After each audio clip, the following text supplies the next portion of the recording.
Testing captions. 1, 2, 3, 4, 5, 6, 7, 8, 9, 10.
All right, good morning, everyone. My name is Joaquin Esquivel. I'm Chair of the State Water Resources Control Board. Today is Wednesday, April 24th. It is 9:01 a.m., and I'd like to bring this workshop to order. I'll begin by introducing my fellow board colleagues. With me here today is Vice Chair Doreen Diadamo, Board Member Nicole Morgan, Board Member Sean McGuire, and joining us later will be Board Member Laurel Firestone. This is the time and place for the workshop on proposed voluntary agreements related to the Sacramento Delta updates to the Water Quality Control Plan for the San Francisco Bay, Sacramento, San Joaquin Delta Estuary, or as we'll call it, the Bay Delta Plan. As you can see, this is a hybrid meeting, so we both have in-person component and also virtual participation. For those of you joining us in person, good morning. We're here in the Sacramento, California Environmental Protection Agency building.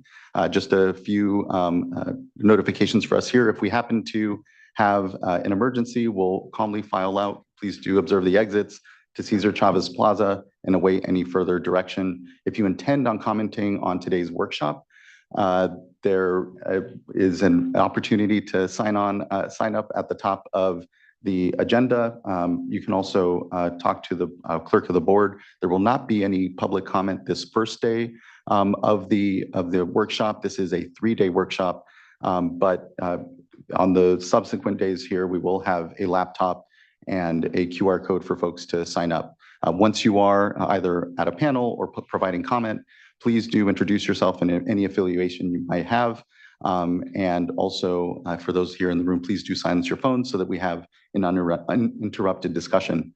For those of you joining us virtually, you're either viewing us through our customary webcast on YouTube Live or the Cali PA website. But if you intend on commenting on any of today's item or today's workshop, or participate in today's workshop or comment in these subsequent days, you need to be on the Zoom platform. Again, there are instructions on how to get on the platform at the top of the agenda. And if you have any challenges, though, please do email the clerk of the board at board.clerk@waterboards.ca.gov, and she can help get you onto the platform. Once you are on the platform, your camera will be off. You'll be on mute until it is your turn to speak, as indicated. With that, would like to just do a little overview of our agenda. Today is the first day of a multi-day public workshop on the proposed voluntary agreements related to the Sacramento Delta updates to the Bay Delta Plan. This workshop will continue at 9 a.m. tomorrow, April 25th, and the third and final day will begin at 9 a.m. on Friday, April 26th. This workshop is being held in accordance with the notice of board workshop dated March 8th, 2024. The purpose of the workshop is for the voluntary agreement parties to provide a detailed overview of the voluntary agreement proposal, receive input, and answer questions from board members and receive input from the public. Please be aware that the workshop days have the potential to run past 5 p.m. since we plan to hear from a large number of speakers and want to be sure to hear everyone's comments. As described in the notice, we are limiting speaking times to ensure a productive, efficient, and fair workshop. Panels will be limited to 10 to 20 minutes depending on the specific request. Individual comments will be limited to 3 minutes per speaker. I may need to limit speaking times further if necessary, just to ensure that all speakers are able to speak without going late into the evening. If you plan on making an individual comment, those comments will be taken after 2 p.m. or possibly later on Thursday and Friday. We have more time for individual oral comments on Thursday and Friday, so we encourage comments that day if you have flexibility. We will begin with any opening remarks here from myself and fellow board members that would like to be made, and then we'll hear a short presentation from staff describing the format and agenda for the workshop, a brief background on the proposed voluntary agreements and Bay Delta planning processes, and next steps. Following the staff presentation, we will hear introductory remarks from Director Bonham of the Department of Fish and Wildlife and Director Namath of the Department of Water Resources. Then voluntary agreement parties will provide an overview of the voluntary agreement proposal, which will be followed by a series of panel presentations from tribal representatives and environmental non-government organizations. After the overview presentations and panels, we will continue with session 1 and then session 2, which are deep dives on aspects of the proposal. Each session will include an overview presentation from the voluntary agreement parties on the specific topics for that session, followed by panel presentations and board discussion. Additionally, we may take comments from elected officials and tribal representatives at any time today to accommodate those schedules. We will plan to take a short break here in the morning, another short break in the afternoon, and we will have a 45-minute lunch break. The State Board will not take any formal action today or during either of the 2 remaining workshop days. Rather, board action will occur at a later notice board meeting. Before the board considers approval of the Sacramento Delta updates to the Bay Delta Plan, there will be additional opportunities for public comment on the specific proposed changes to the Bay Delta Plan. The discussions during this workshop will help inform staff's development of draft program of implementation language for the Sacramento Delta updates to the Bay Delta Plan. Staff will provide additional information regarding these next steps in the process during their presentation. The board, again, has made no decision regarding whether to approve the voluntary agreements. We are intently listening today and are very interested in information and constructive input to help the board and its staff in efforts to develop draft possible changes to the Bay Delta Plan, including draft program implementation text for further public input. Really, a thank you all for your attentiveness and for joining us today. And over the course of these 2 days, the Bay Delta Plan has been a top priority of the board for a number of years now and have been delayed, candidly, through 2 successive droughts. We saw that in phase 1 on the San Joaquin components of the Bay Delta Plan. And here, as we all, I think, well aware and still feeling, went through a historic drought yet again. And I just want to note that that time has been well spent. The reality is that the complexity of the Bay Delta is one that we're still all grappling with. And it includes how we administer water rights, how we engage in times of shortage and in times of excess. And so I just want to thank everyone's work and attention and participation to help the board here do its best in deciding here, again, what is not an uncomplex system, but impacts so many communities and lives. Here, we're needing to ensure that we're updating the way we think about the way we manage our resources in the Bay Delta for not just the legacy challenges that we know that we've faced within our space here in our watersheds, but truly for the pressures that climate change are putting on this system. And so I just want to thank everyone for their continued participation here. The intent here is to create a space that actual dialogue can happen, that folks can maybe set aside some talking points that are carried and held firm to, I feel, oftentimes in this space, and instead provide us all collectively an opportunity to better hear and listen to one another and come here to support the board and, again, what is not an easy decision-making space. So just really appreciate everyone's time this morning and look over to my fellow board colleagues if there's any comment that they would like to make. Okay. With that, I would like to now turn it over to Diane Riddle in our Division of Water Rights to introduce the staff presentation. Thank you. Good morning, Chair Esquivel and board members. Again, my name is Diane Riddle. I'm one of the Assistant Deputy Directors in the Division of Water Rights, overseeing the board's Bay Delta efforts. With me today from the Division of Water Rights are Sam Beshevkin, with an Environmental Program Manager, Scott Laguerre, a Senior Water Resources Control Engineer, and Claudia Buccelli, an Environmental Scientist. Also with us today is Samantha Olson with the Office of Chief Counsel. We also have additional members of our team attending virtually and in the room today to assist. Next slide, please. I'll start by providing a summary of the topics we plan to discuss today. First, I'll begin with an overview of the purpose and format for the workshop. Then I'll give a high-level overview of the current status of the ongoing efforts to update and implement the Water Quality Control Plan for the Bay Delta, simply referred to as the Bay Delta Plan in this presentation. Next, I'll provide a brief background on the proposed voluntary agreements, or VAs for short. Lastly, I'll end the staff presentation with next steps and future opportunities to participate in this process. Staff will be providing brief presentations at the beginning of all 3 workshop days to allow as much time as possible for the other presentations and board discussion. This workshop has been structured to allow for a more in-depth discussion of the VAs through topic-specific panel discussions in order to inform next steps in the planning process. Opportunities for shorter individual comments will also be provided at the end of days of Thursday and Friday. We have a large number of commenters throughout the 3 days. We have more time available on Thursday than we do on Friday for individual public comments. If parties have flexibility in the time that they present, I encourage you to present that day. Next slide, please. Today is the first day of a 3-day public workshop, again, to discuss the VAs currently being considered for the Sacramento Delta updates to the Bay Delta Plan.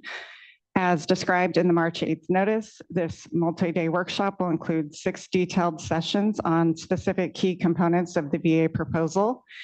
As Chair Esquivel noted, each session will include a presentation from the VA parties, followed by panel presentations from other parties who submitted requests and board discussion.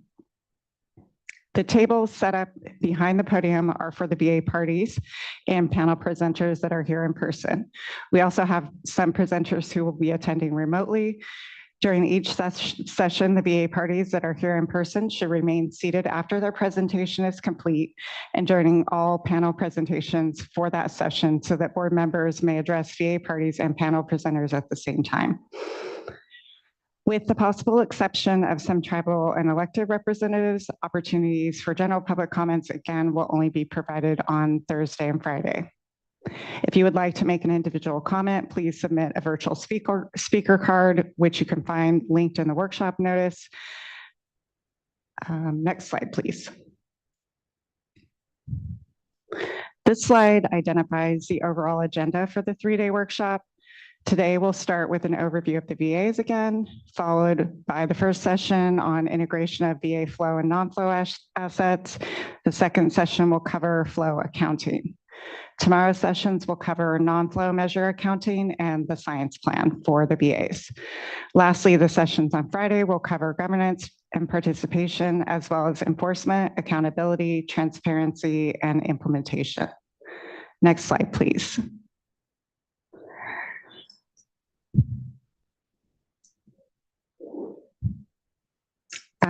Can you go back one slide, please? Thank you. This is a slide for today. Following the staff presentation, again, Director Bonham and Director Namath will provide some introductory remarks. Then the VA parties will present an overview of the VAs, followed by 3 panel presentations from tribal representatives, Delta Tribal Environmental Coalition, and the Golden State Salmon Association and Defenders of Wildlife. After that, we will move into session 1 and hear a presentation from VA parties on the integration of VA flow and non-flow measures. Then we will hear panel 2 and presentations from Save California Salmon and Defenders of Wildlife and Friends of the River. After each session, the board may provide input and ask questions. Next slide, please. This is the agenda for Thursday. I'm not going to go into detail. We'll go into more detail on this on Thursday. Next slide, please. And this is the agenda for Friday. Again, I'm not going to go into detail. As you can see, Friday is a fairly packed day. So again, encourage individual commenters to the degree you're able to provide your individual comments on Thursday. Next slide, please.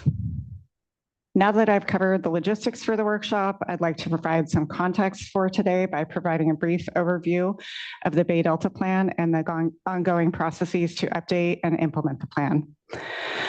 The State Water Board protects water quality in the Bay Delta in part through the Bay Delta Water Quality Control Plan. The Bay Delta Plan identifies beneficial uses of water, water quality objectives to protect those beneficial uses, and a program of implementation to achieve the objectives, as well as monitoring and assessment measures to evaluate compliance and effectiveness of implementation actions.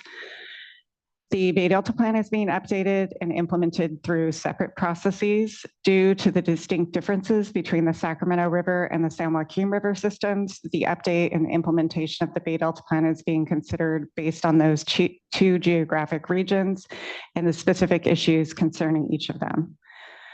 The Sacramento Delta update is specific to the Sacramento River system and includes consideration of Bay Delta Plan amendments to address Sacramento River and Delta and Eastside tributary inflows and cold water habitat, Delta outflows, and interior Delta flows. The Sacramento Delta update also includes consideration of proposed voluntary agreements for providing flows and restoring habitat. The VA proposal covering the Sacramento River and Delta tributaries is again the subject of today's workshop. The other two processes, the implementation of the lower San Joaquin River and Southern Delta salinity updates to the Bay Delta Plan that were adopted in 2018, and consideration of the Tuolumne River VA are being considered separately. Although the San Joaquin River watershed processes will not be covered in this workshop, I will be providing a brief status update on the next steps in these processes at the end of the staff presentation. Next slide, please. Now I'll provide a little bit of background on the VAs. The VAs are being proposed by a group of water users, the secretaries of the California Natural Resources Agency and California Environmental Protection Agency and the U.S. Bureau of Reclamation as a possible alternative means for updating and implementing the Bay Delta Plan. The proposed VAs include a combination of flow and non-flow habitat restoration measures on the Sacramento, Feather, American, Yuba, and McColmy rivers, Poudre Creek, and in the Delta. As mentioned previously, the VAs also include a proposal for the Tuolumne River, which is being considered separately. The VAs propose flow and habitat restoration actions that are intended to contribute to achieving a new narrative ecosystem protection objective proposed by the VA parties, as well as the Bay Delta Plan's existing narrative salmon protection objective, calling for the doubling of salmon populations, which the VA proposes to contribute to achieving by 2050. The VAs also include proposed governance and science programs to direct flows and habitat restoration actions, conduct assessments, and develop strategic plans and annual reports. The VAs propose an initial 8-year term that, if approved by the board and shown to be effective, could be extended or modified. If the proposed VAs are not found to be effective through a process identified in the VA documents, under the VA proposal, a regulatory pathway could apply after the board takes certain actions. Again, the board has not made a decision regarding whether or not to incorporate the proposed VAs into the Bay Delta Plan, and consideration of the VAs will be informed by public input, including the input received in this workshop. Next slide, please. This slide identifies the actions that have occurred in the processes to consider the proposed VAs in the Sacramento Delta update to the Bay Delta Plan.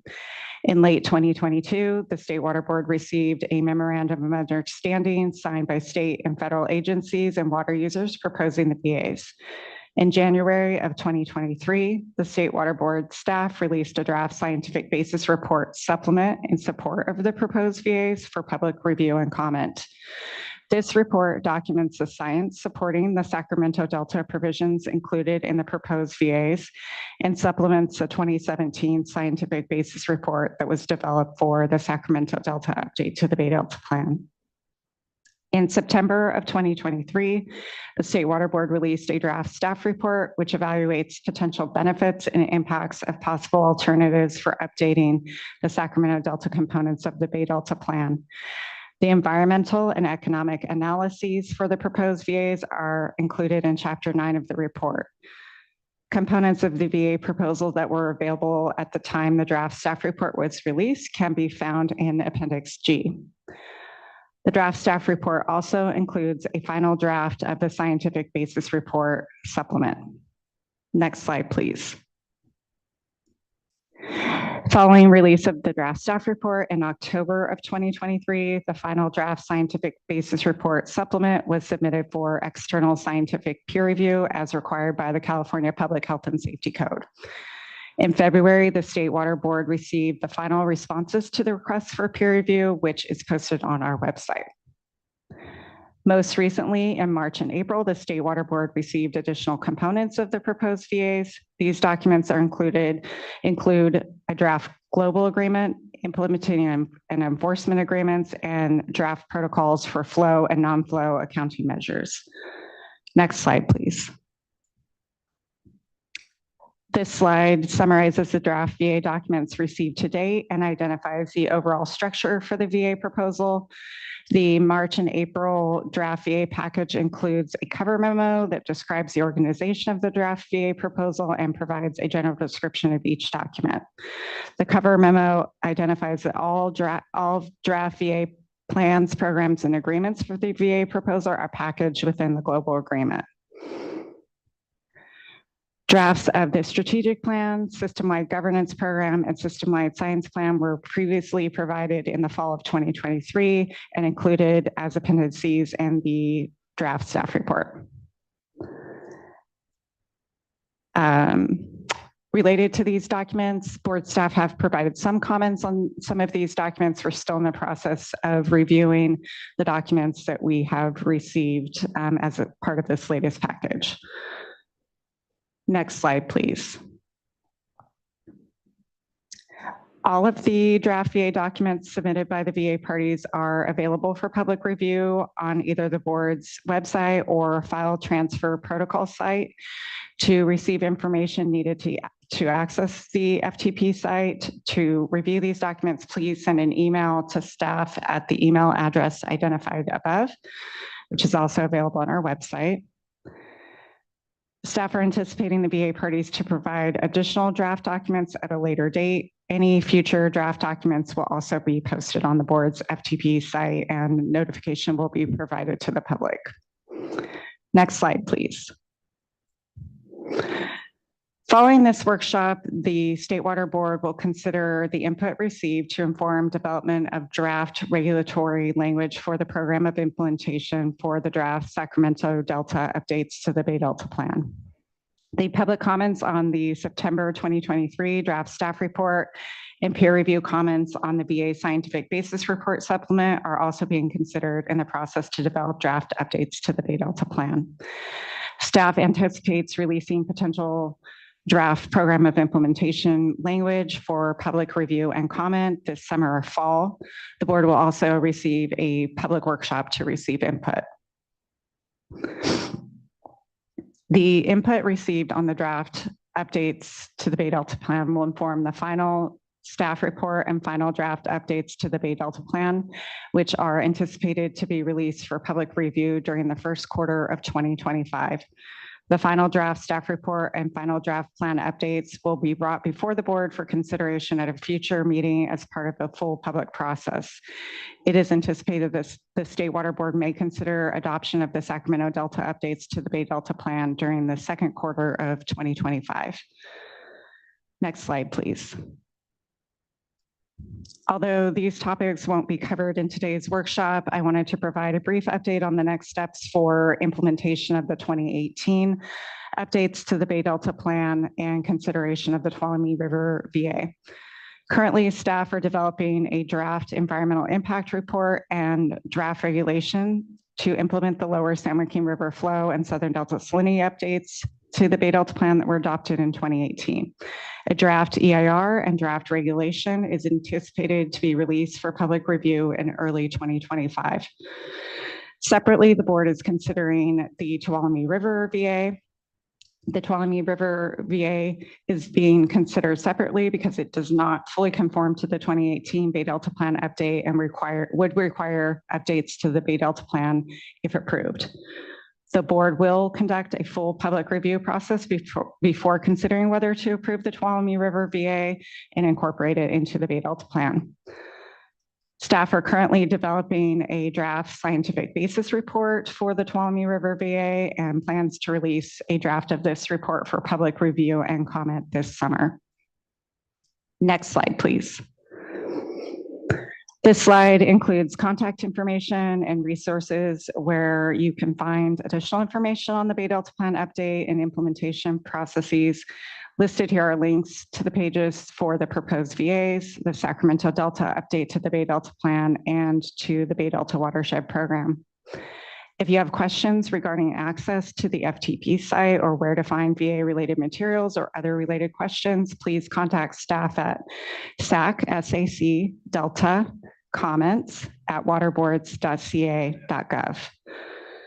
To stay informed on Bay Delta watershed activities, please subscribe to our Bay Delta Notices email subscription list. To subscribe, visit the Bay Delta Watershed webpage, scroll to the bottom where you'll find the box shown on this slide and enter your name and email address. This concludes the staff presentation. I think we can turn it over to Director Bonham and Namath for introductory remarks. Thank you, Ms. Riddle. Welcome here, Director Chuck Bonham from the Department of Fish and Wildlife, Director Carla Namath from the Department of Water Resources, and I believe as well with us here is Carl Stock, the Regional Director for the U.S. Bureau of Reclamation's California Great Basin region. We'll welcome you all three up. Thank you. Yeah, you can sit here at the panel if you'd like, or at the mic, whichever is most comfortable. Yeah.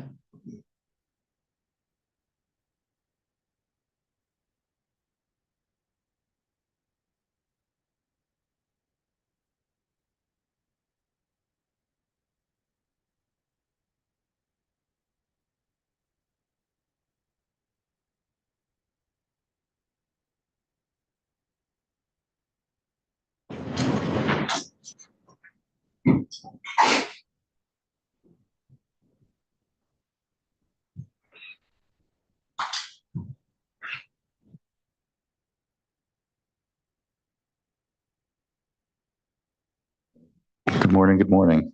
Morning. Good morning, Chair Esquivel, Vice Chair Diadamo, and board members McGuire and Morgan. It is a privilege to be here today to discuss with the board the administration's commitment to the Healthy Rivers and Landscape Program.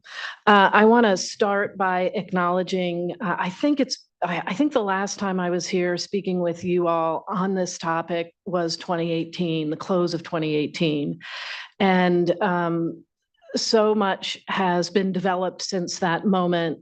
And I want to acknowledge my deepening understanding of the intense complexity of the system, biologically, operationally, and certainly not least of all, culturally and people and personalities, and how we approach this really important need that we have in California to restore and rehabilitate our system so that it works better for all beneficial uses, fish, wildlife, and the uses of water that support an incredibly diverse set of communities, environmental landscape, and economy.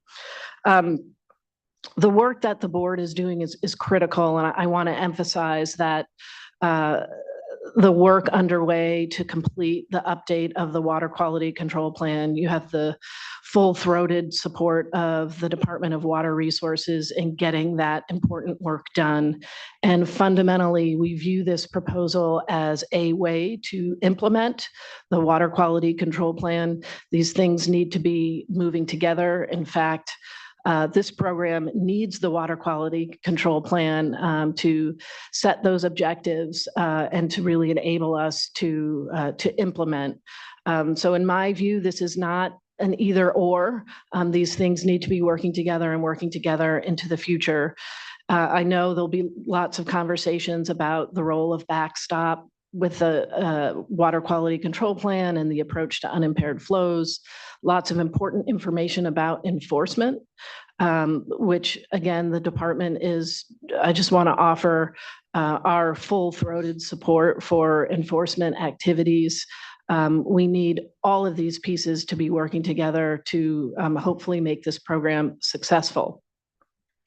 That said, this is an enormously important opportunity for my department, together with the Department of Fish and Wildlife and the Bureau of Reclamation as kind of the primary departments, state, federal departments engaged in the development of the program, to listen, to present the detailed information, the adjustments in the program that I think are known since 2018, but essential information developed over the course of the last several months and years about how this program would be designed to work, lots more clarity on the content, the science behind it, the governance of the program moving forward. So we are also here to listen, to address questions from the board at this time, to take in public input, as well as we move through the next 3 days. So that's why I want to thank you for the opportunity, and we really do welcome the opportunity to get this detail to you and to engage in a conversation, not just today, but over the next several months as you all work towards completing the water quality control plan.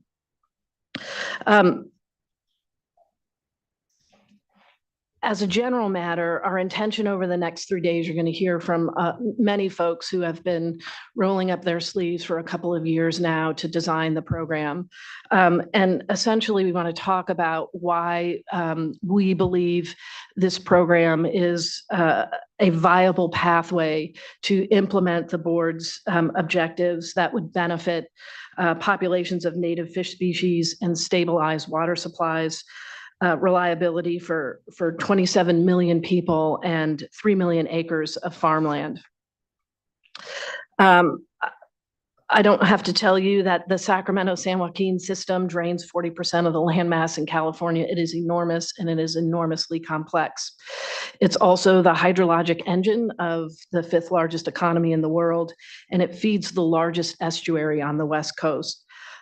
Such a large scale and important system really demands a landscape level approach. And if there's one thing that really excites me about the water quality control plan and the healthy rivers and landscapes approach is connecting habitats on a landscape scale, connecting the flow improvements in the tributaries with flow improvements down in the system in the estuary and out to the ocean, and doing a similar thing with physical habitat restoration.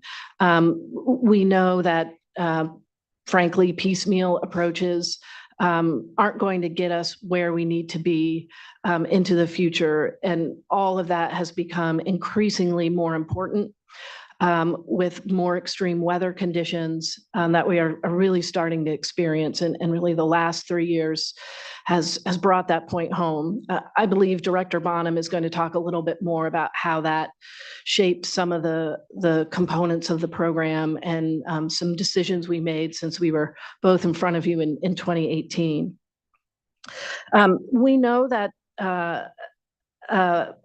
habitat is lacking in some parts of the system, and most experts agree that benefits will accrue if we can reconnect fish with floodplains and tidal wetlands, and those habitats that were once much more plentiful, but they've been lost to human development over time.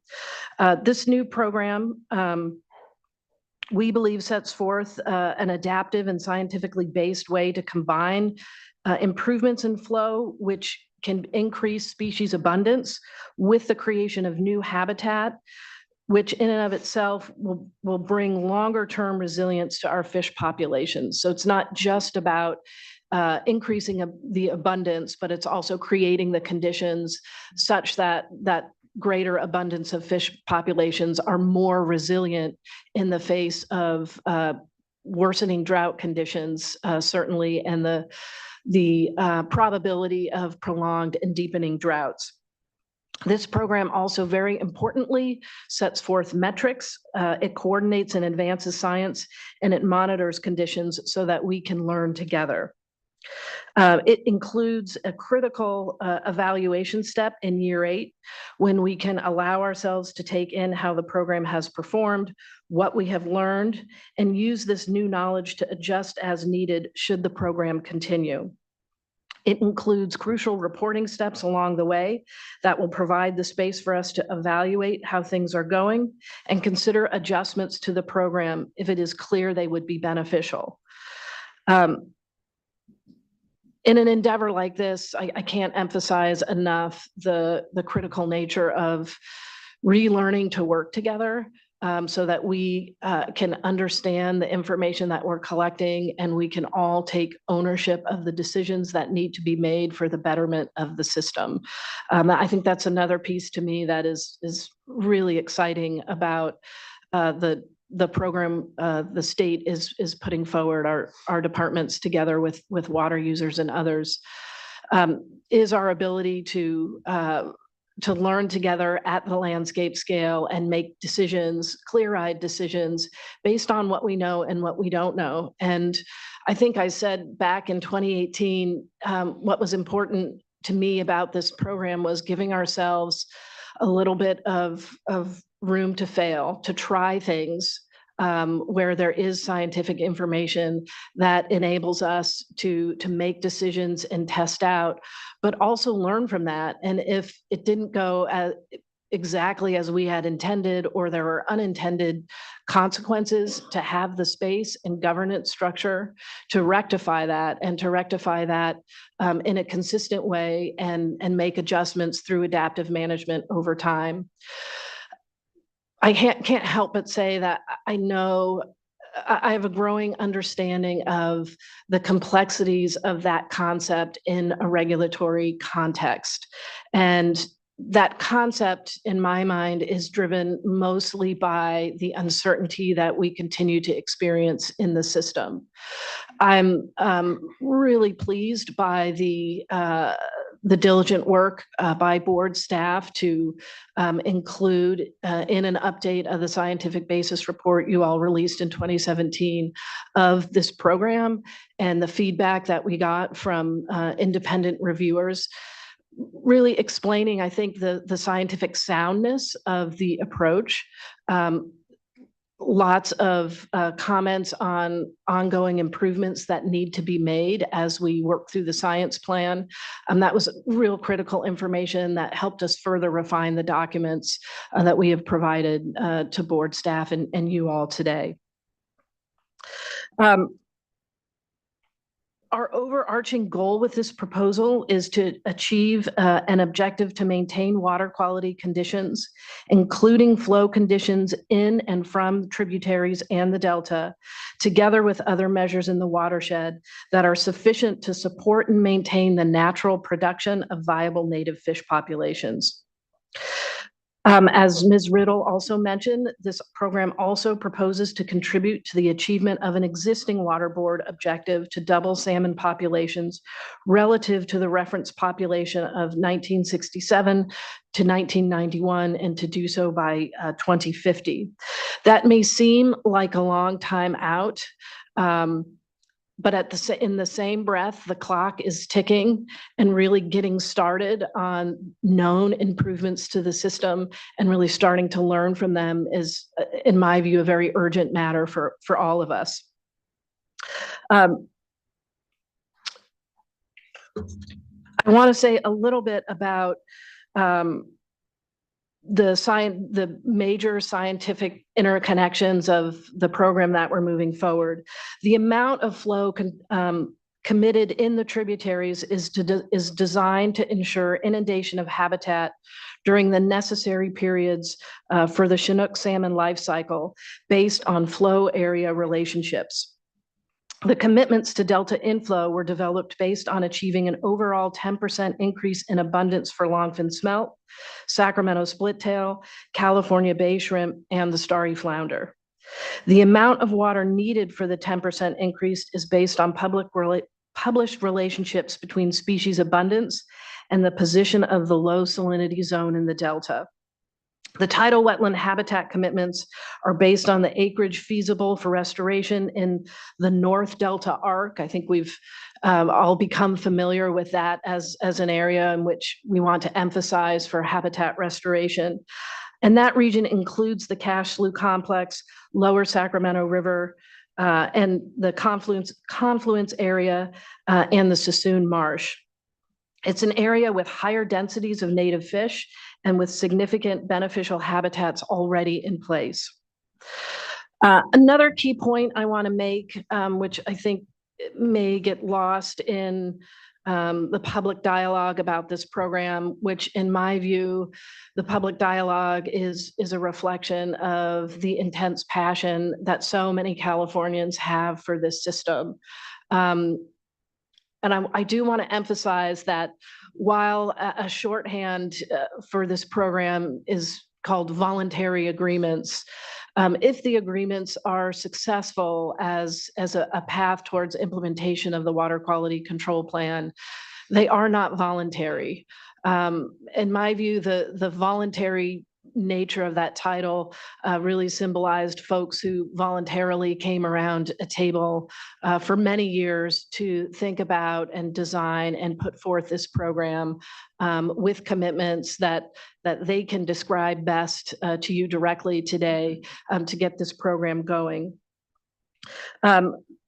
Collaboration across this broad of a landscape and complex of a landscape is central to this proposal. As a general matter, board adoption of this program would really give a regulatory effect to the flow and habitat measures that water districts have agreed to provide. The state has also agreed to provide funding and support to get this work done, and taken together, all of those things would carry the weight of regulation on our system. Habitat projects that support the program are already underway and will benefit fish and wildlife regardless of the outcome of the water board process. And that's something else that I think really bears emphasis.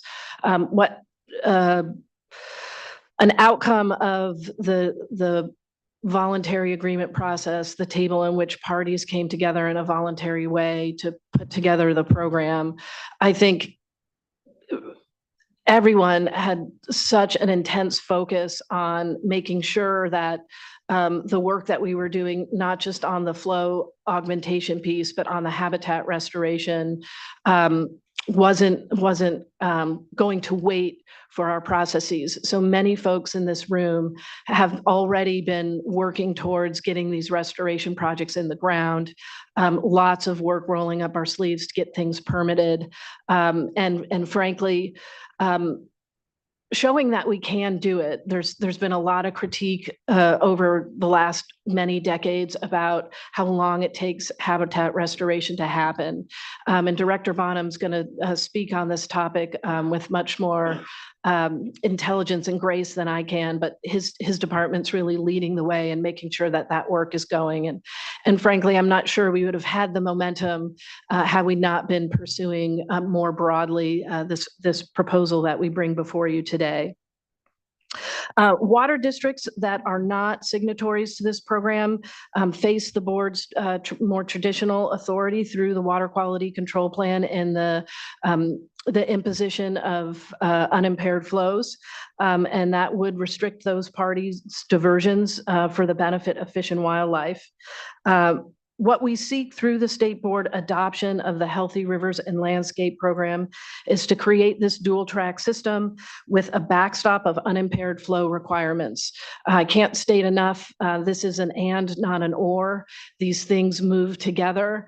And again, you have the full-throated support of the Department of Water Resources to complete that important work on the water quality control plan.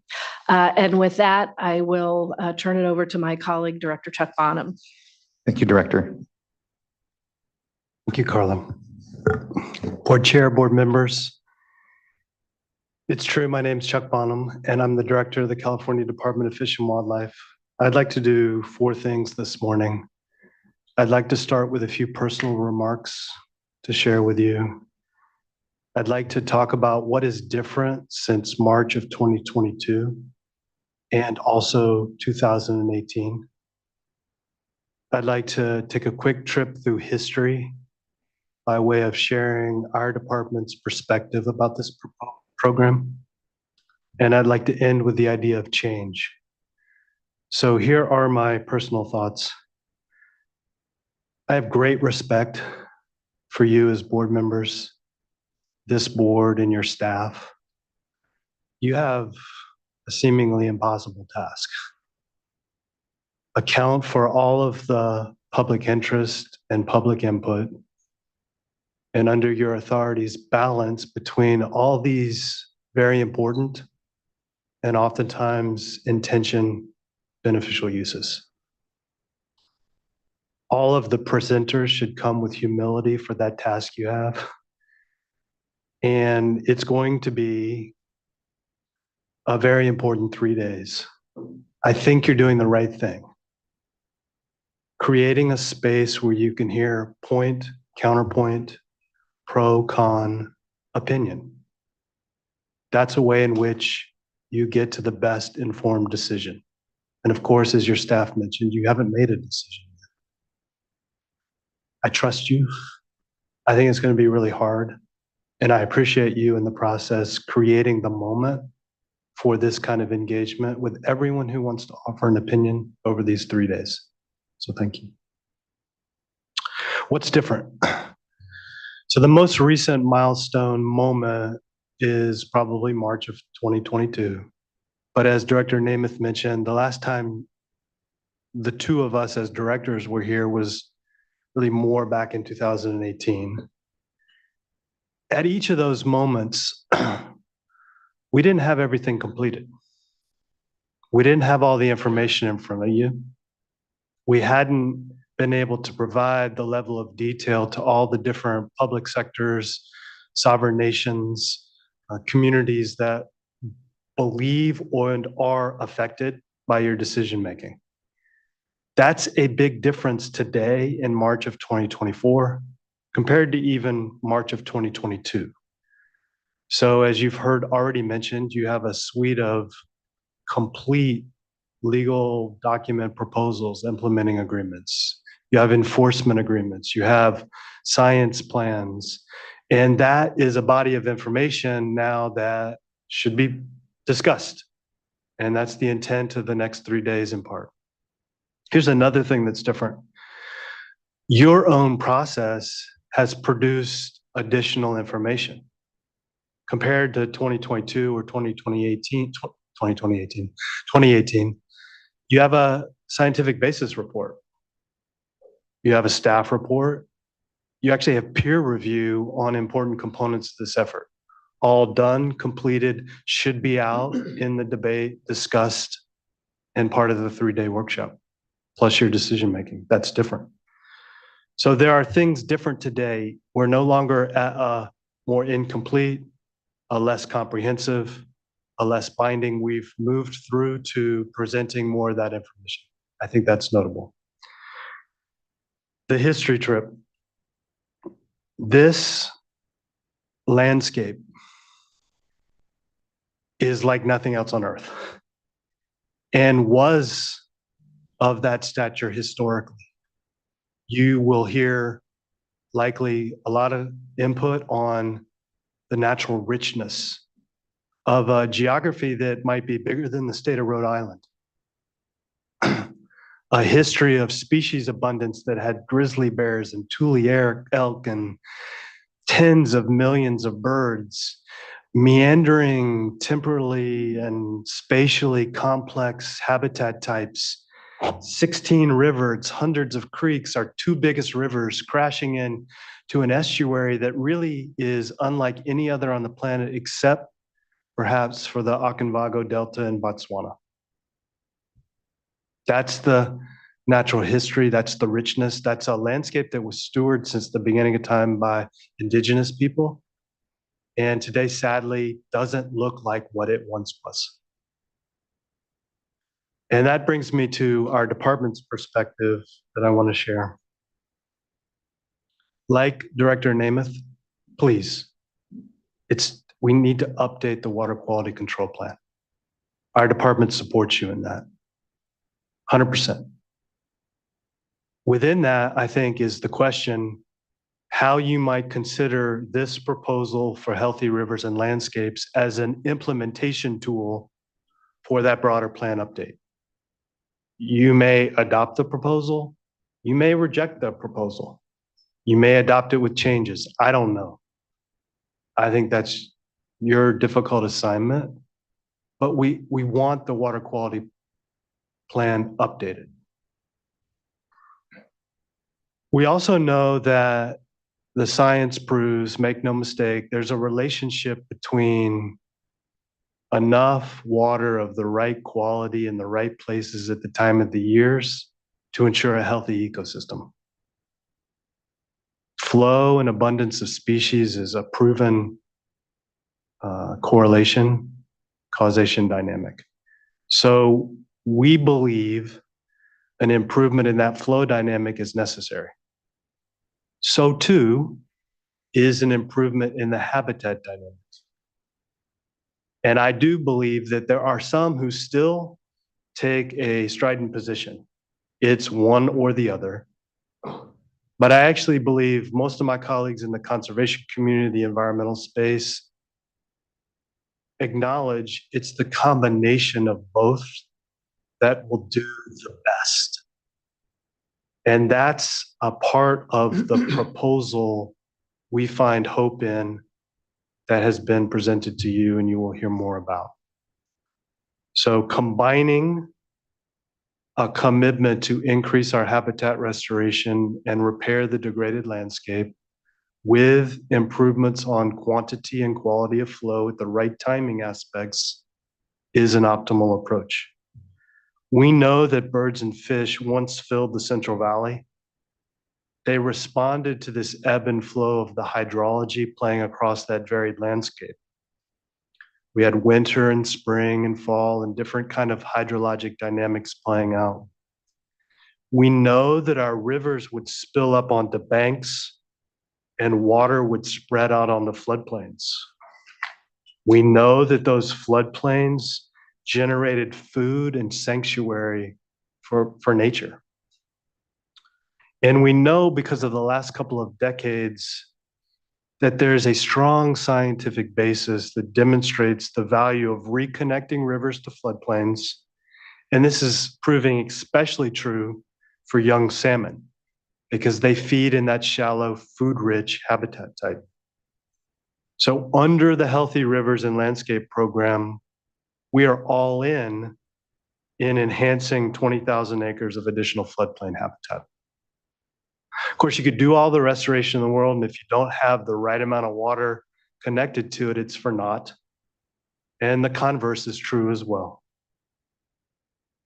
So we've evaluated each of the rivers in the program. You'll see this play out in each of those tributaries implementing agreements, looking at the factors for salmon, thinking about the restoration and flow integration for each of those tributary systems. And we're not waiting. This is another aspect that's different than 2018, even 2022. Since 2018, this collection of folks that have been working together have implemented 33 projects. We've just gone out and done them. We need to do them anyway. They're part of the program, but they also have standalone value and merit. And we need to prove we can move landscapes at a faster pace for ecological benefit. So we've done the Hallwood Side Channel and Floodplain Restoration Project on the Yuba River. We've done thousands of tons of gravel added to improve spawning grounds for salmon on the McCullum, the American, the Sacramento rivers. We've created side channels and floodplain habitat all across the upper Sacramento River system. Is it enough? No, we need to do more. That's an essential esprit de corps of the program in front of you.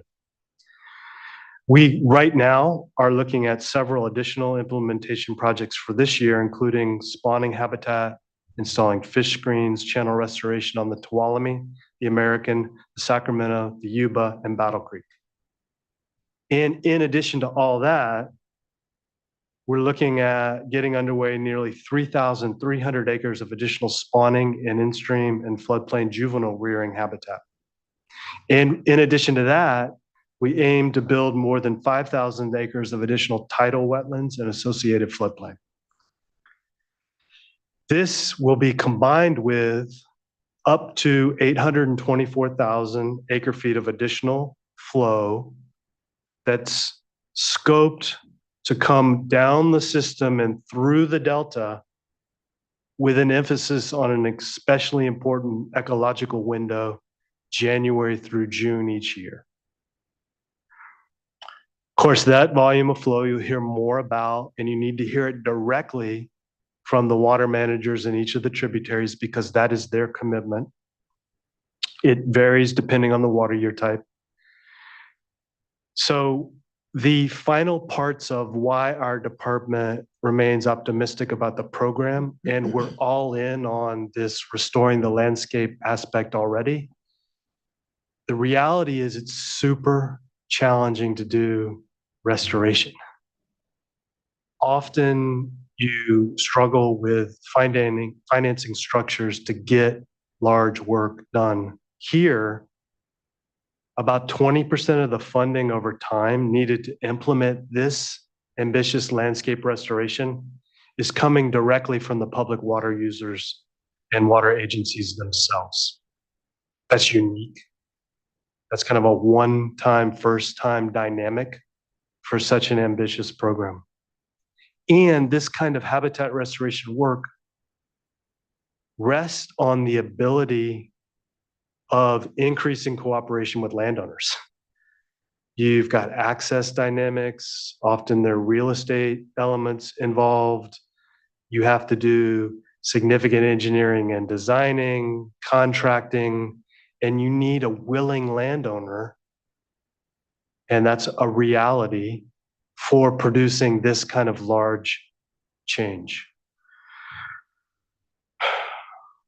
We're not resting. We've assigned at the department about 10 full-time staff across the whole system, separate from the Healthy Rivers proposal, to just daily and weekly wake up in the morning and be working on the punch list, just like the contractor who might be redoing a home, on restoration projects, going from concept to design to permitting to bidding to contracting and to delivery, because we've got to do this. Let me end with change. So I've shared some personal remarks. I've shared what I think is different between an earlier milestone moment, 2022, 2018.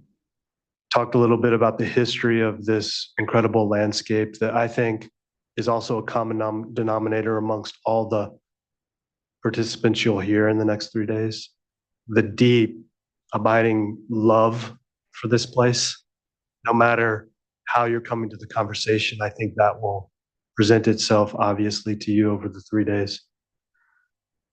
But your leadership, public involvement has already made change on the program. An original idea back at those earlier milestones would this would be a much longer program. And in the recent past, the emphasis was on a 15-year program. The state, our two departments, we ended up cutting that in half, 8 years. The world of climate disruption is playing out right in front of us. Commitments beyond 8 years are too rigid relative to the fluidity of this circumstance and the need to be adaptive and nimble. That shift from a 15-year agreement to an 8-year agreement, I think fits better given a high level of climate-related uncertainty and thinking about a more deliberate stepwise approach through your regulatory landscape. Another change is we needed more flexibility to monitor this thing openly and transparently.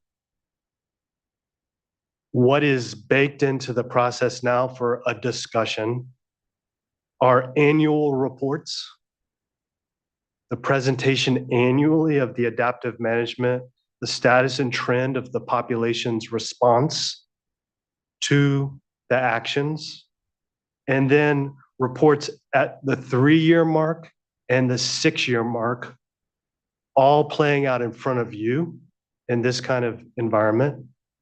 And then, as Director Namath mentioned, In addition, going from 15 years to 8 years, in addition, from going from less to more on the reporting and accountability, what is in front of you is a request that you remain a regulatory backstop. An ability to track these 8 years. If it's going well, great, green light.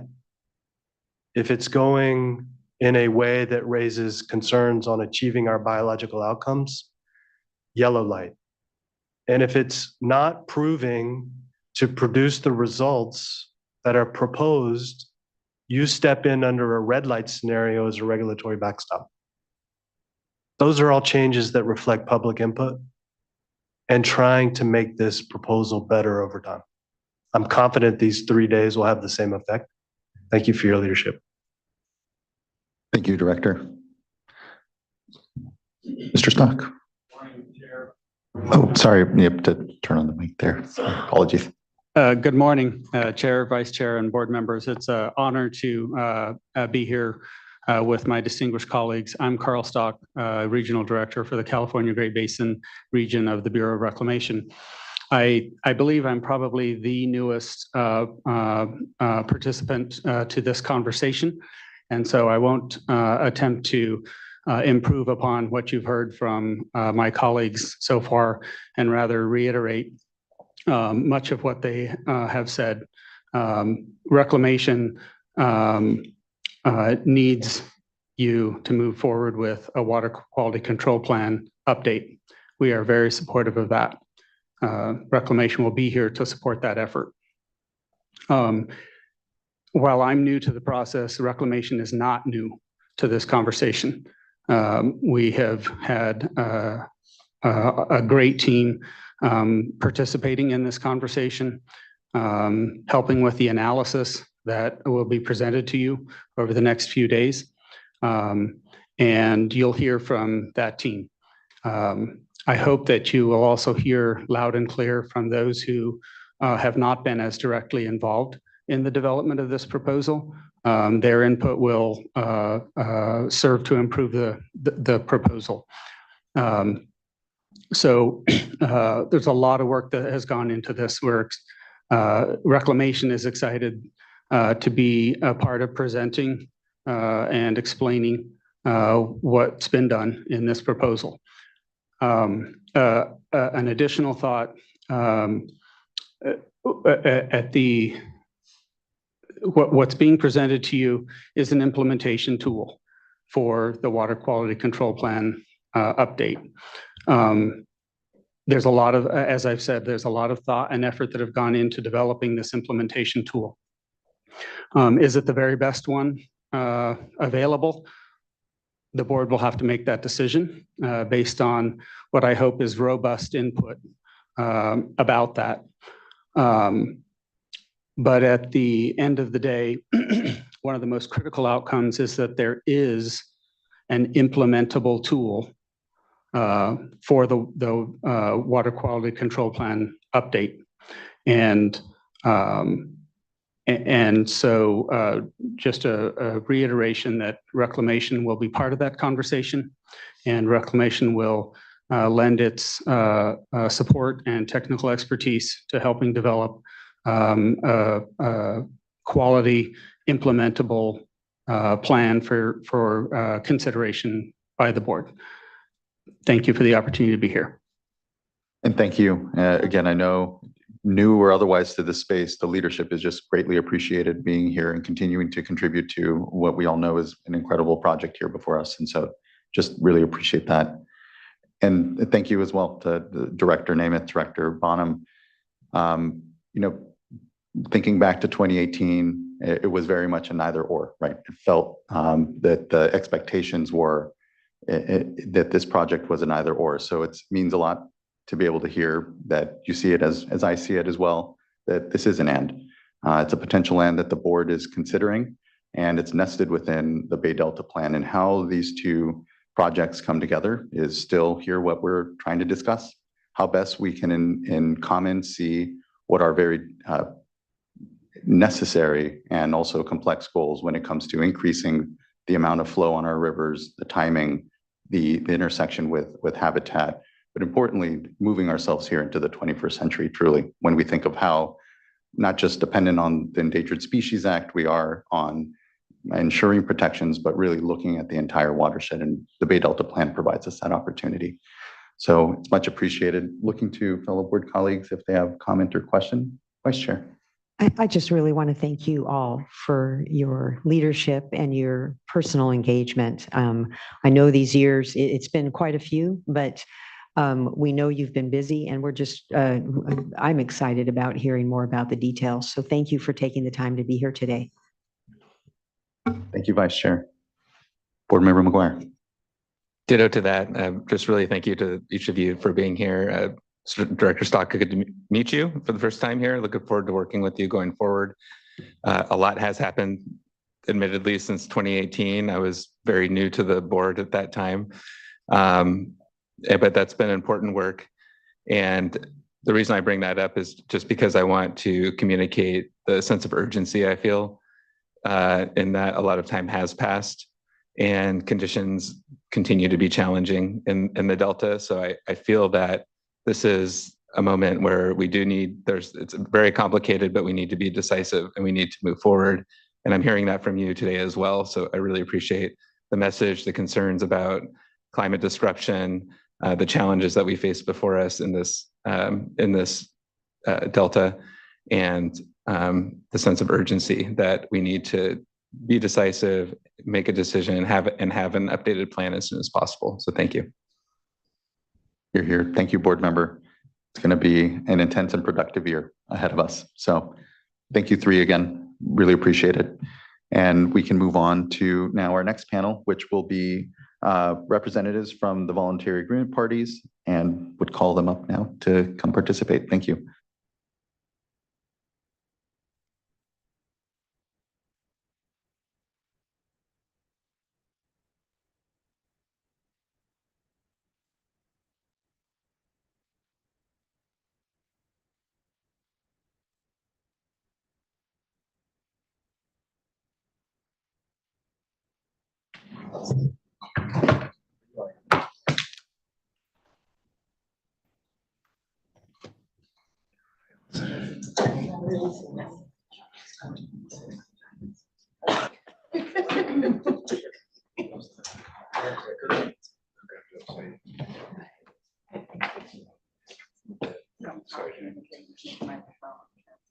So that's okay, but we're asking for. So we have to say move this line. Someone's voting. How do you? Yeah. Okay. Yeah.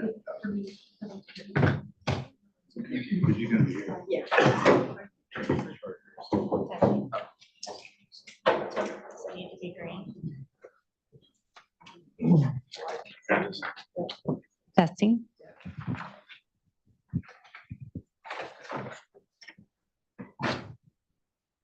So good morning, Chair Esquivel and other board members here. I am Allison Febo, General Manager of Westlands Water District, and I'm very excited and honored to be here as part of this workshop to discuss our Healthy Rivers and Landscapes program. I want to start by just adding that although I'm from Westlands, when I'm here speaking, I'm speaking on behalf of all of the participants as part of this program. And I believe all of the other speakers here, we've been working very closely together, and they will be speaking on behalf of all of the participants, even though they may represent one or a group of those. And additionally, the staff did mention this in their presentation, but we do have folks on the Tuolumne River who are part of the phase 1 process, but are signed on to our MOU and participating in this development. And so we expect that in the future, they will be integrated into this process at some point. And also we hope and welcome other parties who want to join in on this effort as well. So first slide, please.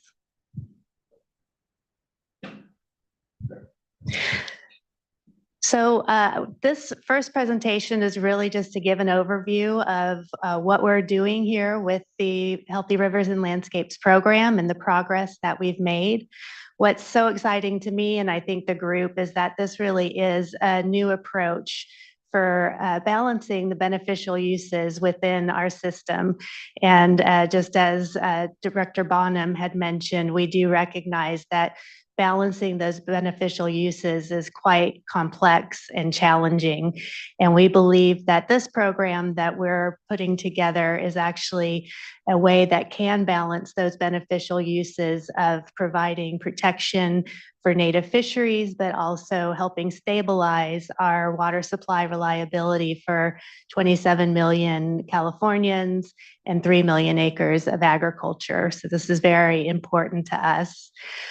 We're looking at this as a collaboration. So this has grown into a collaboration among water users from north at Red Bluff all the way down to the border of Mexico, where we're all working together to try to find a solution that can really protect our beneficial uses and be viable into the future.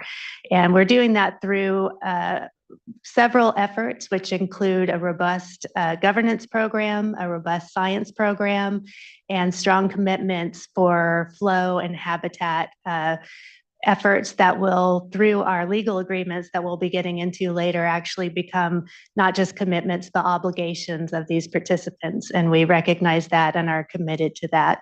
And part of the other reason that we feel like this is a great path forward is that it is actually immediately enforceable because we have all these agreements already put together and a plan for how to move forward. Next slide.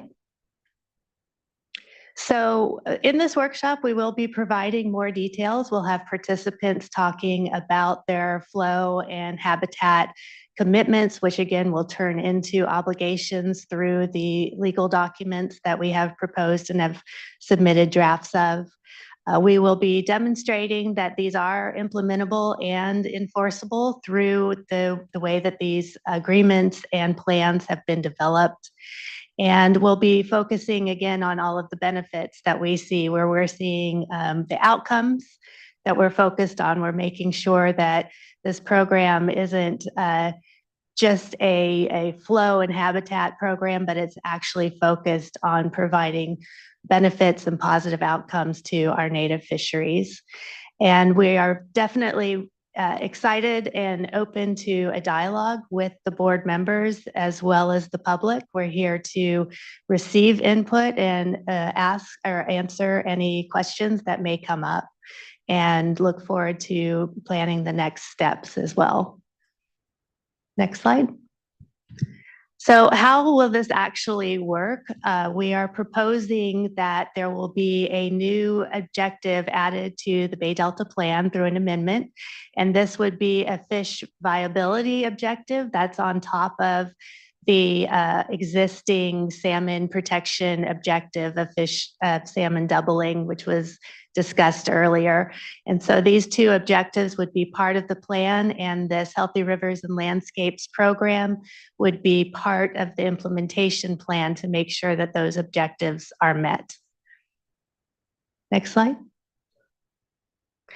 So the overall structure, and we'll be getting into much more detail over the next 3 days on this, is that we have these 4 plans. Drafts were submitted, 3 of them back in the fall, earlier in 2023. And a lot of work has been done since then, where we have updated drafts of those plans that outline how we're going to actually make this program work. And then we also have these legal agreements that I've been talking about that make it enforceable and an actual obligation through a regulatory context. So we have a global agreement that's a umbrella overall agreement, and then various implementing agreements and enforcement agreements that are out for review and again in draft form right now.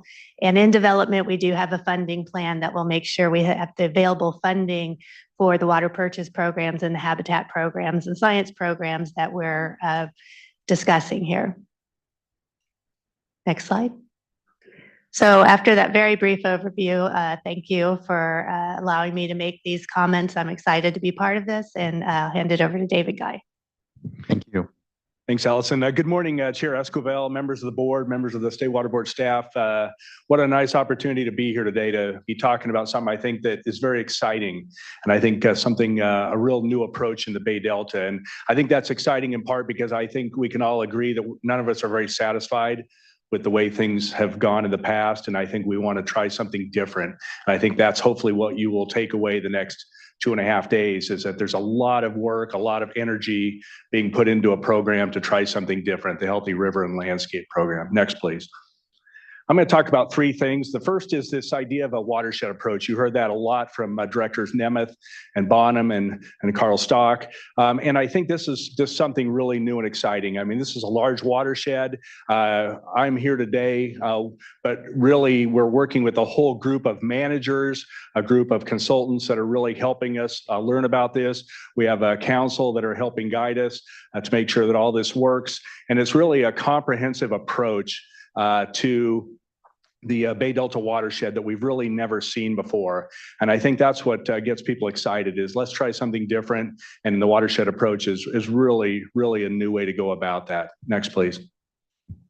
Obviously, your challenge is Porter Cologne, and that is a really important responsibility that you have to balance a whole variety of things. And so as what we have tried to do as the parties that have been working on this is to try to balance and do some of the work ahead of time for this. And so obviously we're managing for a lot of purposes in the region, and that includes obviously the cities and rural communities, many of which are disadvantaged. We are managing for farms, we are managing for fish and wildlife, recreation, hydropower. All of these things are super important, obviously, to the state of California. And is what we're trying to do is to provide a balancing that provides the benefits and addresses the multiple stressors. And in our view, obviously, is a much more minimal impact approach than some of the other alternatives. Next, please. Is what we're really trying to do is kind of focus on functional ecology, and it's really this integration of the Bay Delta watershed, and that includes the water for in-stream flows. There's a significant amount of water that will be dedicated to in-stream flows. That is not voluntary. That is part of the program during the certain year types. We are going to spread water out on the landscape. We've heard about the importance of that. I think we're looking beyond the thin blue line and really focusing on that larger riverscape as really the solution to help make that river healthier. And then obviously that includes changes to the physical landscape for the benefit of fish and wildlife. And it's really that integration that we think is the new approach, that's something different that we ought to be working on. We're really encouraged. We believe the peer review process really is supportive of this concept. And I think we saw a lot of really helpful, constructive comments in that spirit. The second thing that we can do, I think, that's outside the normal scope of the Water Quality Control Plan is we can work on infrastructure. And that includes things like nature-based solutions. It includes some modifications so that we can be more efficient with our water supply. And that's during all year types to really help restore that ecological function. And so it's really the combination of those infrastructure improvements that you're going to see, I think, over the next 8 to 15 years, many of which you're already underway, which you heard from Director Bonham. We want to continue that, and we want to continue at a pace and scale that we've never done before in the Bay Delta. Next, please. Obviously, the broad collaboration from Red Bluff to the Mexican border. We have water suppliers in every corner of California working on this. It's been a really constructive exercise. There's a lot of skills, a lot of really good effort that is going on towards this. Next, please. And obviously, we've been working for the last 5 years with the Natural Resource Agency, the Environmental Protection Agency, Bureau of Reclamation, and a variety of folks throughout California to learn, to benefit, to advance this program. And we really believe that this program right now reflects the best input we can receive from modern science, from both the ecosystem experts and the species experts. And we really think that's the modern approach that we're trying to pursue here to help all of these beneficial uses. The program also has strong support from pretty much every level of government. Local governments are very supportive of this. Elected officials are supportive, businesses throughout California, and we want to continue to honor that and make sure that all of these beneficial uses are in fact served. Next, please. So I think is what we're trying to do in essence is that again is a bigger picture is Porter Cologne is obviously the focus of the water quality control plan, but I think we have an opportunity through this larger healthy river and landscape dynamic to integrate some of the other elements that obviously kind of help manage the ecosystem and water landscape in California. So really we're going to see an integration of all of these programs, all of the state's priorities I think are going to be addressed in this, which is why I think the administration, I think, has been so supportive. So we really appreciate the opportunity, and I'm going to hand this over to Jennifer, and really a pleasure to join Allison and Jennifer here today. Thank you for being here with us. Thank you. Good morning, Chair, board members. Like Allison and David, very happy to be here this morning. We're very excited to present. You are going to get a huge amount of information over the next couple of days. And so we're going to just provide an overview. I did want to start the next part of the introduction with a quote from the scientific peer review, which I think really underscores kind of what we're trying to do. And this is from Dr. Poff at Colorado State University. He writes, the quantitative and qualitative analyses underlying the findings of this report are rigorous and scientifically valid in the face of deep uncertainties about the future, and they represent a rigorous basis from which to conduct the implementation of the voluntary agreements in an adaptive framework that may provide a foundation for continuing watershed restoration in the future. And I think that just really highlights that we have an uncertain future. We have a complex system, and we're trying to figure out a way to manage it in the face of the current and what we know will be future complexities. And to that, next slide, please. We have been working on adaptive management and science activities, which are very foundational to this program, recognizing those uncertainties and how we address them. We believe we've used best available science, and I think that has been underscored within the peer review, recognizing where there's uncertainties and areas for improvement watershed-wide in terms of how we model, collect information. But what we have today has been fully integrated into the proposal before you. We've had input from all of the resource agencies, as well as dozens of experienced and well-respected scientists. Some of the peer review comments note just between the 2017 Science Basis report and the supplemental report, just how much of an encyclopedia of literature and knowledge is incorporated into the science basis that board staff has drafted. Next slide. You're going to hear a lot more about this on tomorrow, I believe, is the science plan panel. But I just want to point out that, we've got over 30 individuals from over 18 entities that have been working on the science plan.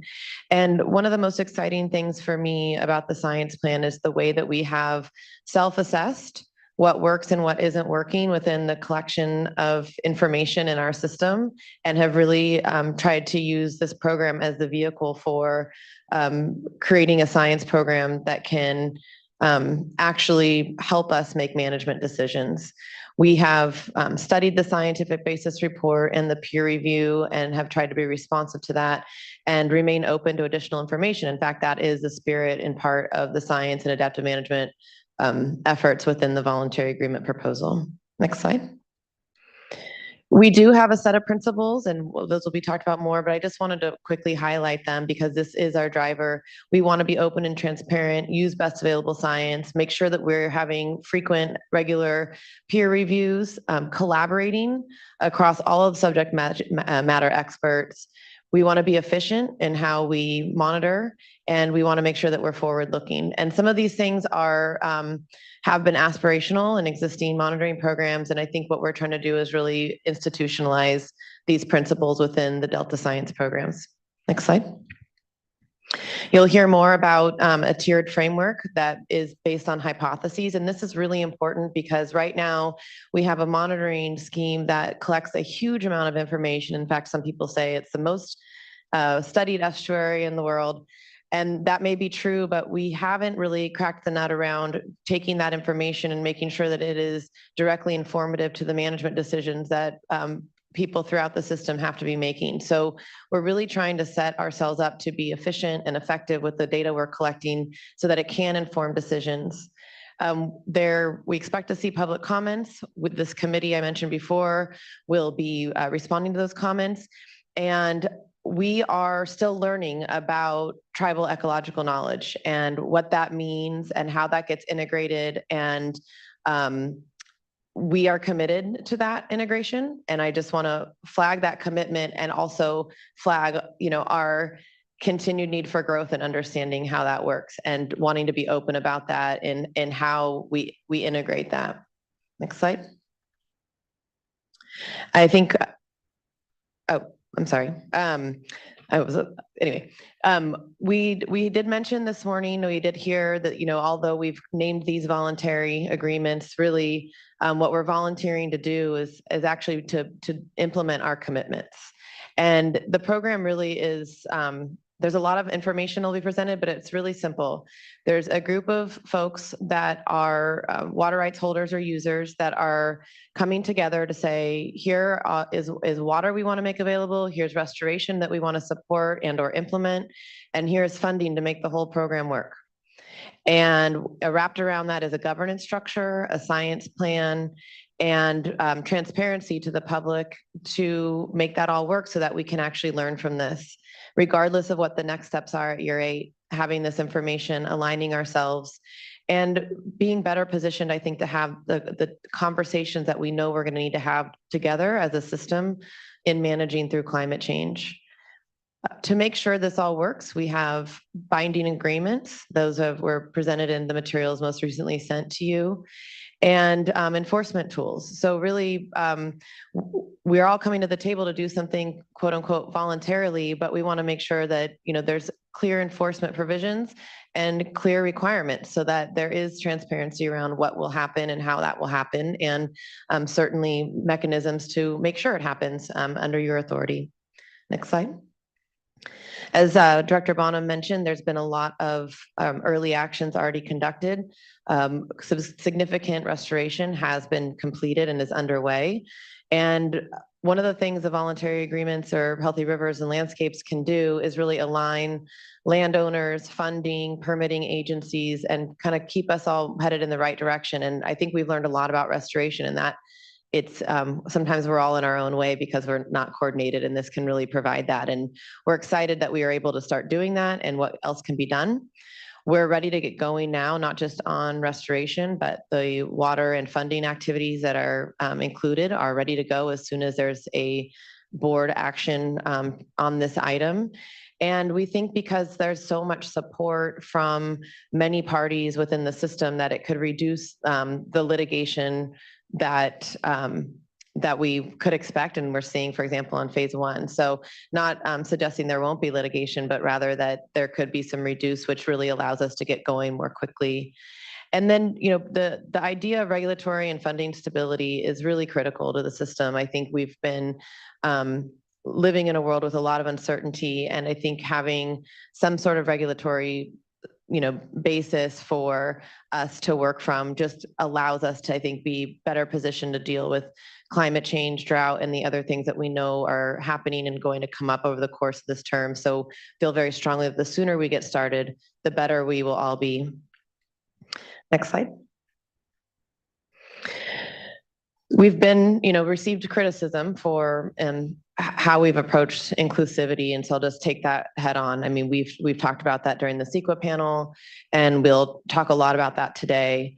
There are and there have been many opportunities for participation, and as I've said before you, we continue to welcome any and all that are wanting to work collaboratively in the development of the program and the ultimate implementation of the program. And this slide is pointing out where those kind of touch points are, and that invitation stands. We do have the science committee, and like I said, there's over 30 people from 18 different entities working on that. And that science committee does now and will continue to provide input on the program and really help to set up the science in a way that is testing hypotheses and directly helping to inform management actions. We have the system-wide governance committee, and this is really everybody. And, it's currently functioning. This is really the precursor to the group that is developing all the materials that you're seeing today. And again, open to any party that is wanting to work collaboratively on this. We've been holding seats open for tribal representatives and environmental NGOs and others. so that the kind of governance description isn't actually fully complete, because that's our last outstanding item, is hoping to get input on how to be inclusive in a way that is meaningful and helpful to the program and to those organizations. You'll get a lot more information on Friday about kind of the breakdown of how these all organize. But we also have tributary governance. So many tributaries already are, have a governance structure where they're making decisions, and we expect to utilize those. And those will interact in a bilateral way with the system-wide governance to both, have kind of a top-down from the system-wide, here's what we need in that watershed coordination that David mentioned, but also for the tributaries to also inform the broader system-wide governance. Hey, we have this opportunity or this constraint, or we've just learned XYZ. That's a huge component here, is really sharing of information where, for example, McKellamie River is, wildly successful on certain activities. How might we learn from that? And this could be a forum for sharing that. We also have habitat projects, and there could be parties or individuals that are very interested in certain habitat projects in certain areas of the system or at large. And I think there's a great opportunity to participate there.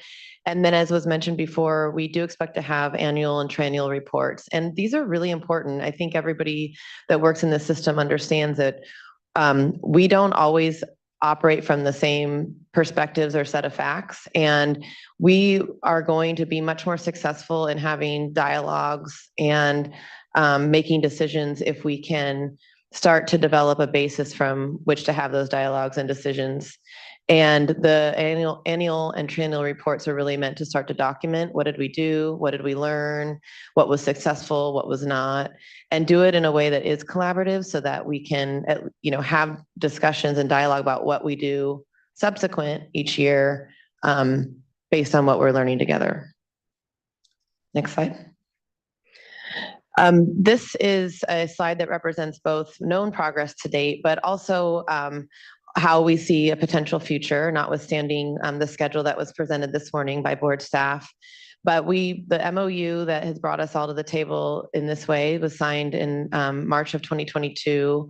And you have been working, and your staff have been working to develop a set of materials, including draft staff report and the supplemental science basis report, the peer review, all of the governance, science, enforcement agreements, implementing agreements. We've been very, very busy, all of us. And on that note, I just want to express appreciation for board staff who have been incredibly collaborative, insightful, and have provided us with very important direction on how to proceed. And I can't underscore how important that collaboration has been and how much it excites me for what collaboration could be in the future as we set our table for the sort of governance and collaboration that we're hoping to have.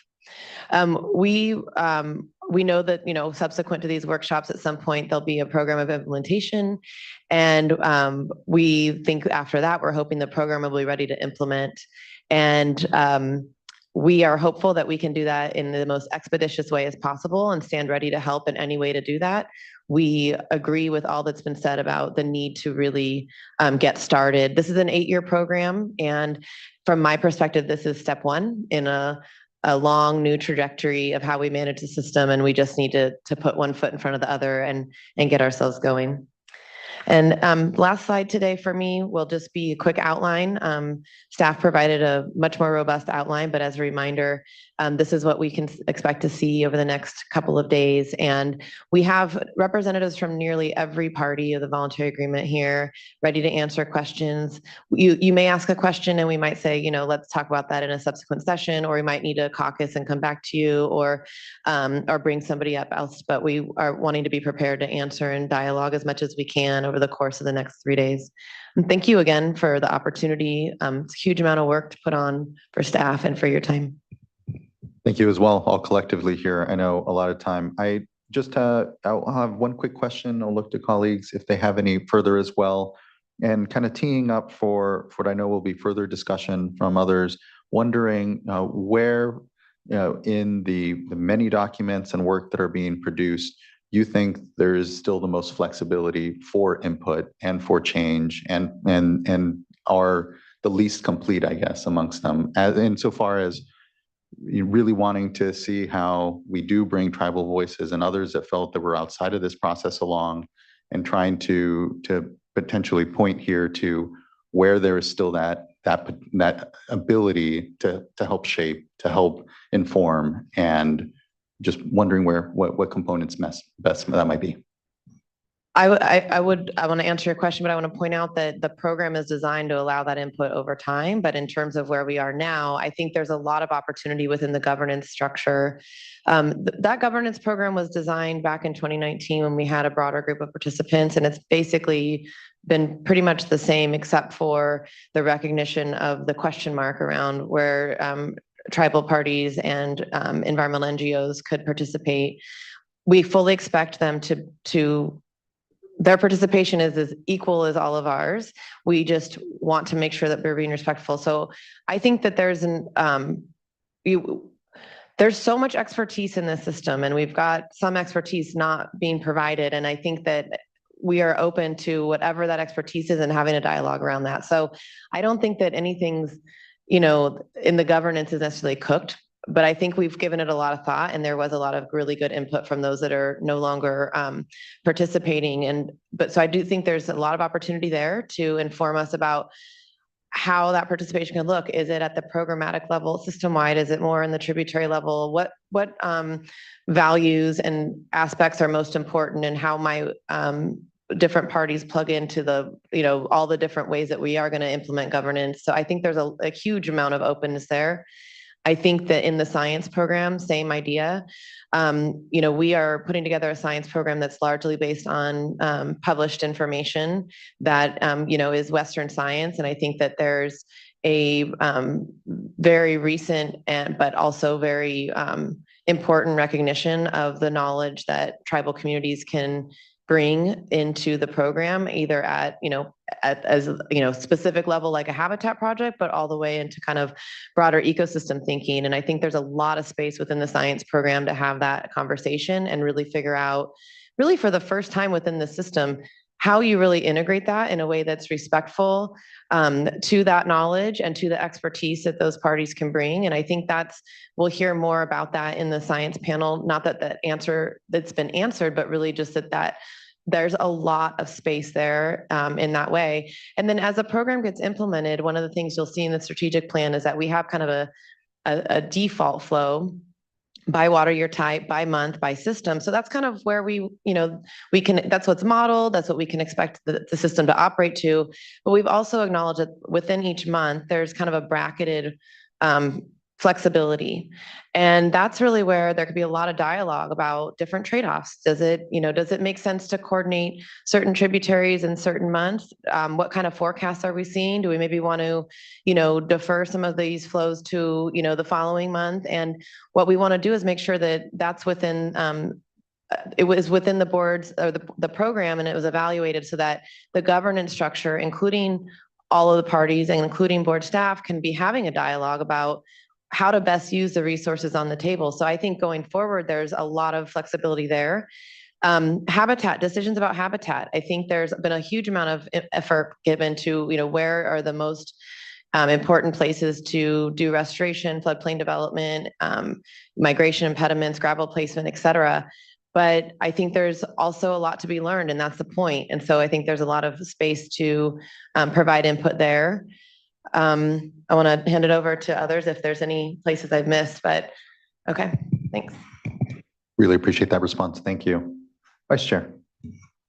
Thank you. I really appreciate the overview, and I just have a couple of questions, and please feel free to say that, this is another panel is planning on covering these issues. But first of all, on the issue of tribal engagement, I think for me, it'd be important to hear not just where places might be held, but what activities can you all do to engage in greater outreach?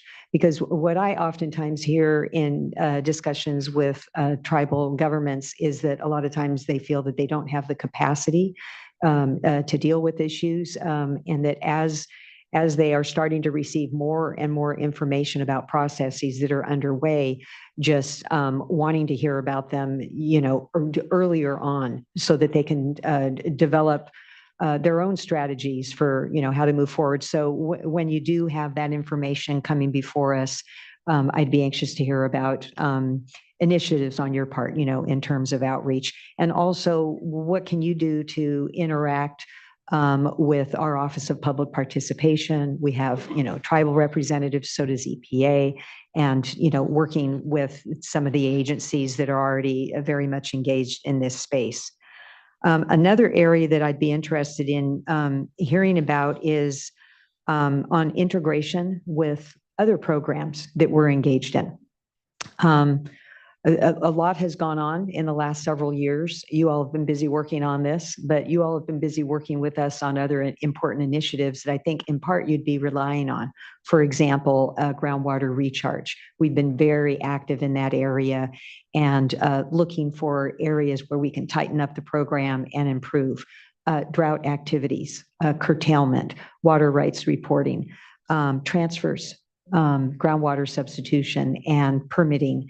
The restoration general order that is, we're really excited that we got that across the finish line, but anxious to hear about, coordination and areas that we might want to look at, regardless of whether or not this program goes forward, but wanting to understand more where you're really relying on our activities. And then lastly, on funding, and I know that you mentioned that you're going to be, that the funding program is in development. Would like to know more about timeframe on that. And maybe one of the other panels will be talking about this, but curious about what's the backup plan if the funding isn't obtained, the important state and federal dollars, or, same thing on maybe permitting, what's the backup plan if you don't get the permits? What's the backup plan if the funding does not materialize? But, maybe your other panel is going to be talking about this, so just want to kind of flag those issues. But can you provide more information now about the timeframe? You're saying it's under development. When do you expect that we'd be hearing more about the funding plan? Thank you, Vice Chair.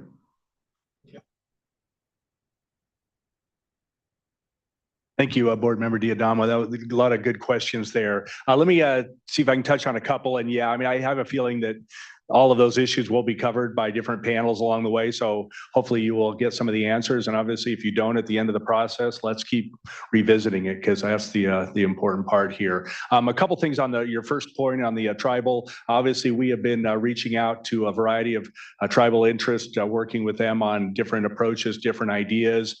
And obviously would welcome a lot more of that. You're absolutely right. Capacity is the issue that we tend to bump up against, at least in a lot of instances. I know we have been supporting NOAA Fisheries has a program, for example, to support capacity building for tribal interests. We have been supporting some of those grants for tribal interests to be able to have the capacity to participate. And some are doing some amazing work already, and we want to learn from that and build upon that. So again, I think we want to do that. We want to do that, obviously, in the context of all the things you're working on with respect to tribal beneficial uses and all that. So any advice you have would be most welcome on that. With respect to the integration of the different pieces, you mentioned a lot of them, but let me just mention a couple. First, on the permitting dynamic, really appreciate you all adopting the permitting process that you did. I think that is a really helpful piece. We're obviously working with groups, including sustainable conservation, for example, to kind of build on the cutting the green tape dynamic and see how do we permit some of these programs, particularly across the landscape in the floodplain and that type of thing. So I think there is a concerted effort to do that. And I think the agencies that we're all working with are all very committed to that. As you know, there's a lot of permitting in California, that's for sure. And so I think this administration's been really helpful, I think, in trying to, again, not cut the green tape, streamline all the things that we've seen in the legislature. So I think there is a lot of forward progress going on that. The other one I'll just touch on, and others can add to their element, but groundwater recharge, thank you. Boy, we need to be doing a lot more groundwater recharge in California. I think we would all acknowledge that. Appreciate the efforts that you all have made. We'd like to do more. We'd like to push you a little bit, challenge you to do a little bit more. more. I think that's a big element of getting water out on the landscape. Obviously, there is ASR permits that you've granted, which have been really helpful. But for the most part, we want to get that water out on the landscape, and that water can be put out on the landscape for multiple benefits, right? For the floodplain, for the fish food, and can also serve for a groundwater recharge. So I do think there's a lot of integration that is ultimately going to happen if we can, in fact, get water out on the landscape. So at least those are a couple of insights I'd like to share, and thank you for the question. Add a little on groundwater recharge. So for us, particularly this year and under Sigma now, groundwater recharge is part of our survival plan down in Westlands Water District. And so we very much appreciate the flexibility and ability to do that. And I think that this Healthy Rivers and Landscapes is completely compatible with being able to continue those recharge efforts and help us stabilize our water supply reliability. So I'm excited to see these two fit together and actually complement each other. Building even more on that, if you look at the water that's proposed in Healthy Rivers, you'll see that there's not a whole lot of water in wet year types. And that was actually directly for this particular topic. It was the recognition that when we have years like 23, 2017, 2019, the limitation in the system is actually where to put the water. And I think it's groundwater. It's storage, it's replenishment of basins, it's Sigma implementation, and recognizing that in those sorts of conditions, the environment is receiving a huge amount of water, but there still remains some excess water that can be moved into the ground, and that provides drought resiliency. And I love the term survival plan. That's true not just for ag, but for all of the people that depend on water from the Delta system. But that's really one of the justifications for how we formulated the program as it related to water, was really trying to protect those opportunities so that less pressure could be on the system during the drier conditions. And that was, one of the guiding principles in that I wanted to point out. In terms of tribal engagement, I think it's important to note that within different tributaries, there's different levels of existing relationships. And I think that there's been an effort to build on those relationships as it relates to this program. But I think also in some of the conversations I've had with some tribal representatives, there are hundreds of tribes, and not any one tribe can represent them all. And I think we do need to work through that issue of how we can, have a full representation of the different interests in a way that's efficient and with time and money, and then our ability to make decisions. So I think that is another area to Chair's question about, what more is there to do? And I think we need to figure that out as part of our system. But I think where we've had dialogue, I think it's been generally positive.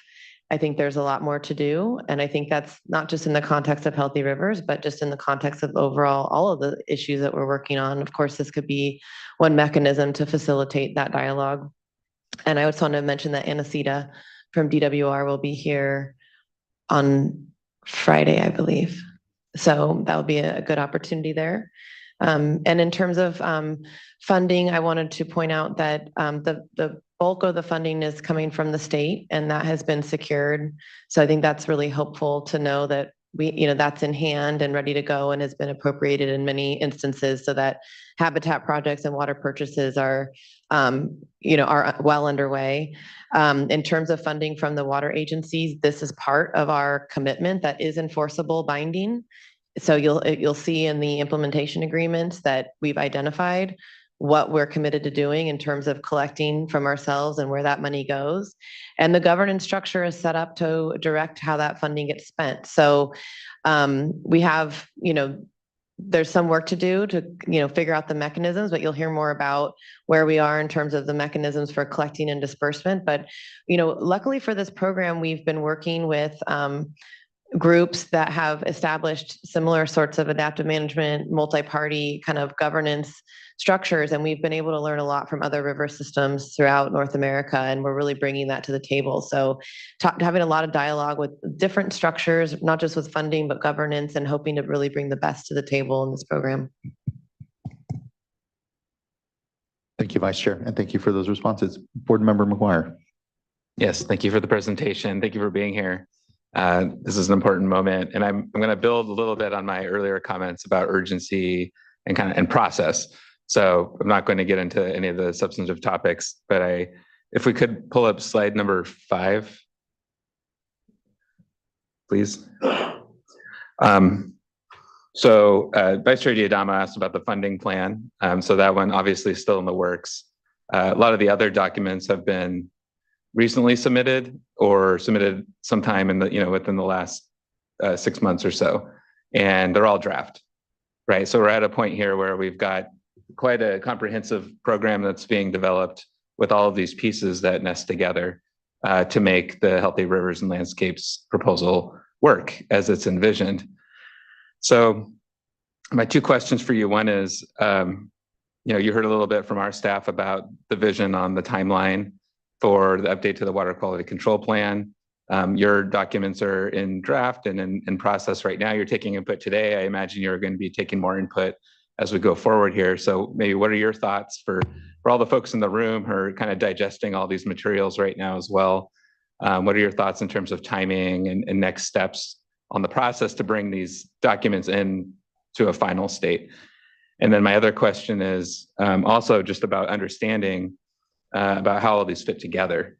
If you could, I think I have an idea of how these fit together, but if you could just maybe at a high level describe, because you're kind of starting off 3 days of discussions. So maybe if we can all have the same understanding of, if I were to look at the governance program or the strategic plan as compared to the global agreements or the enforcement agreements, how might I navigate that and understand what comes first and which document should I really be looking at a micro scale, at maybe a tributary level versus a macro scale when I'm trying to figure out how the watershed would be managed? I would start with the strategic plan. That's really kind of what we hoped to be the kind of the publicly digestible overview of the program. And I think it then references the other pieces that are included that continue to provide more and more detail. So that's where I would start. And I think if you read the strategic plan, you'd probably say, oh, I'm really interested in this. And there'll be a reference to something, deeper to go to. But I think to really get the pictures from the strategic plan, which really talks about the flexibility, the governance. It really is a good highlight of where we are. And, ultimately, that's part of what we're asking you to adopt is that strategic plan so that we can go implement it. The governance program, has been very similar to what was provided back in 2019 with some of the adjustments I mentioned earlier, and the science plan will continue to be developed. It's come a long way. Draft can mean a lot of things. It can mean, practically an outline, or it could be something that's, just needs a spell check. I think that, the memo that was provided gives an idea of the level of doneness for each of these documents. But I would say overall, I would call this program about 90% complete. And that, there's variation among these, but I would say we're very, very close. That doesn't preclude input. It just means that from our perspective, we think we're really close to like having our full thought mapped out on paper within what we've provided here. The way that the legal agreements work, which is really what that bottom row is, they're legal agreements. So they are reflective of what's in the other agreements on the top there. But the global agreement is really kind of again, big picture of what are we trying to do. The implementing agreements are really identifying what each party is committed to doing. So this is where, what are you funding? What habitat are you doing? What water are you making available? How are you making it available? And the enforcement agreements is your ability to make sure all that happens. But again, to answer your question, start a strategic plan. And then I think you can navigate to these other pieces and by tributary, if you're particularly interested. It is a lot of information, but conceptually, I don't think it's that complex. We're basically saying across the watershed, each party is making a contribution of funding and water and habitat. We're going to coordinate that together. We're going to report on what we did, and the board is there to make sure we do it the way we said we're going to do it. That's really what we're proposing here in a lot of words, but we need that to make sure it works. Hopefully that answered. Yeah, if I could just add that, thank you, Board Member McGuire. Boy, I mean, I think first, there's been a lot of work that's been done on all of these pieces, as you know. There's a lot of people that have been working on this. There's a lot of effort. Their draft for a couple of reasons. One is because we are always looking for input. I think that's obviously an open invitation. And if anybody wants to have more detailed briefings, obviously we would welcome doing that in whatever form people think that would be most helpful. Also, too, needless to say, a lot of these agreements are going to ultimately require approval by boards. There's needs to be respectful of the CEQA process, all the things obviously that need to do that. But anyway, I think it's important to note that there's been a lot of progress on these agreements, particularly, and we really want to keep moving forward. And we want to be even a little more ambitious than your time frame that you had earlier. We would love to see the program adopted first quarter of next year, if that's at all possible. But again, I know there's a lot of work that needs to be done, so we want to keep moving forward. So thank you. Thank you. Appreciate that. Thank you, Board Member, and thank you for those responses. Let's go ahead and take our mid-morning break at this point. We'll come back here in 5 minutes, or 10 minutes rather. So let's go ahead and come back at 11:05. Thank you, everyone.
All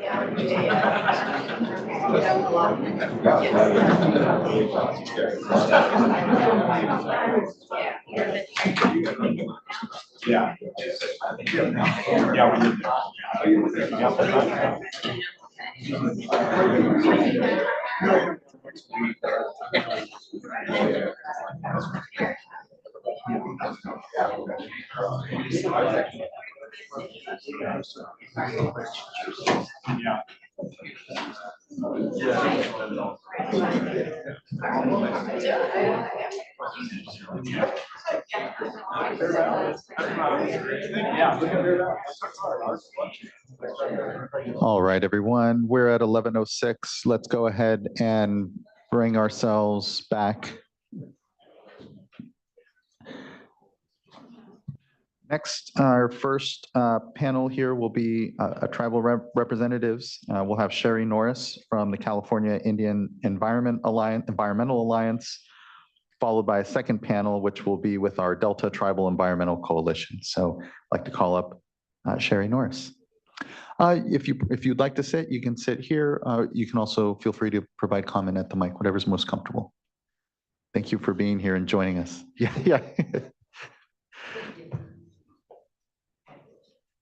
Thank you both for joining us.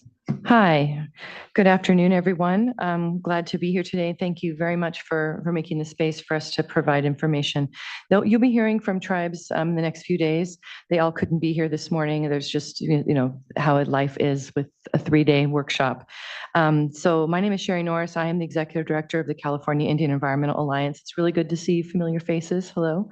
In 2024, SIA participated in 3 workshops or meetings regarding proposed voluntary agreements. And my intention today is to introduce some of the concerns that were shared by tribal participants and SIA staff during those meetings, and also provide a little bit of information to some of what we just heard on the panel, because there's some information that I was receiving from those that couldn't be here today via text that relates to that directly. So the first is that tribes and EJ groups were not included in meaningful voluntary agreement development, as you guys know. But it's very recent, even within the last 2 months, where there's been in the slides it says that tribes are being engaged. Today, tribes have still not been contacted to be invited to participate. So if they've had 2 months to reach out and have not. We really need, since they're asking for things to move forward more quickly, and you can see that a lot of these documents are 90% completed, tribes need to have the opportunity to look at those documents, respond to those documents, and to, as quickly as possible, be put into those decision-making roles in those bodies before they proceed. And I would add to that and say that all of the agencies that are signatories to the MOUs and have been engaged, it's alarming to know that they would sit in a room and have conversations and look around and see that there's no one from EJ or tribes there. That immediately the brakes should have been pumped, and they should have said, hey, we need to make sure that these folks are in the room at the table, because we don't want to get backlash later. I don't understand how this many years went by.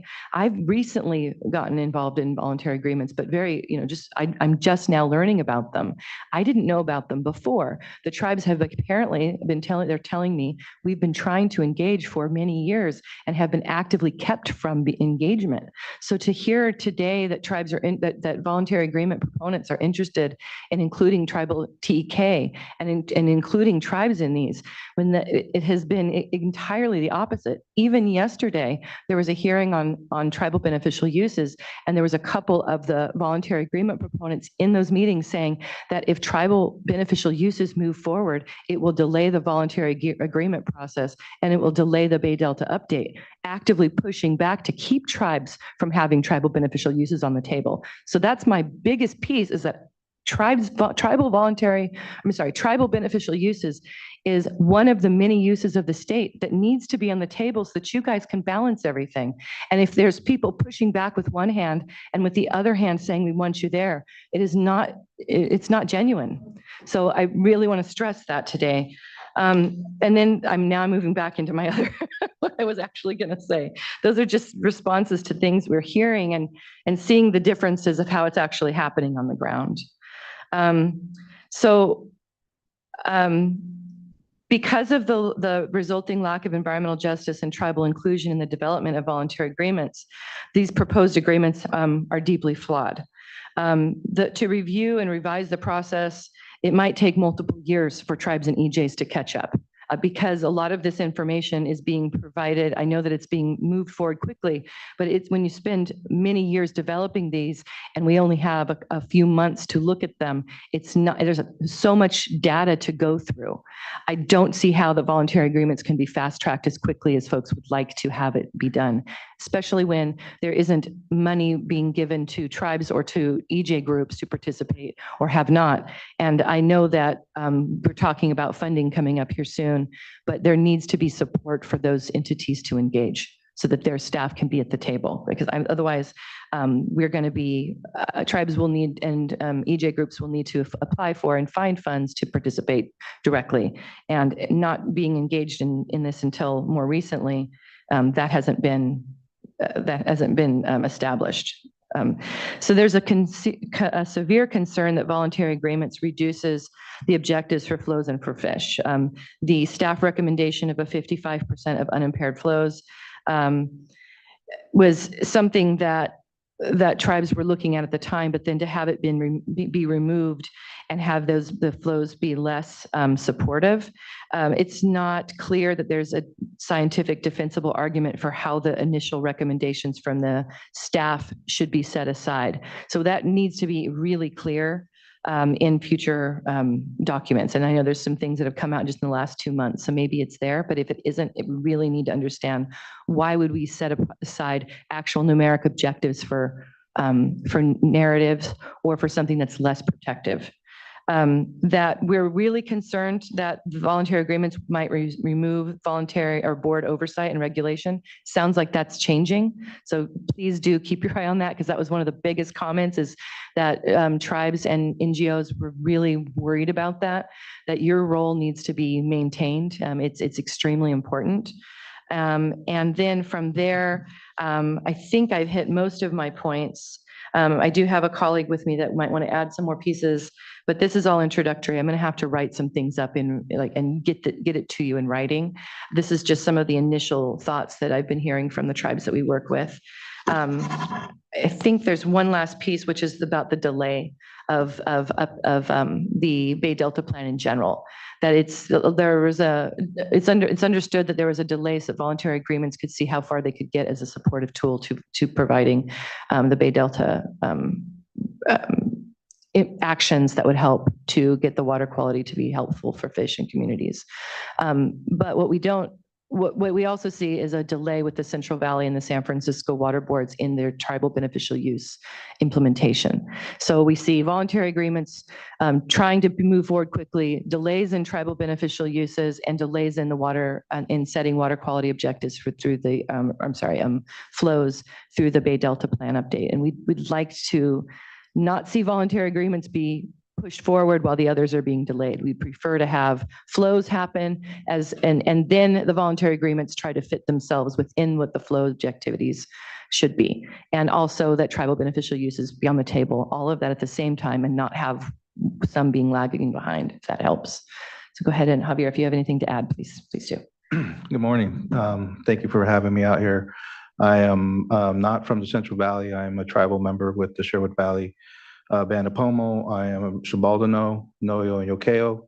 I do represent Yokeo in a volunteer water sharing program similar to this in the Russian River, and have been since the drought, and have been involved in conversations with users there. The tribe's interest in participating is to be aware of what's going on, although capacity has been mentioned, and that is a big issue with an unfairly recognized tribe that is located in the Russian River. I also wanted to remind everyone that the tribes are engaged in the tribal beneficial use designations throughout the state. We are also in the Russian and the Eel. I think that is something that, if we're going to come to a healthy river and landscapes, that's a very important tool to have, is tribal beneficial uses. Traditional ecological knowledge, is also needs to be respected of those tribes. Those tribes are the ones that have that knowledge, and it's not to be, how do you say it, provided by anybody else outside those tribes.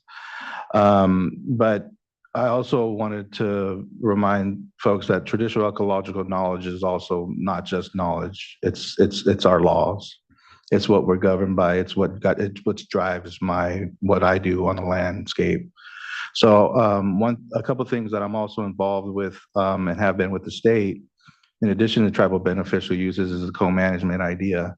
With Fish and Wildlife, they have come up with a definition, and I think they're still working on how that looks in regards to Fish and Wildlife co-managing species out there. So I want to remind everyone that exists. Tribes are interested in co-managing either restoration projects or however that looks.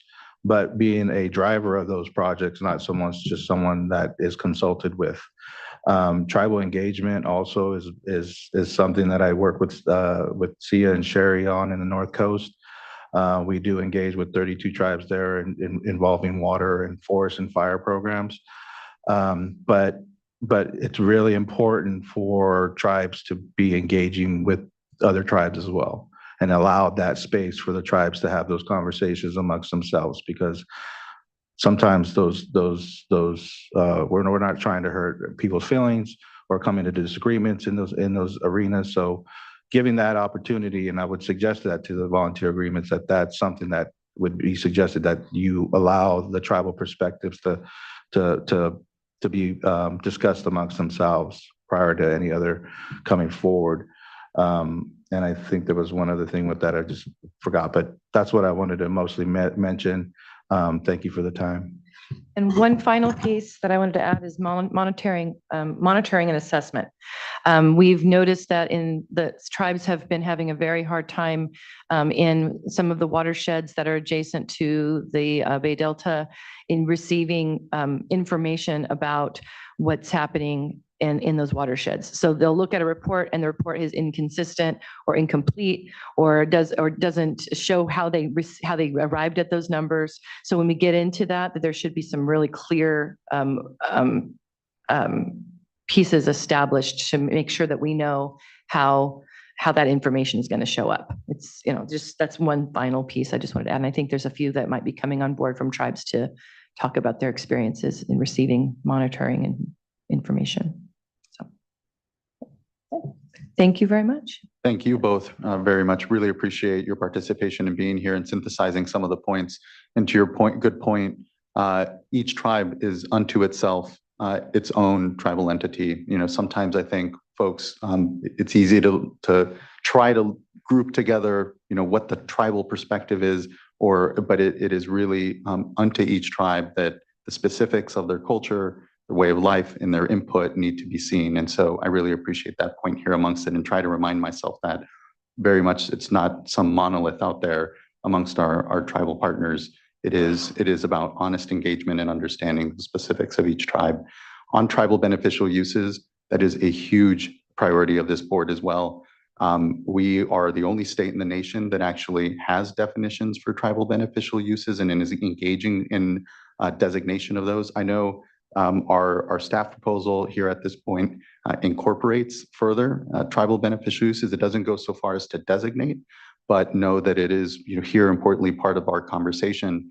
And whether it's tribal beneficial uses or biostimulatory policies that impact the prevalence of harmful algal blooms, there's a lot that is tangentially associated here with the Bay Delta Plan that is important. And it is now our opportunity to advance all of these discussions in a way that is integrative.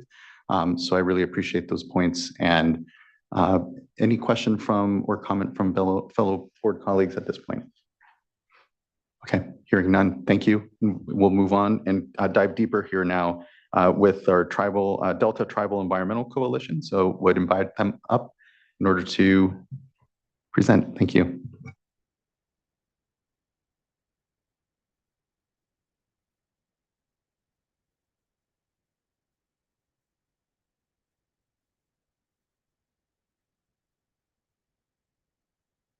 here. Feel free to come up front to us here. Appreciate it. We've had a bit of change in plans and on logistics. So if the panels can come up front, if the VA panels for the future panels would like to stay up front, we should have enough room for the other panels so that the board can efficiently ask questions to everybody. Sorry for the change in direction on that. Yeah, thank you, Ms. Riddle. And I'm to fault for that bit of change. We did want to be able to see folks here in front of us. So thank you.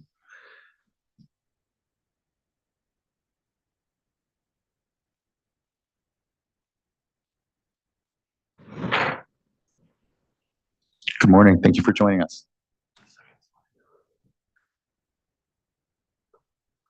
Hello, my name is Jesse Galvin. I'm representing Buena Vista Rancheria Miwok Indians.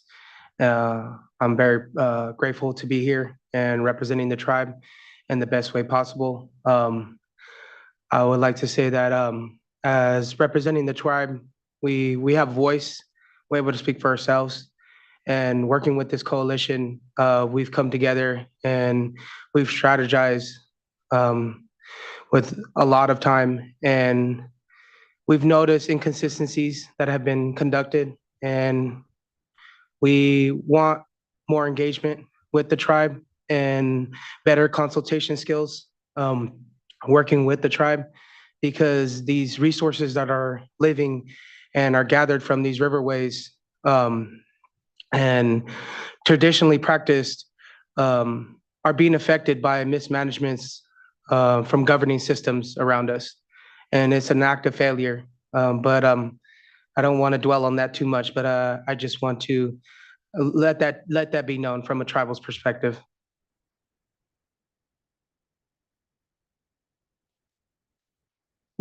Could we go to the next slides, please? And the next one, sorry. So I just want to start off and acknowledge that some of our members or some of our colleagues from Shingle Springs couldn't make it to give a presentation today, but they did want to they gave us permission to share this notes. So Assembly Bill 2614, sponsored by Shingle Springs and being carried by Assembly Member Ramos, is a bill that will establish tribal beneficial uses of statewide or water statewide and provide direction to the state and regional water boards on tribal consultation and co-management. It will also mandate a framework for tracking implementation of TBUs. During yesterday's Committee on Water, Parks, and Wildlife hearing, proponents and signatories to the VAs and opponents of the bill mentioned that TBUs would further delay the Bay Delta Plan update and the VAs. They don't want the TBUs. They certainly don't want them included in the VAs or the Bay Delta Plan. This contradicts the board's expressed interest to incorporate tribal beneficial uses in phase 2 of the Bay Delta Plan. But aside from that, I'll kind of move on into the comments I was going to make with the point that the comments I'm going to make are going to be a little more geared towards the science part of tomorrow, but unfortunately due to time constraints, this was the best time to meet for our entire group. But if I go to the next slide, I'll start by saying good afternoon or good morning. It's still morning.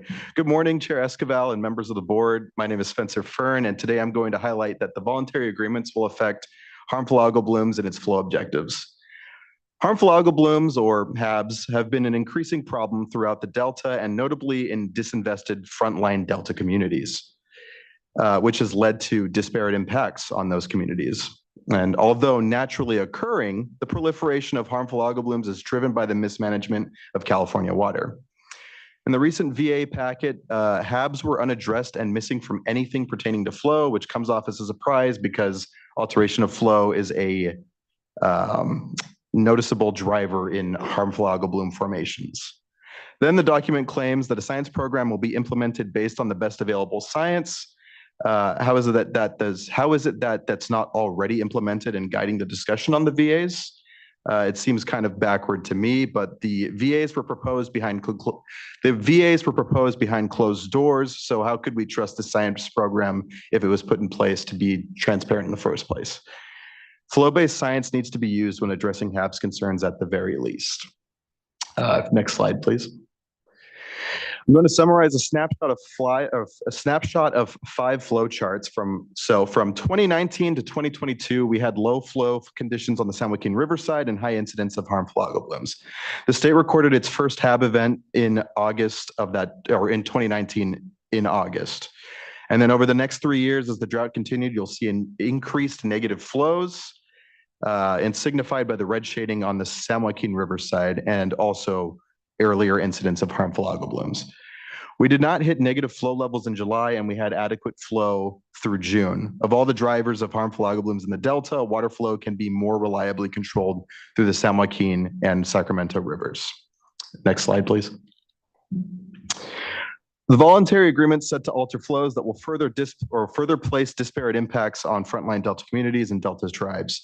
It's clear that the lack of involvement of community members and tribes is at the core of our Title VI complaint on discriminatory practices.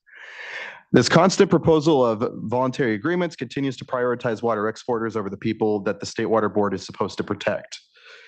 Community members and tribes need to be involved in these decision-making processes like the voluntary agreements.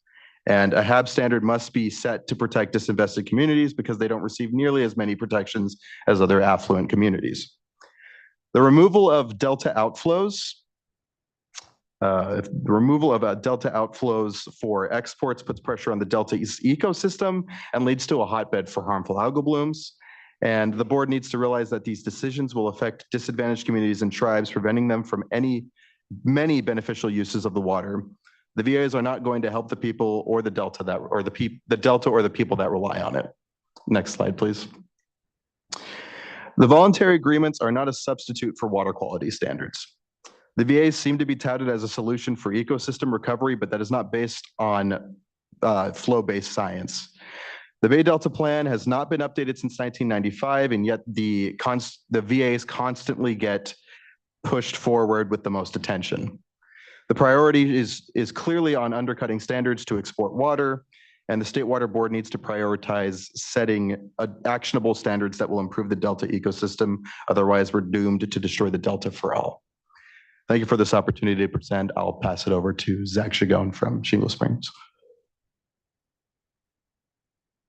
Good morning, Chair Esquivel and members of the board. Thank you for the opportunity to speak. My name is Zach Chagone. I'm an environmental scientist with the Shingle Springs Band of Miwok Indians. The Vice Chairwoman, Melissa Tayaba, offers her apologies that she's not able to attend today, unfortunately, so I will be speaking on behalf of the tribe.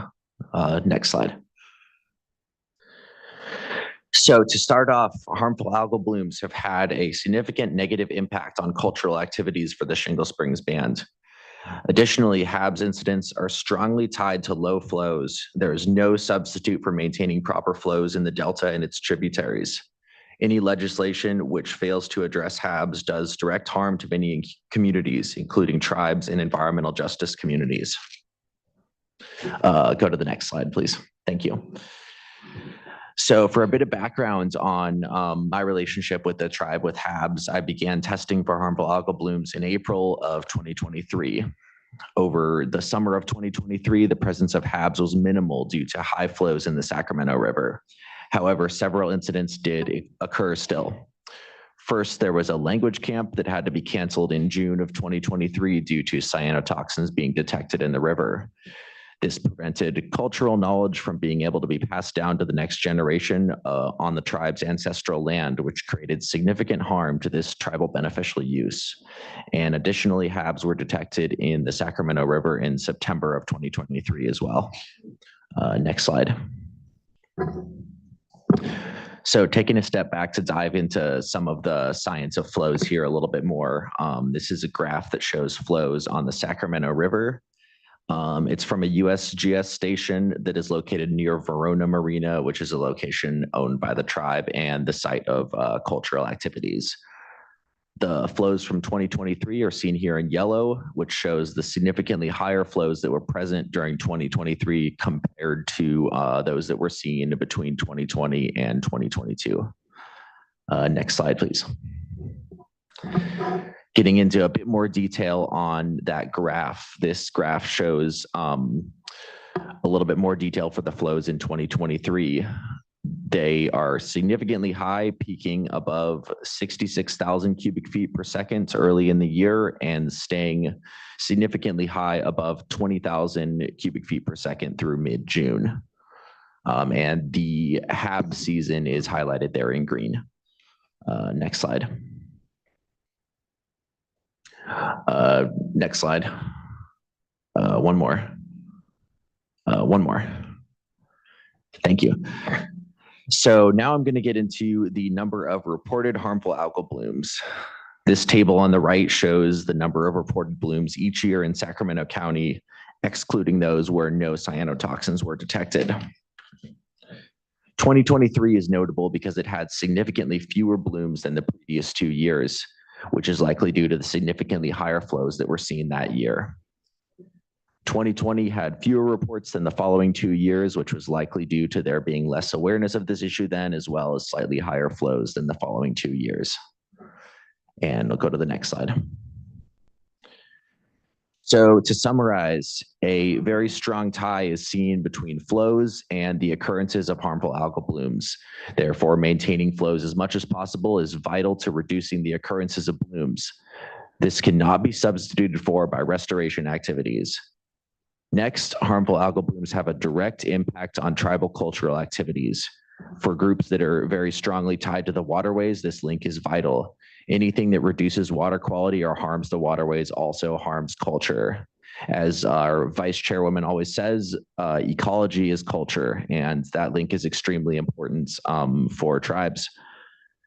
Because of this link, it is vital that water management in the Delta is science-based and brings all voices of affected communities to the table. As it stands, this issue is not properly addressed by the voluntary agreements. Thank you to the board for your time. Thank you. I appreciate your time as well, being here before the board and presenting. And I know here the case around the connection between flow and harmful algal blooms. Flow is a component of harmful algal bloom incidents, but nutrient inputs are as well. And just wondering if you all are tracking some of the biostimulatory kind of policy work. I know there has been a lot of work going on in Clear Lake with the Pomo Band and others around just better having science around their incidents, and just wondering around some of the work on those components, wondering if folks are tracking that as well. Yeah, so I'm aware of some of the work that's happening up there, and I am doing testing for nitrogen and some nutrient levels in the river as well. I definitely understand that that's an important component in addition to flows. I just want to highlight flows because I feel that that's a part that's being underrepresented. For sure, and I appreciate that. Yeah, thank you. I was going to say, if I could add on to that too, at least with the nutrient problem, at least from what I've been doing with my testing program in Stockton area in the Delta, that part, the nutrients are in a high surplus there and has never been at a point where it can limit harmful algal blooms. So when we had increased flow over the previous few years, like in those graphs, we didn't have any incidents last year, and I'm really interested to see what happens this year. But it seems like flow is it seems to be much more of an important factor for limiting HABs than nutrients from at least that data. But thanks. Appreciate that. Thank you. Looking to fellow board colleagues if they have comment or question. Seeing none. Thank you very much. Appreciate it. What we will do now is move to our next panel, and I'd like to call up we have the Golden Gate Salmon Association and Defenders of Wildlife.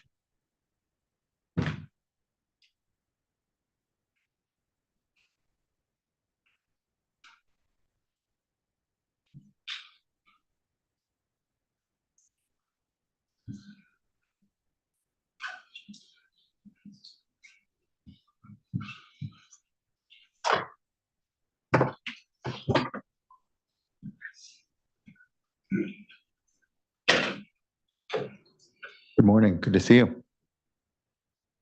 Oh, apologies. You need to turn on the mic. The small button at the base there. There it is. Yeah, thank you. Morning, Chair Esquivel and board members. Barry Nelson with Golden State Salmon Association, here to provide an overview of some of our concerns with regard to the voluntary agreements. Next slide, please. I'm going to cover three areas, substance, equity, and timeline and completeness. Under substance, I'll talk briefly about flows, temperature, and science. In two subsequent panels, I'll talk about lessons from other voluntary agreements. Next slide. Diving straight into flows. The flows provided under the voluntary agreements are simply not adequate to be biologically meaningful, and in most cases really don't move the needle. These are three metrics. These are slides developed by the Bay Institute and Baykeeper based on information from your staff and your staff report. These are three biological metrics that show the flows required for two different salmon metrics and then one for sturgeon. And if you look at baseline and VA, what you'll see is that under the baseline, these metrics are met 24%, 44%, and 15% of the time. You'll notice that the VA numbers are essentially identical.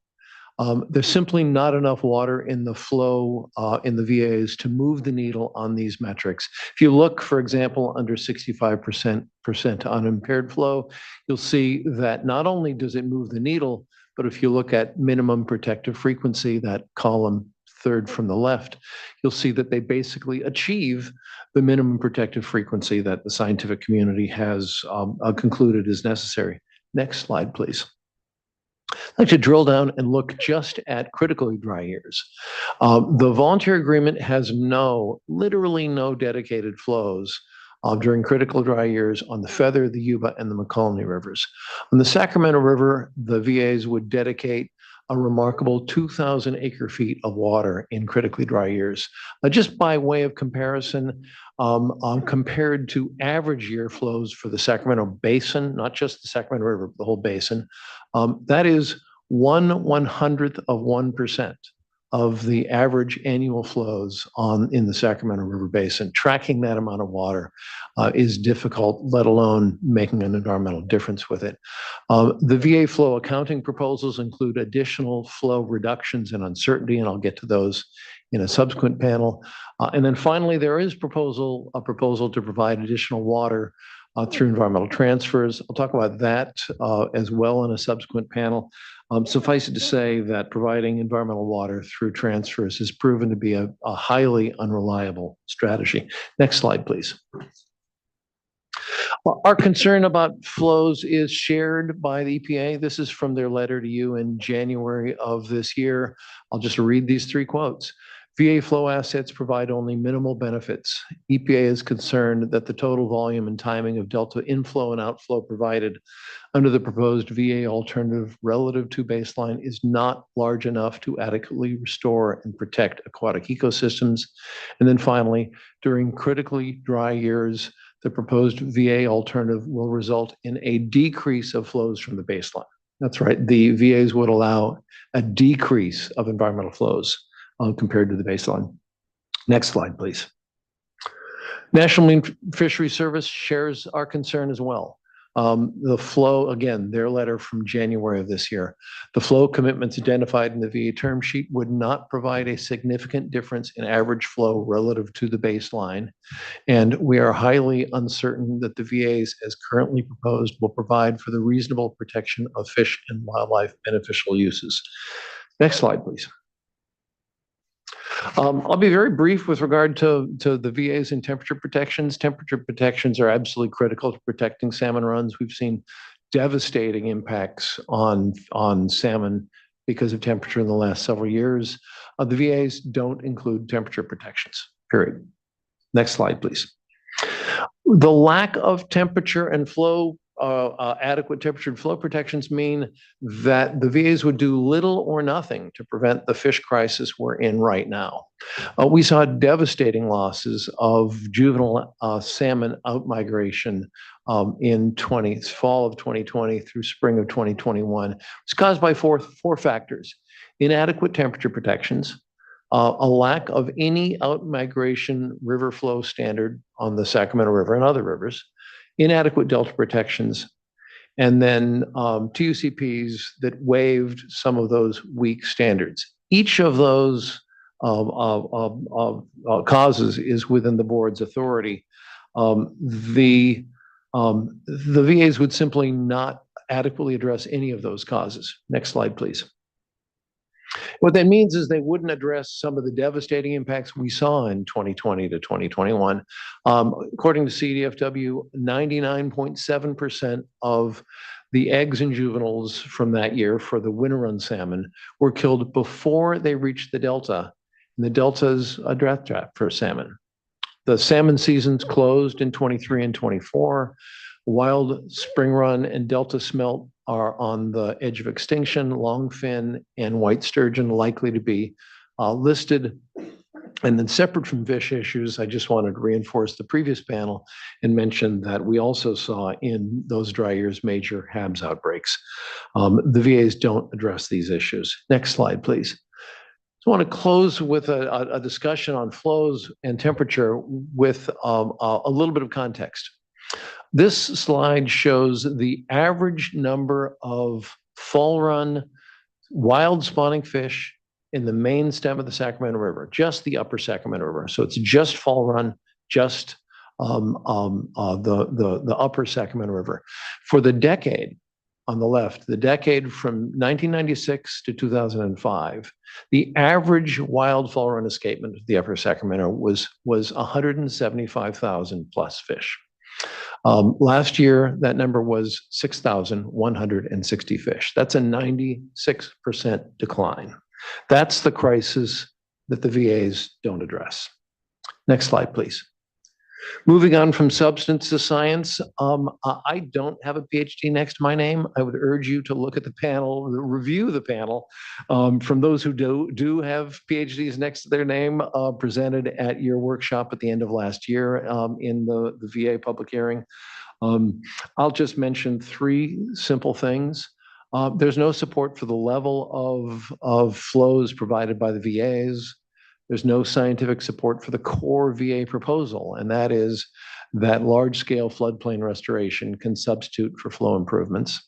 And then finally, and really critically importantly, the VA process has no smart biological goals and objectives.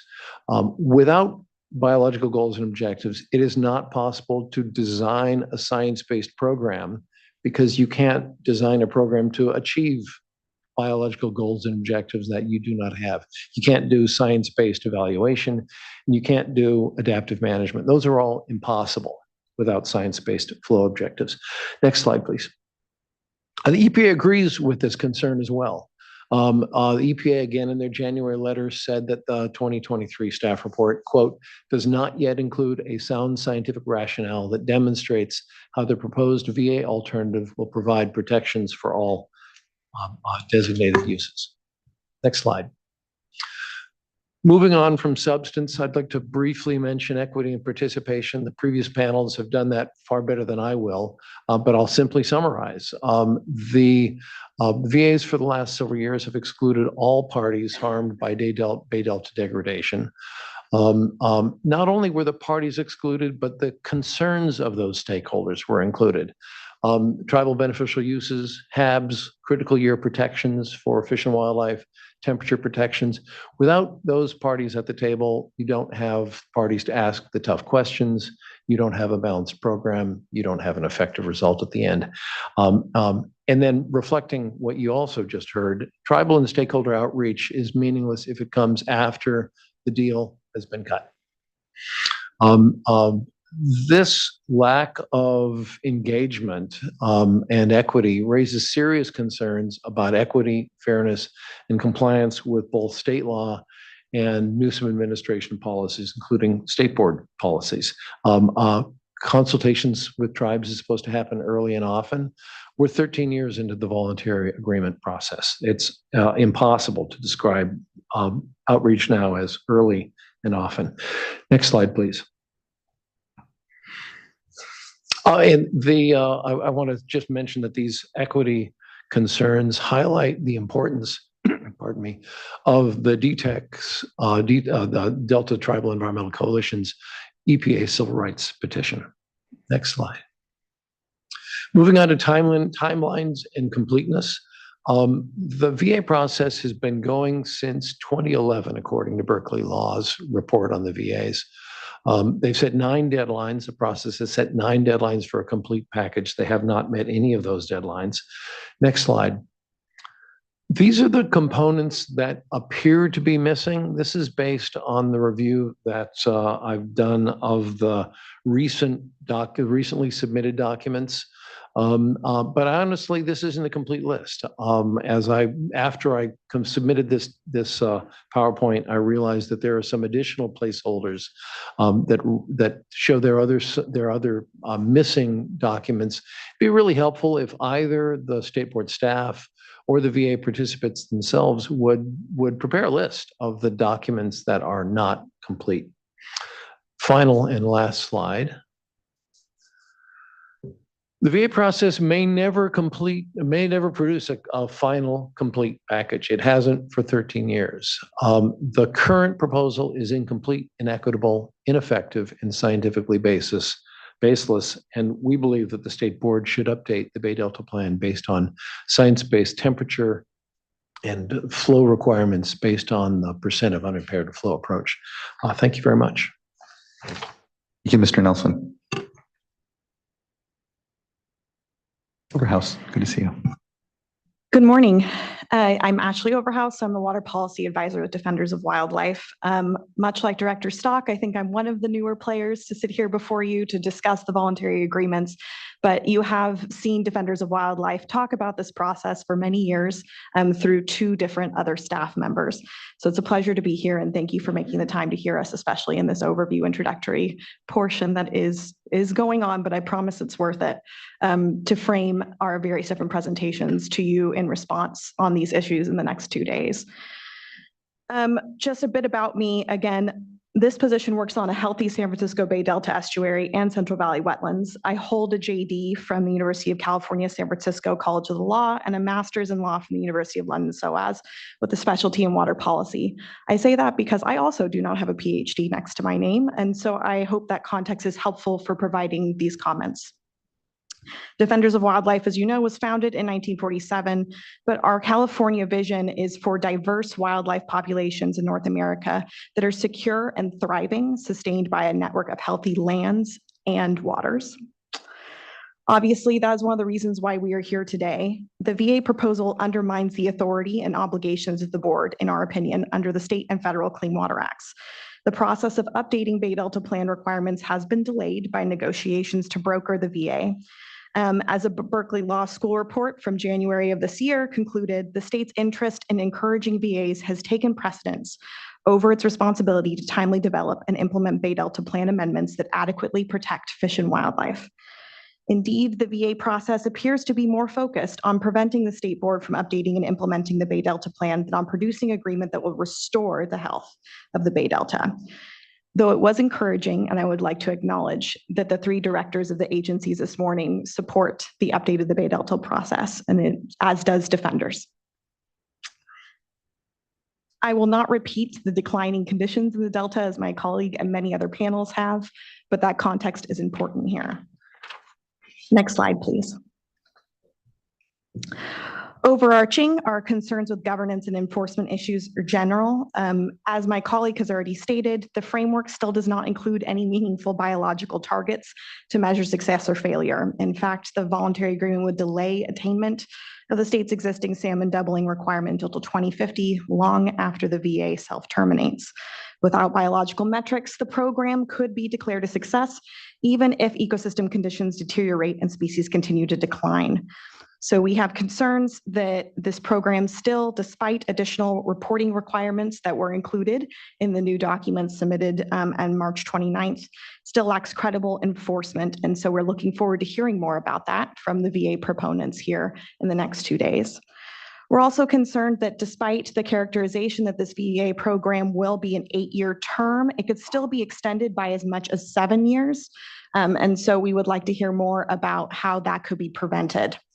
And then there is no plan for post-VA science-based requirements. And so we are hoping that we will hear more either from board staff or VA proponents about what that plan would look like, and not just a plan to plan, if that makes sense. Next slide, please. And I would also like to express some concerns about the workshop here today. So just basic procedural concerns. So like my colleagues have said, the time to solicit stakeholder input into the VA proposal was prior to the submission of any materials to the Water Board. As noted, this program is apparently 90% complete. So that does, in our opinion, preclude input to most of it meaningfully. Also, additionally, it would have been very helpful, while we appreciate the opportunity to speak here today, to have been consulted when scheduling this workshop.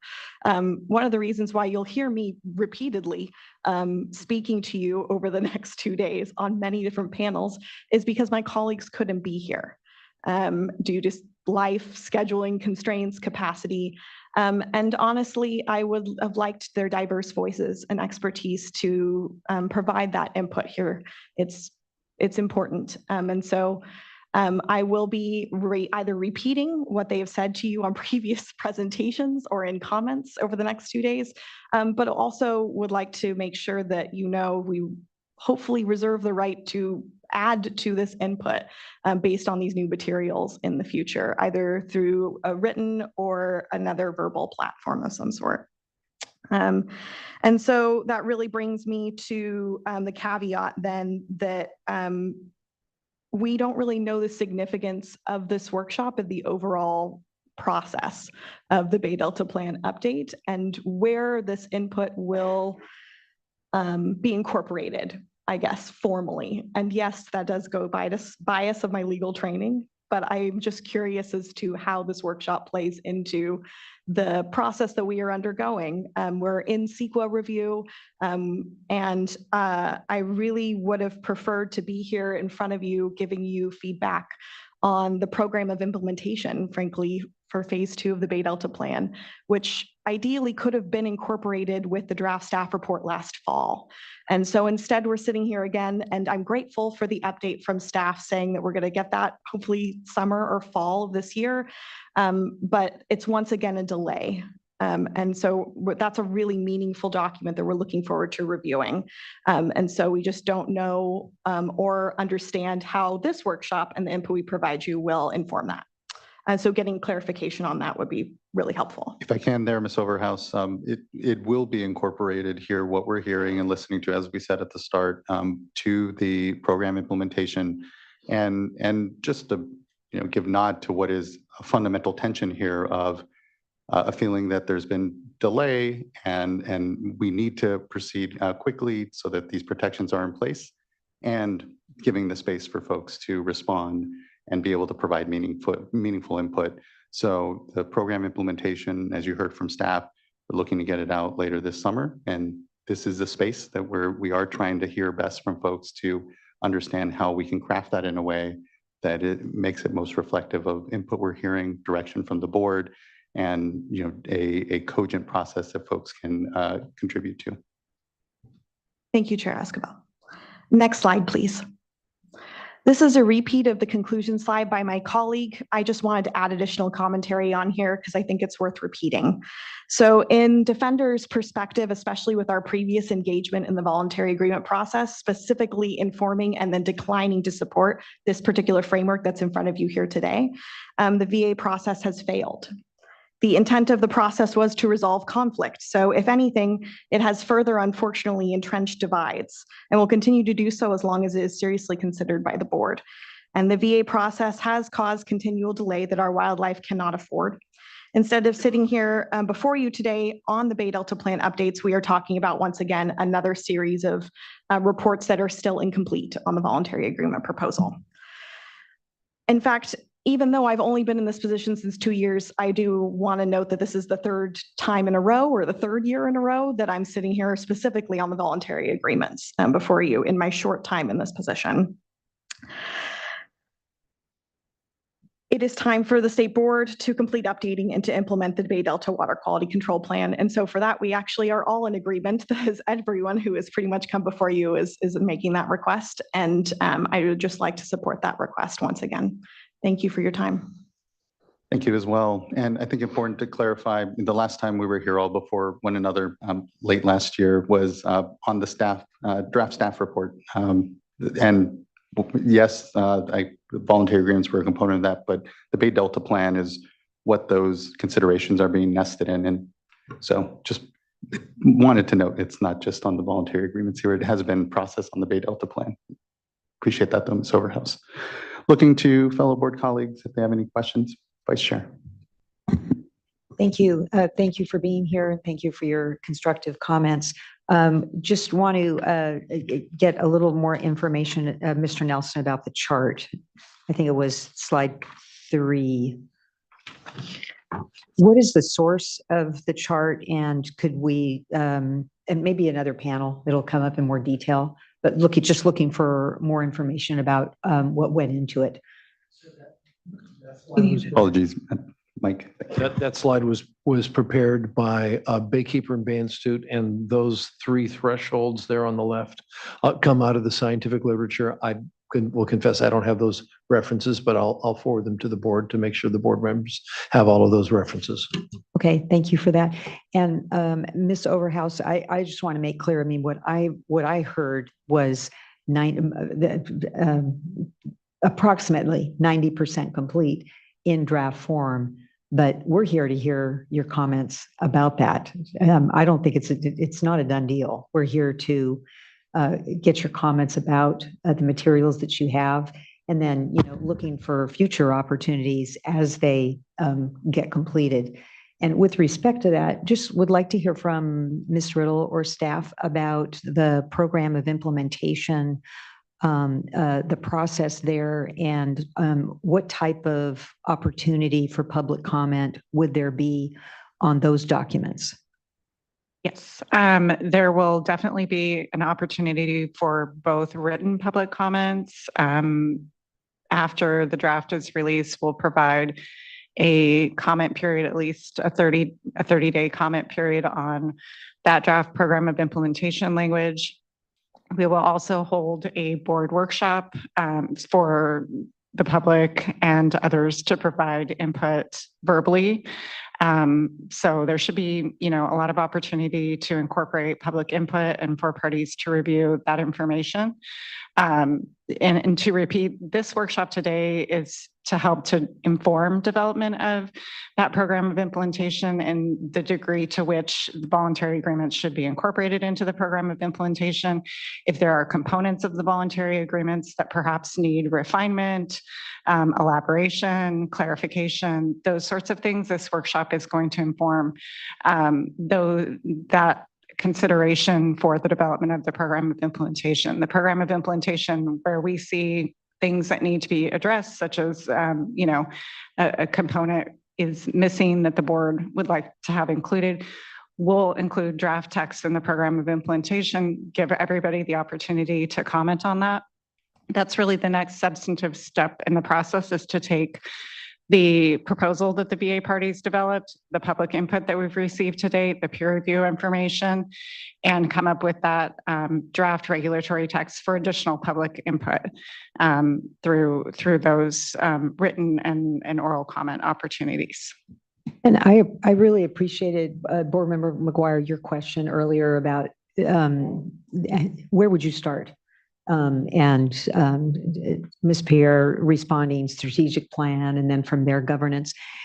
Ms. Riddle, could you talk about how the program of implementation, the options, could it be referencing those documents or incorporating them within?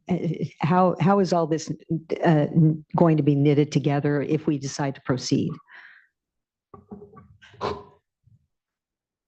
I think what we need to do is we need to take the relevant components of the BAs and incorporate those into the program of implementation. There may be some references out to those documents. There may also be some refinements to the, if for a VA related alternative, the board moves forward with that proposal, then issues such as tribal participation, if the board has preferences as to how that should be incorporated into the process, that's something we can include in the program of implementation. And then we would give VA parties and the public the opportunity to comment on that. So I think where we see refinements to process that are needed, we would include those in the program of implementation. There's also various components of the BA documents require approval by the board. So both through the program of implementation and that approval process, the board has the ability to suggest modifications to the voluntary agreements proposal.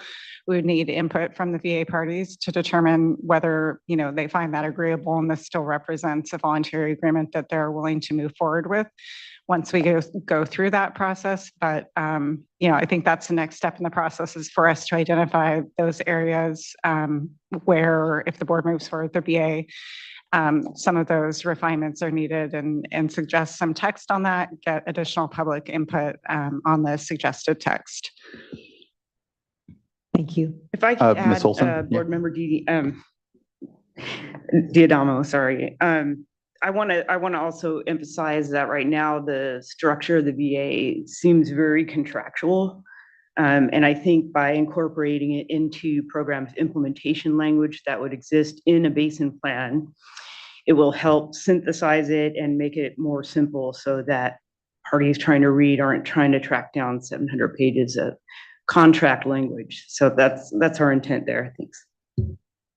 Really appreciate that, Vice Chair, and for that clarification as well, Ms. Olson. Board Member McGuire.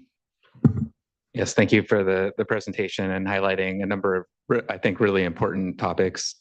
And I know there's a number of panels throughout the rest of today and the next couple of days. So it may be that some of these different topics are raised and discussed by different panelists and VA parties and so on. But I wanted to flag, or just maybe emphasize and highlight a couple of the areas that you mentioned, because I would look forward to some further input and discussion on a couple of these items in particular. And there's a lot to dig into, but I just want to highlight a couple. And one is that I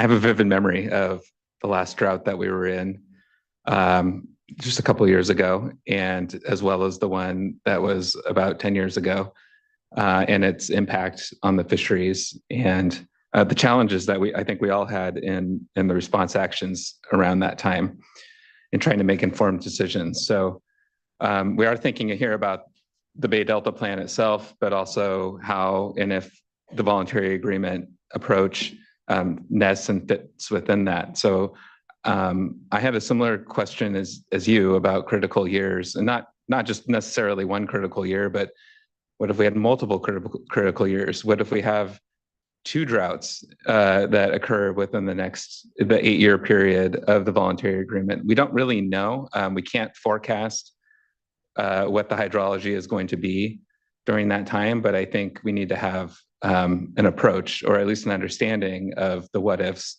and what we might do under different circumstances. So I want to leave that open. I know there's panels on flow accounting and other governance, other measures, so maybe appropriate to address those topics then. But I wanted to highlight that because I think it is absolutely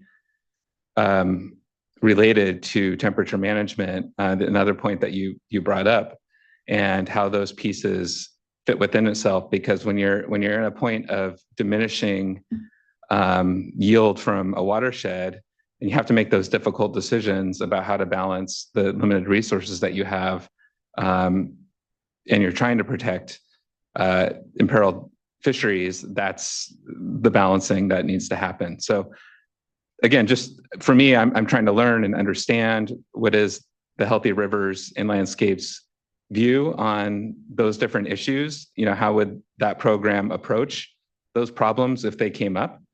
And just so I can have a better sense for what that might look like.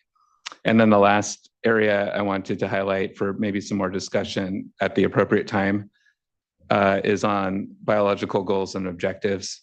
And again, might be best suited under the science program discussion, but just that concept, I just wanted to flag that that's an area I'm very interested in hearing more about, how we would track progress biologically and understanding either actually through the program of implementation approach or through the Healthy Rivers and Landscapes approach, how or they can work, the science programs can work together to inform meaningful and helpful information about the status of the fisheries as all this moves forward. So just wanted to flag those areas. I don't know if you have a response, but Just wanted to bring those up.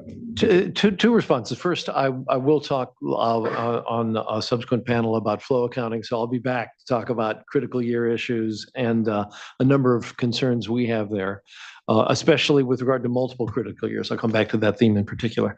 With regard to biological goals, this is a place where the history of the VA process is interesting. This effort began on the Stanislaus River with an effort to define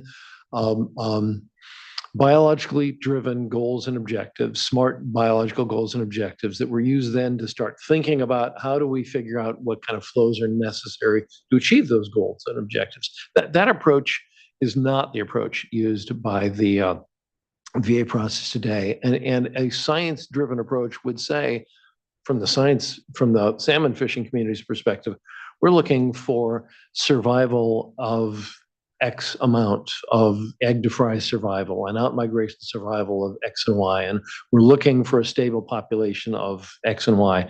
And what flows do we need in order to achieve those biological goals and objectives? Without those biological goals and objectives, you can't determine if a program has adequate flows because you don't have a target you're aiming at.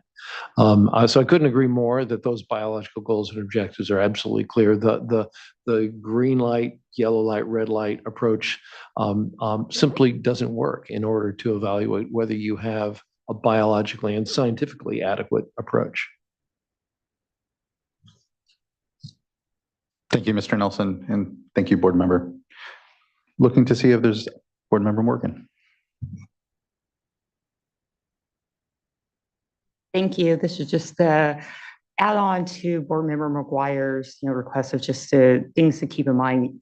I am taking everything in, and I know we have multiple panels on different areas and subjects, and just the scientific part of my mind is putting each piece together, and just from doing firmer research on algal blooms and just open channel flows and rivers. And so I want to thank the tribal panel for going, the additional information that was provided earlier.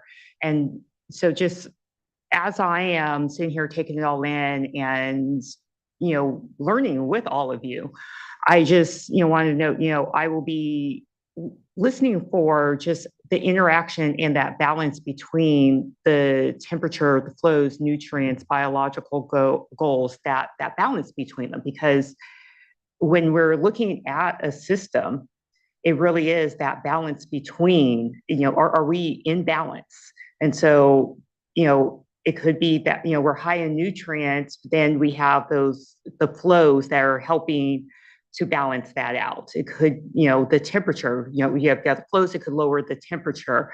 If you have, greater depth, then that also gives you the stratification for the temperature. So I'm just trying to put all of those pieces together as I'm sitting here taking it all in.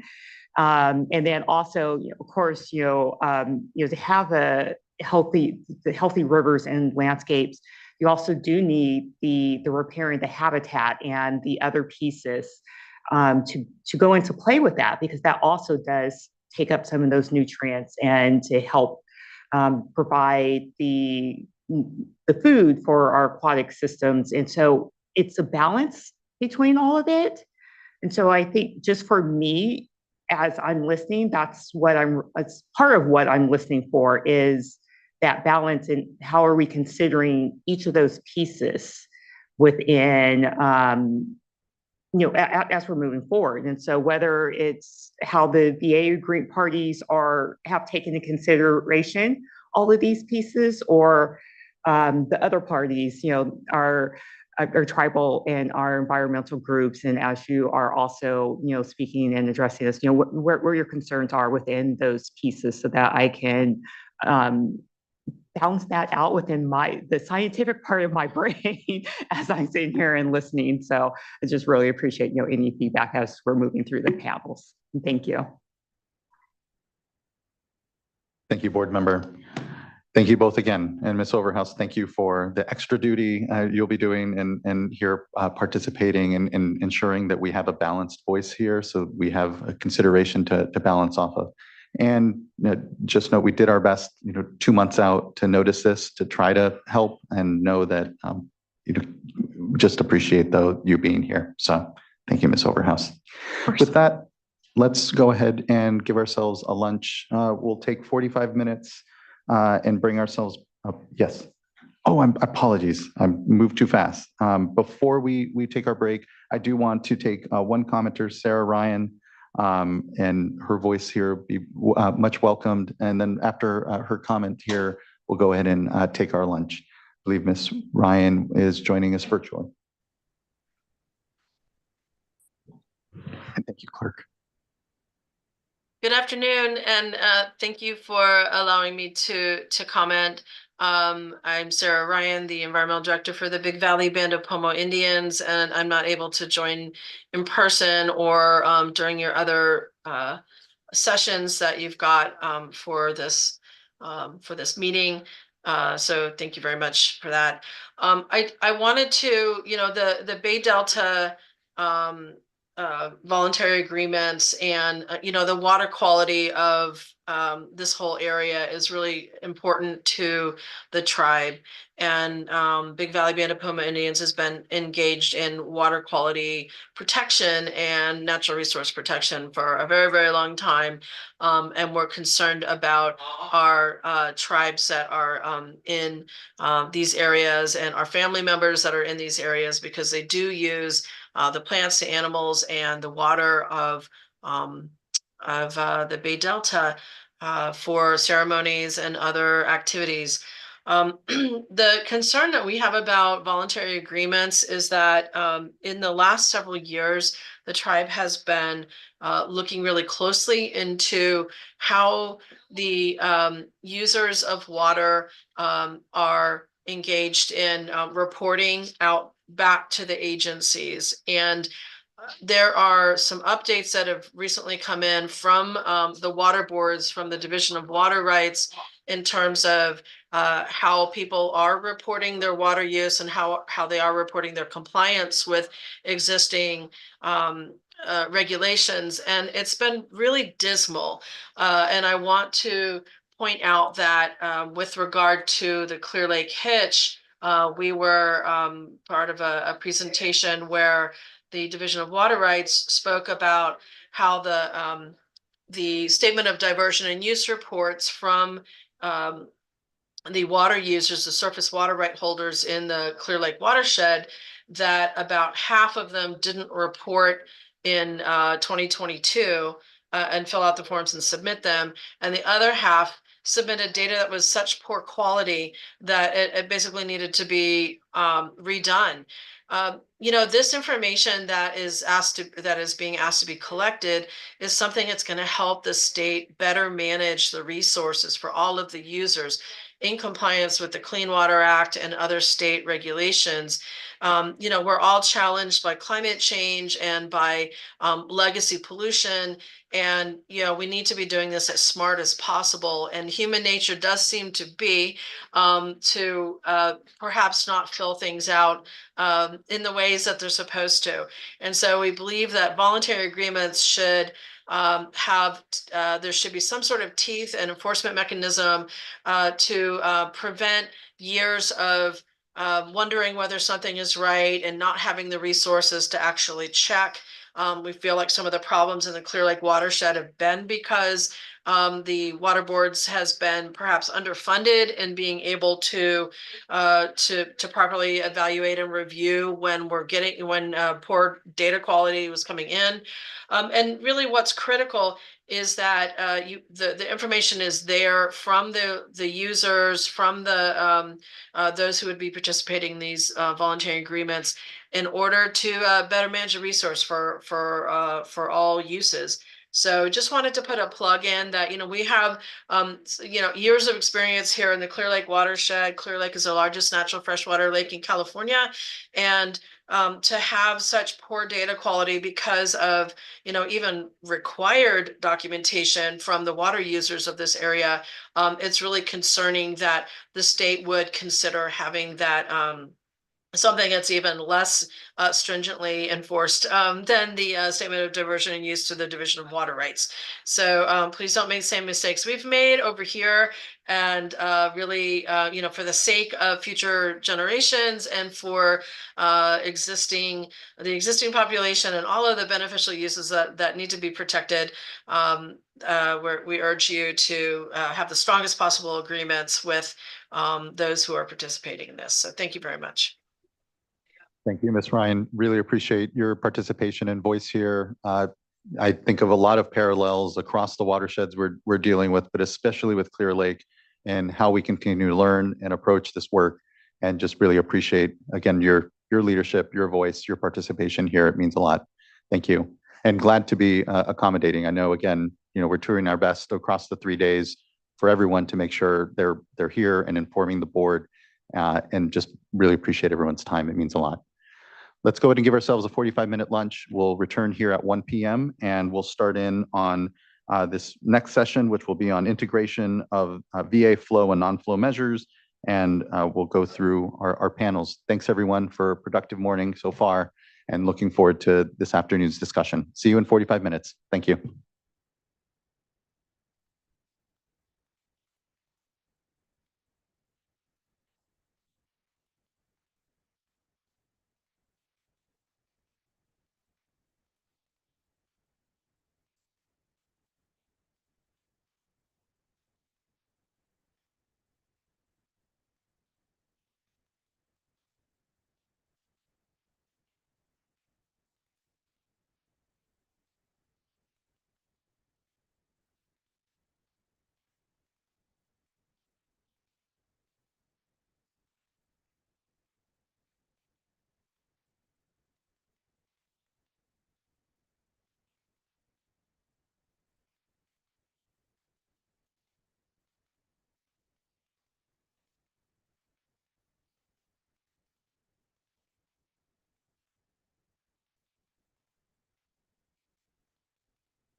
Great on the early run through. So on Monday or whatever.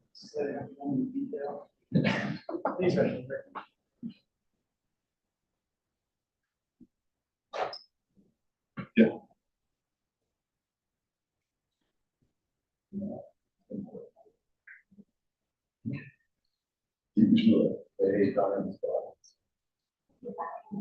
We got a room? Yeah.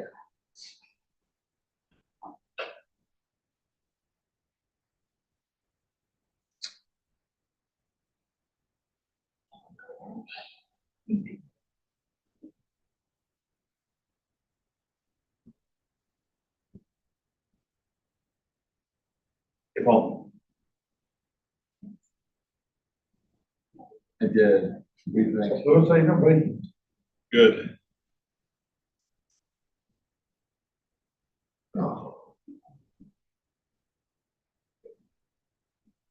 Yeah, okay, well, I mean, if you can't, I assume we can get it.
All right, everyone. Hope you had a good lunch. We're here at 11:02, so let's go ahead and bring ourselves back.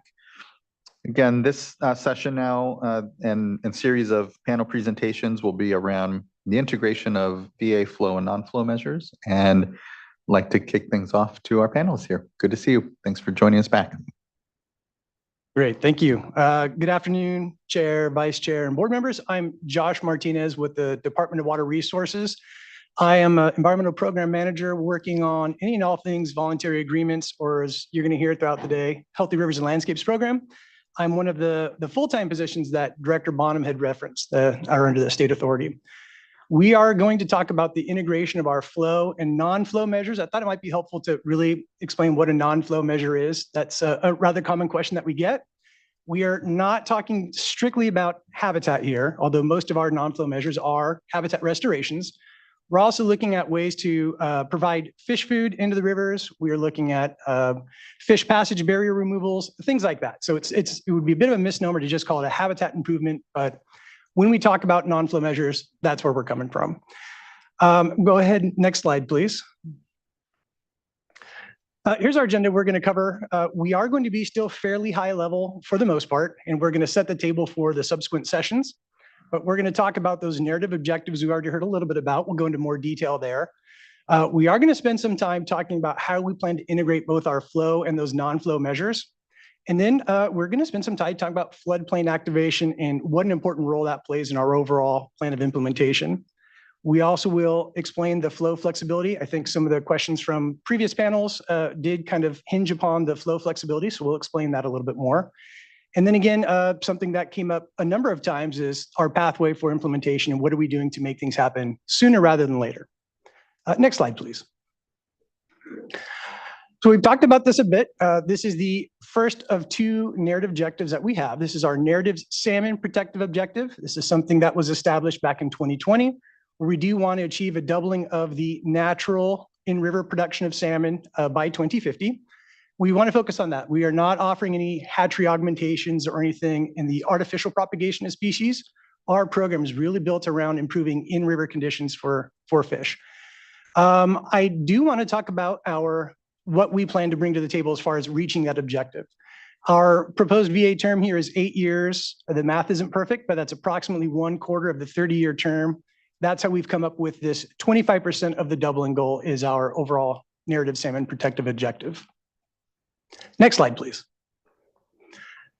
The second one, this is not a species-specific objective, though it will cover salmon just by the nature of our flow and habitat improvements. But this is our narrative viability objective. This is our maintaining or improving water quality conditions to support natural production, again, sticking with that natural production theme for all of our native species.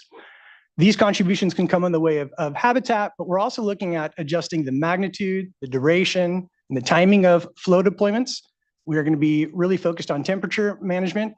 And then when we talk about spatial extent of flow deliveries, this is going to be a big part of our program. We're finding ways to connect the river that's been heavily channelized and really no longer functioning like a true river with those margin habitats, out of bank, tidal wetlands, habitats, side channels, anything that we can do there. We do believe that these improvements will enhance spawning, rearing, growth, migration for all of our native species. We're really looking for ways to boost resilience of the ecosystem as a whole. We're really trying to attack the system-wide approach rather than spot treatments here and there. Next slide, please. We have discussed a number of the documents that are in our packet that we submitted earlier this year, as well as a number of documents that were produced by state board staff. And a lot of those have a lot of support for what we're trying to do in the manner in which we're trying to do it. We do have clearly defined goals. We are going to have specific and comparable outcomes, and we're going to go into great detail on what those look like in our habitat sessions, our flow sessions, and then in our science program. And then we did have a peer review, right? So there's the State Water Board's draft scientific basis supplemental report that was peer reviewed. And again, they did find that our assets, as described, will contribute towards both of our narrative objectives. Next slide, please. We've heard a lot about the program. I'm going to stick very high level here, but the reality is we're talking about significant amounts of flow, and we'll get into nitty-gritty details on how those flows will be deployed in subsequent sessions, but we're looking at up to 750,000 acre-feet of flow. I think the big thing here is finding balance where we can. We're looking at the right amount of flow at the right time of the year. So what do we mean by that? We do want to deliver beneficial water during that January through June period, but we are building in flow flexibility that'll let us respond to what are the conditions of the day. If we have a critically dry year followed by another critically dry year, we're going to have to change the way we operate versus if we had back-to-back wet years. Right? We just don't have a blanket one-size-fit-all approach. So we will detail how we plan to do that with those flow flexibility brackets. We want to maintain the ability to provide flows in those critical winter and spring periods. We're also going to have a big focus, though, on how are we going to maintain cold water pool. There were some great panels this morning that talked about the necessity for maintaining cold water pool to get us through those summer and fall months that are not within our target flow release periods.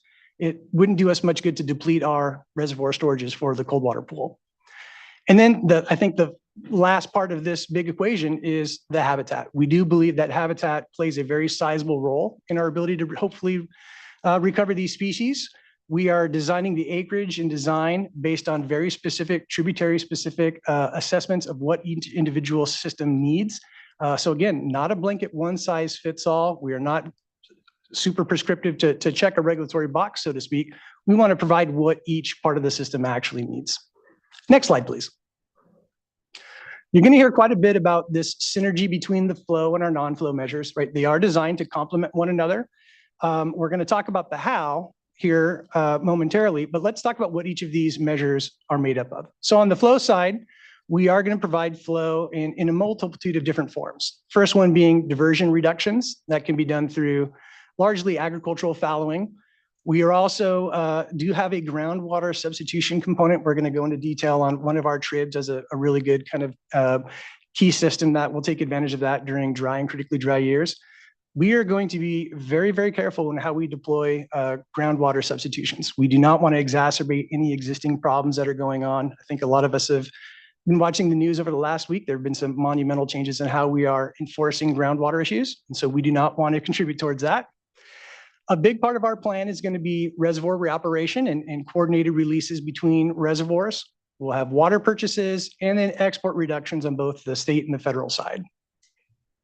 The habitat measures, these are, again, we are drilling down into local knowledge. We're working within each of the tributaries and each of the system managers to find what can we best do to benefit the species based on your specific stressors.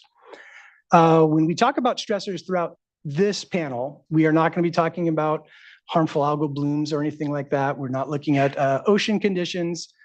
When we talk about stressors on the tributary side, we are looking at habitat deficiencies. And we do have an analysis that is done for each individual tributary to best define what needs to be done to improve each species at each life stage. Next slide, please. Okay, so how did we come up with these flow targets? They certainly were not arbitrary, but they did require an awful lot of collaboration and deep thinking.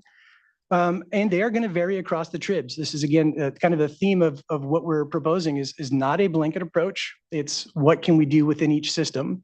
You will see if you compare the flow assets from tributary to tributary, there's a bit of a formula based on kind of the degree of diversion. But really, we need to look at to activate habitat, going back to that synergy of habitat. How much flow and how much water do we actually need to maximize and maintain as long a period of benefit as we can for each system? We're going to give some really specific examples with a couple of tributaries there, but suffice to say, if you've got a canyon tributary or you've got something that's margined by levees and urban development, you are not going to have the capacity to flood those systems and create floodplain habitat. As much as we believe that floodplain habitat is a big part of our program delivery, we need to work within the constraints of any given system. We are going to be working very closely to maintain adequate cold water pool, again, to get us through those critically dry periods and to best position us to handle periods of prolonged drought. And lastly, but certainly not least, we are working with a lot of local water districts and local communities to do what we can to mitigate the sting to our local economies. A lot of the source flow water does come from, as was mentioned in one of the earlier sessions, smaller rural communities, a lot of which are kind of lacking in the ability to maintain better resources. So When we are working with these underdeveloped communities or underprivileged communities, we want to do the best to mitigate that sting. The last bullet here, flows being concentrated in those middle water year types. That was purposeful. I think Jennifer Pierre did a good job setting the table for why we did that. On the wet side of things, we do believe that in those wet years, when we're maybe at flood condition in certain tributaries, it wouldn't do a lot of good to send additional flows through the Healthy Rivers and Landscapes program. It would best be used to put that flow either into groundwater replenishment or keeping it in the reservoir for subsequent conditions. That flip side, on the critically dry part, that is a difficulty no matter what approach we take. It's going to be hard to find massive amounts of flow in those critically dry years. We will give an example of how we are providing the dry and critically dry flows in the American River here momentarily. But we also have a couple of state water purchase programs and PWA water purchase programs that are designed to provide additional flow during those periods. I would also say on the critically dry year part, regardless of the flow scenario, we are going to be hamstrung by what we can deliver as far as water flows out of reservoirs. I would say during those critically dry periods, that's where it's so important to have the habitat element. I think that's where we can really pick up a lot of that slack. Next slide, please. Continue on with the development of flow targets. We did work with Flow West as a third-party consultant through the Central Valley Improvement Act's science integration team. This is a well-vetted team that's been used to make a lot of important decisions for fish here in the valley and throughout California. And they developed these quantitative relationships where we looked at discharge and overall suitable habitat, not just acres of land inundated, right? Suitable habitat, so adequate depths, not excessive velocities, so on and so forth. Then we looked at the amount of flow committed by each of the tribs to make sure that we are meeting the mark on when to provide a benefit based on the needs of the fish of that system and when they need it. And we're looking at those flow area relationships to make sure that we're providing adequate amounts of habitat. And I will explain that in, I think, 2 or 3 slides. But that's just kind of a high-level overview of the tributary-specific targets. Next slide, please. We had a slightly different approach for developing flow targets for the Delta. I believe Director Namath talked about these 4 species here as kind of being our indicator species. We have Sacramento split-tail, longfin smelt, California bay shrimp, and starry flounder. We are developing flow abundance relationships to increase the populations of these 4 species. These are not the only 4 species that we care about, but these 4 species occupy really distinct niches within the ecosystem. And if our improvements are affecting these 4 species, we can make the assumption that we're making similar improvements for other species within the system. These are also 4 species that are currently vigorously monitored under ongoing and long-term data collection efforts, and we want to take best advantage of that. We have more detail here in the scientific basis report supplement in section 5.4. Next slide, please. Okay, so now we're going to talk about those non-flow acreage targets. This is specific to the tributaries. So how much acreage do we need of any given habitat type?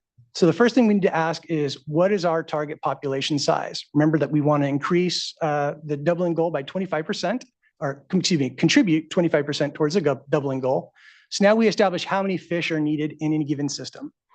Then we need to ask ourselves, what are the key stressors for that system? Do they not have enough spawning habitat? Do they not have enough in-stream rearing habitat? Or they have access to suitable side channels and floodplains? Excuse me. Once we come up with what each of the tributaries need, we can model it. So our model is based on fecundity of the females, survival for all the life stages. I know this are a couple things that were brought up as being important to any kind of a fundamental science program. We are looking at rearing density and red size for each system. And with those things in mind, we can come up with, to meet that 25% goal, we can apply X amount of habitat in each of our tributaries. And again, this was done on each tributary itself, not across the system as a whole. Next slide, please.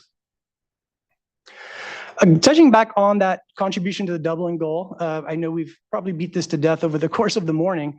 I do want to highlight, though, it would be a bit of a misnomer to say that we will see 25% more salmon by the end of the 8-year term. What we are saying is by the end of the 8-year term, we will have provided sufficient habitat and put these fish on this pathway towards successful reproduction in the future, that we will be able to achieve that goal at the end of our term. So we'll have enough habitat in the water to get those fish there. On the flip side of things, on the Bay Delta habitat side, we are looking at that North Delta Arc of Habitat as being the critical place that we really want to focus our energies. And here we are doing large scale, I'm viewing these as transformative projects. So again, not spot treatments here and there. A lot of our projects that we have proposed in this North Delta Arc of Habitat all the way into the Sassoon Marsh are in the high hundreds, if not in the thousands of acres. And these are transforming landscapes to have better connection to wetlands and tidal areas, frankly, restoring these lost processes from a river that is unrecognizable from what it would have been just a few hundred years ago. Next slide, please. Okay, with that, I will turn it over to Willie. Well, good afternoon, Chair Esquivel, Vice Chair D'Adamo, and members of the board. I'm Willie Whittlesey from Yuba Water Agency, and I've been asked to provide an example of flow and habitat integration on one of the tribs. But I got to start with a little reference to Director Namath's characterization of the voluntary agreements this morning. And what does voluntary agreement mean? Well, she said it means that we were voluntarily at the table to come up with a program. And Yuba Water Agency has been at the table for 6 years now, developing this program, maybe even longer than that. But before I talk about flow and habitat, I got to talk about how we got here. And honestly, there were just candid discussions about what the Bay Delta Plan update was going to be and what was needed. And for Yuba Water Agency, we were asked, we need springtime flow, or we need Delta outflow, flows dedicated to the Delta in January through June. And so Director Bonham talked about all tributaries are different. So all of us tributaries have different resources to draw from. Some of us are going to fallow land. Some are going to use groundwater substitution. And some of us have reservoirs. And we're lucky. We have New Bullards Bar Reservoir. And we looked at a reservoir re-op program. And that's what came out of our proposal, is reoperating our reservoir to provide 50,000 acre feet of dedicated flow for the Delta specifically. But it's founded upon the Lower Yuba River Accord. And the Lower Yuba River Accord was a balancing between the water we have available and the cold water pool that we have available at New Bullards Bar, and providing that flow for the Lower Yuba River, the anadromous portion of the Lower Yuba River, for the species, the time of need, the volume of need. And that was created in 2006 through 2008, and that's the foundation. And we wanted to protect that foundation, then provide flows for the Delta above that without harming the foundational flows of the Lower Yuba Accord. I have to mention that the Lower Yuba Accord was negotiated for years, agreed upon by state agencies, NGOs, Yuba Water Agency, or others, and it took years to develop. And that's why I'm explaining it so thoroughly, is that is a foundational flow regime on the Lower Yuba River, and this is a beneficial flow for the Delta on top of the Lower Yuba Accord. So what you see here on the left is you see a graph, and in 2019, we were asked, could you possibly do early implementation of flows? And 2019 would have been a VA flow contribution year. And what you see there is the upper line, or the yellow line, is the 50,000 acre feet that could have been released if we did in fact implement the VAs in 2019. That's the volume of water April through June. Now, our specific reservoir re-op is April through June, because we can rely on knowing what the hydrology is throughout the wintertime. We can see how our reservoir is filling. We can see what the snowpack is. And when the April B120 comes out, we know what our end of year carryover target is. And what we're going to do is we're going to reduce, this is how we're going to provide our reservoir re-op flows. We're going to reduce our end of year carryover target from 650,000 acre feet to 600. It's real water. It's based on the existing well-documented Yuba Accord accounting, and this is how we're going to release it. Again, it's on top of the Accord flows. I'll also mention that you see a graph here that shows April through June, but it's also flexible between those months.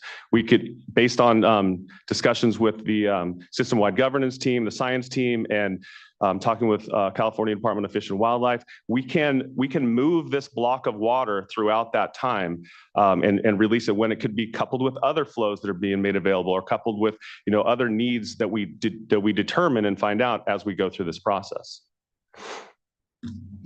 Okay, now we're going to go on to habitat. So the Lower Yuba River has been highly modified by hydraulic mining in the 1800s.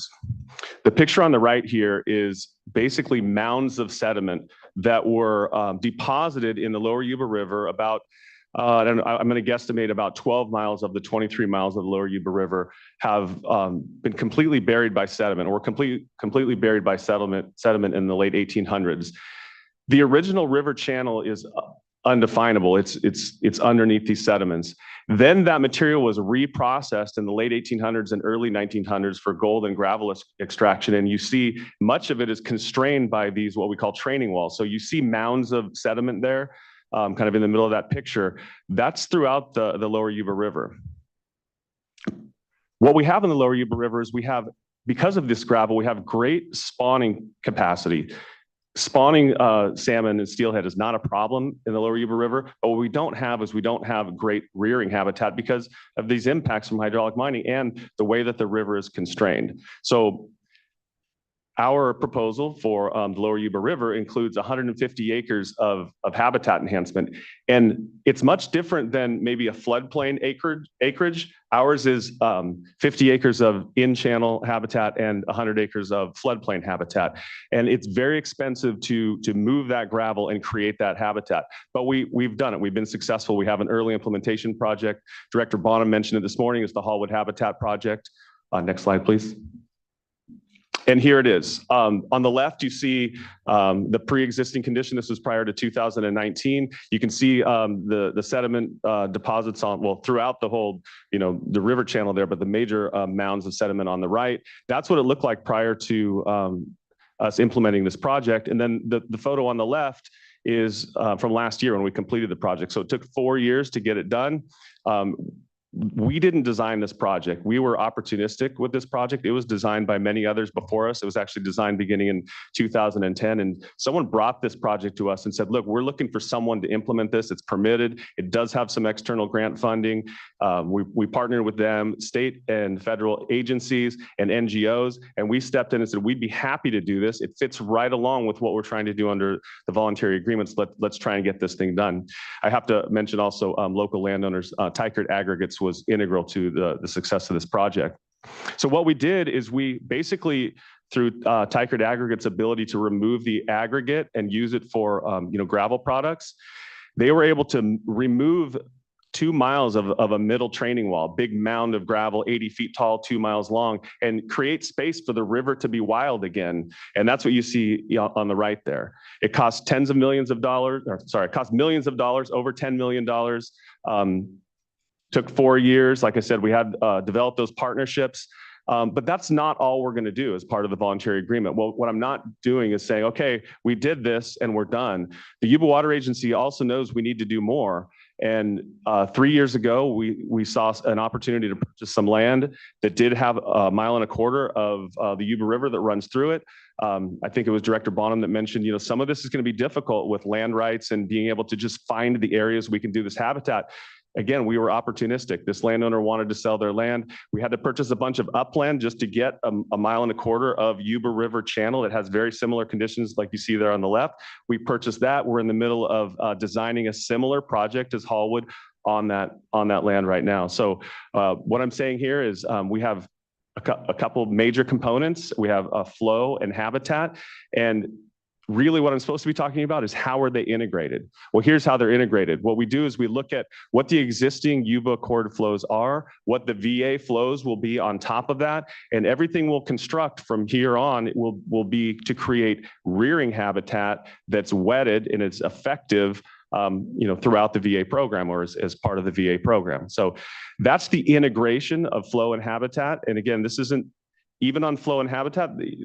You set those aside, that's not all Yuba Water Agency is going to do. We're part of a scientific program, putting funding into science, obviously putting funding into habitat. And I think the biggest benefit of the voluntary agreements, and this isn't what I'm supposed to talk about here, but I have to, is the collaboration. I mean, just the collaboration that we've built, just working on the Hallwood Habitat Enhancement Project and people getting excited about doing more.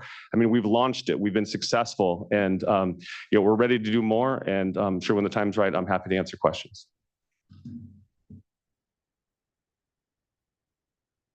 All right, I think I'm next in this queue. So thanks, Board Chair Esquivel, Vice Chair D'Adamo, and board staff. Really appreciate you hearing us today. My name is Michelle Bononis. I'm with the Regional Water Authority in the Sacramento metropolitan region, and we represent roughly 22 water agencies. So I'm going to talk a little bit about our system-specific considerations on the American River of how flow and non-flow are integrated. Before I do that, and I know you've heard this from me before, so bear with me, but I do think I want to talk just a little bit about just a slight touch of background on the American River, because it's always important to set the context, kind of like Willie did on the Yuba. So on the American River, temperature is our #1 limiting factor for salmon and steelhead. We've known that. There's been tons of data over the years. We're very in touch with the fact that that's our limiting factor. For the Healthy Rivers and Landscapes program, we are providing flow in 4 water year types, including the driest years, so dry and critical years. Those flows are actually intended to augment existing and future habitat enhancements associated with the program. And the other point of those flows is to not significantly deplete cold water pool formation in the early spring. We need that cold water pool for fish later in the year, specifically in the hottest late summer and fall months. So it's very important to also not deplete the cold water pool, but we're also trying to maintain a balance by providing flow. So we have a success story in the American River related to groundwater. As again, I know many of you are familiar with. We're one of the few areas in the states that have actually improved groundwater levels over the past 20 years. We've stored water in wet times, and we've got a program to call on it in the driest times. We're really fortunate in the Sacramento region to have the type of subsurface conditions that allow us to vigilantly manage and replenish groundwater. And, you know, that also alleviates pressure on the lower American River through reduced diversions. You know, our water providers use that groundwater, and it essentially helps keep more water in Folsom in dry times over the summer and fall. So that's very important. We also have a huge success story with habitat. The Sacramento Water Forum, which you're all very familiar with, has a long-standing history of constructing habitat projects. Those habitat projects actually support 30 to 50% of the lower American River spawning fish. And that includes significant early implementation associated with this program. So habitat projects are being constructed and will be constructed under the program, but they do have to take into consideration some of our system constraints. So one of those is, you know, using the known flow quantities to design and construct habitat. So really, we're looking at optimum spawning or rearing. We're trying to look at key fish life stages and key locations that provide the greatest value. And you've probably heard of WUA curves, weighted usable area. You know, we're really looking at how that water will move across that constructed habitat and basically provide the sweet spot for habitat effectiveness. And, you know, too much flow or not enough flow, you're actually going to reduce that habitat efficacy. So we're trying to kind of get to that point. But we're also trying to, again, not deplete cold water pool to a significant degree at Folsom. So the other thing, and in this slide, it's a little hard to see, and I apologize for that, but really what I'm trying to get at is it's really hard in our system to build massive floodplains. You know, if you look at it, it's river, levee, American River Parkway, houses, businesses. So, you know, we can't just go, you know, take out entire city blocks in order to do our habitat projects. So we've got to work within our existing constraints, and that's just something we have to live with, but we've had a lot of success in doing so. So I think if I'm going to leave you with one message on this, I only have one slide. So one message on my one slide is, you know, we have an approach for this program that's sustainable for fish health and actively provides ecosystem flows in the spring, but it doesn't deplete cold water pool to a significant degree. It actually allows cold water pool to be maintained for fish later in the season, which again, the fall and summer months are just as important as the spring in the Lower American River. So that's very important. The other thing, as I mentioned before, the program is creating habitat that works with the proposed ecosystem improvements, or the ecosystem flows to maximize fish benefit. So we're really just trying to layer all these things together. We're working closely with our water forum partners, really trying to kind of mesh this all together into one uniform program. So, and with that, I will turn it over to Alex. Great, thank you so much. And certainly thank you to the board. My name is Alex Rabideau. I'm with the Solano County Water Agency. And really, one of the things we want to share is again, kind of a case example where I think sort of looking at, what the state board is looking at with the Bay Delta plan. On Poudre Creek, we went through something very similar probably about 25 years ago. And so to give a little background, probably now three or four droughts ago, going back to the late 80s, early 90s, portions of Poudre Creek went dry. After that, again, agencies and nonprofits in Yolo County essentially sued all the Solano water supply agencies saying, hey, this is not working.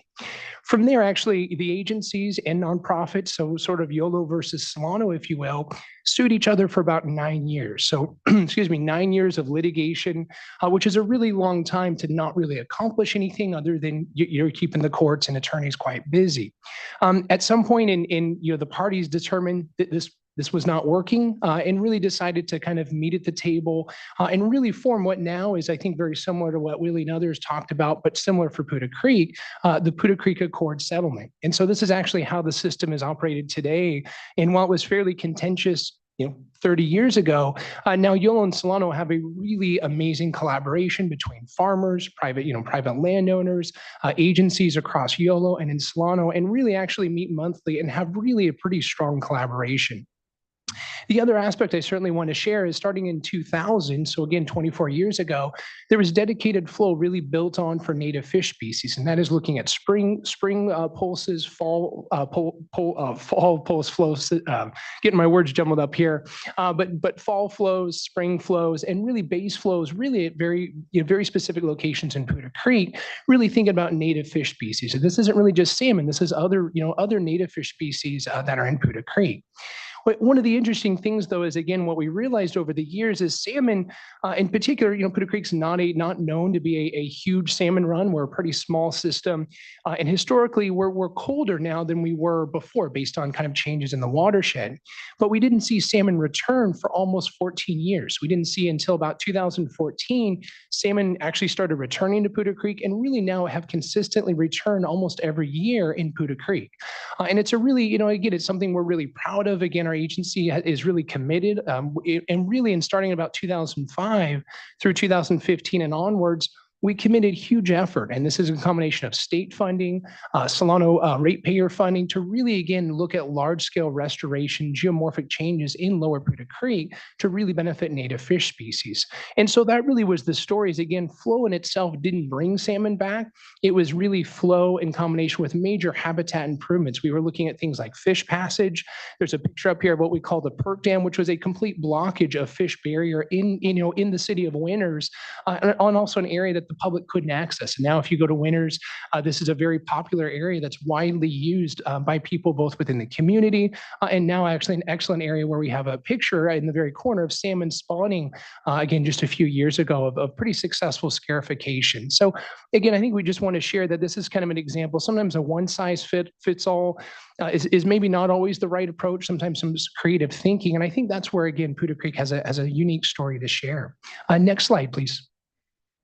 And then lastly, kind of rounding out, again, I think tying in with what others have said, this is something we've been doing for the last 24 years, and we're still committed. This is a project right at the end of the UC Davis Riparian Reserve off Pedrick Road in Solano County, right on the border of Solano and Yolo County. And we're really excited. This is a channel that has suffered, 150 years of major human changes. It's not what Poudre Creek historically was, unlikely to go back to that.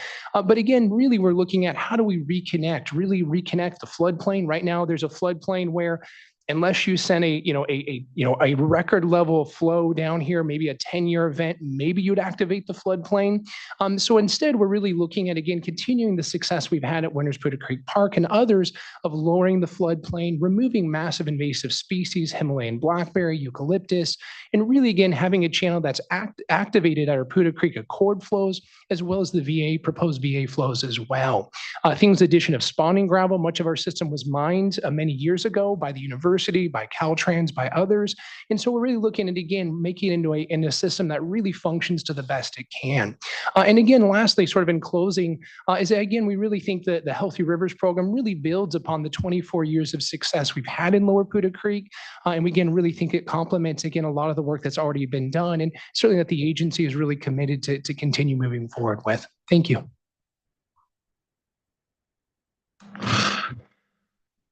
Well, thank you for the opportunity to speak with you today, Chairman Esquivel, Vice Chair Adamo, board members Morgan, McGuire, and Firestone. My name is Louis Bear, and I'm the manager for RD 108, but today I'm speaking on behalf of the Sacramento River settlement contractors and some of our activities on the Sacramento River. But really my role is to talk about how some of the mistakes we've made with infrastructure historically has prevented our rivers from functioning. And want to give you an example of how important I think you'll see that kind of correcting our infrastructure is for the functionality of our river. And I think, you know, we all see the data and information about the flow to abundance curve. And that's really a function of how our river functions, right? And we've modified our river. That's why we have the flow to abundance curve that we have, in part at least. And we can correct those things. And I think we need to correct those things. I think it prevents our river from functioning almost completely in very dry years. And then we get very little function until it's very wet. And so I hope to illustrate an example for you that will help shine some light on that. Over the last 3 decades, RD 108 and the settlement contractors have gotten very engaged on salmon recovery. In those droughts, we started to have experiences of water shortage and drying up the Sacramento Valley. I'm fortunate to work for a board that's all about fixing things and not the fight. And they said, Louis, let's take our resources out there and let's see what's happening, right? See what we can do, what can we fix? And it was pretty obvious to me in the recovery efforts that infrastructure was preventing our river from functioning. And it was shaping that flow to abundance curve, right? It was preventing habitat from being activated. We've done a little bit to test that. There's some work from National Marine Fisheries Service that's talked about, it's a little bit different, but it's the survival moving down the Sacramento River and that relationship, statistical relationship to flows in the river. There's a statistical element that talks about the strength of that relationship. It's called the R-squared value. And for a winter run, the R-squared value on that study is 0.35. My understanding from environmental purposes, that may be survivable. You know, there's a lot of uncertainty in the aquatic ecosystem. But when we, instead of comparing to river flows, we compared to flows in the bypass that were activating habitat, that R-squared value doubled. So the flows in the bypass were driving a healthier river and a way for those fish to move through our system. And so to us, that was a real signal that that's something key that we should be looking at and trying to improve. So next slide, please. So we like to see this. This is the Tisdale bypass connecting the Sacramento River to lots of floodplain acres in the Sutter bypass. This connection activates almost 20,000 acres, a little more than 16,000 acres of habitat in the lower Sutter bypass. It's at the bottom end of the Sutter National Wildlife Refuge. And this is what we need to make happen more. This channel itself is just providing the water and fish to the floodplains, but it's very possible to make this happen more. So The other thing I wanted to mention, and it's kind of a principle that I have, is that the closer we can get to how our river used to function naturally before we changed it so dramatically, it's probably a wise decision, right? We may not know the perfect solution, and I don't think we do, but the more we can drive to something that looks like used to happen historically, the more likely we are to get a functioning river in those natural processes. And so what I'm going to talk about that they've done in the Yolo Pass, and now this year and next year they'll be implementing on the Tisdale bypass, is a notch that would allow the river connect to the floodplains more like it did at the historic sloughs that used to connect the rivers to the floodplains. Those sloughs were at a lower elevation than our flood control weirs. So in this part of the river, the story is really about the flood control system that we built separating our rivers from the floodplains. Next slide, please. Sorry, I keep thinking that somehow I'm mentally going to make a change. So you guys have seen some of these slides, and what I'd like to talk about here is that it's not just the flood control system, but we have done an amazing job of draining our valley, right? Every field is sloped to positive drainage. We have ditches on every side of the fields. And so a drop of water hits in the Sierras, and in 3 to 5 days, it's at the Golden Gate Bridge. There's no time for water on our landscape. And that was really important with our floodplains historically. And so what we've been doing recently with fish food programs and feeding the river is a natural occurrence in our floodplains. And we need that, because if the river actually, as it would rise, would breathe out onto the floodplains water and fish, and then it would fall, and that food would come back into the rivers, and the fish would come back right into the river, and then they would move out. And so that's what we're trying to replicate here. So we'll not need to just change the weirs and the flood control system. We'll need to work on the drainage system as well. So if you go ahead, one more slide, please. So you guys have seen the floodplain fatties, but it's important to remember that the fish at the top, it's only about 20% of our fish right now are juveniles on the way out. Yet those fish are producing 80%, that 20%, that 1 in 5 is producing 80% of our returning adults. So if we can create healthier fish, we have a dramatic impact on the returning adults that are going to come back and spawn. And so that's why this is so important. And it's something we can do, something that we can change. So go ahead, the next slide.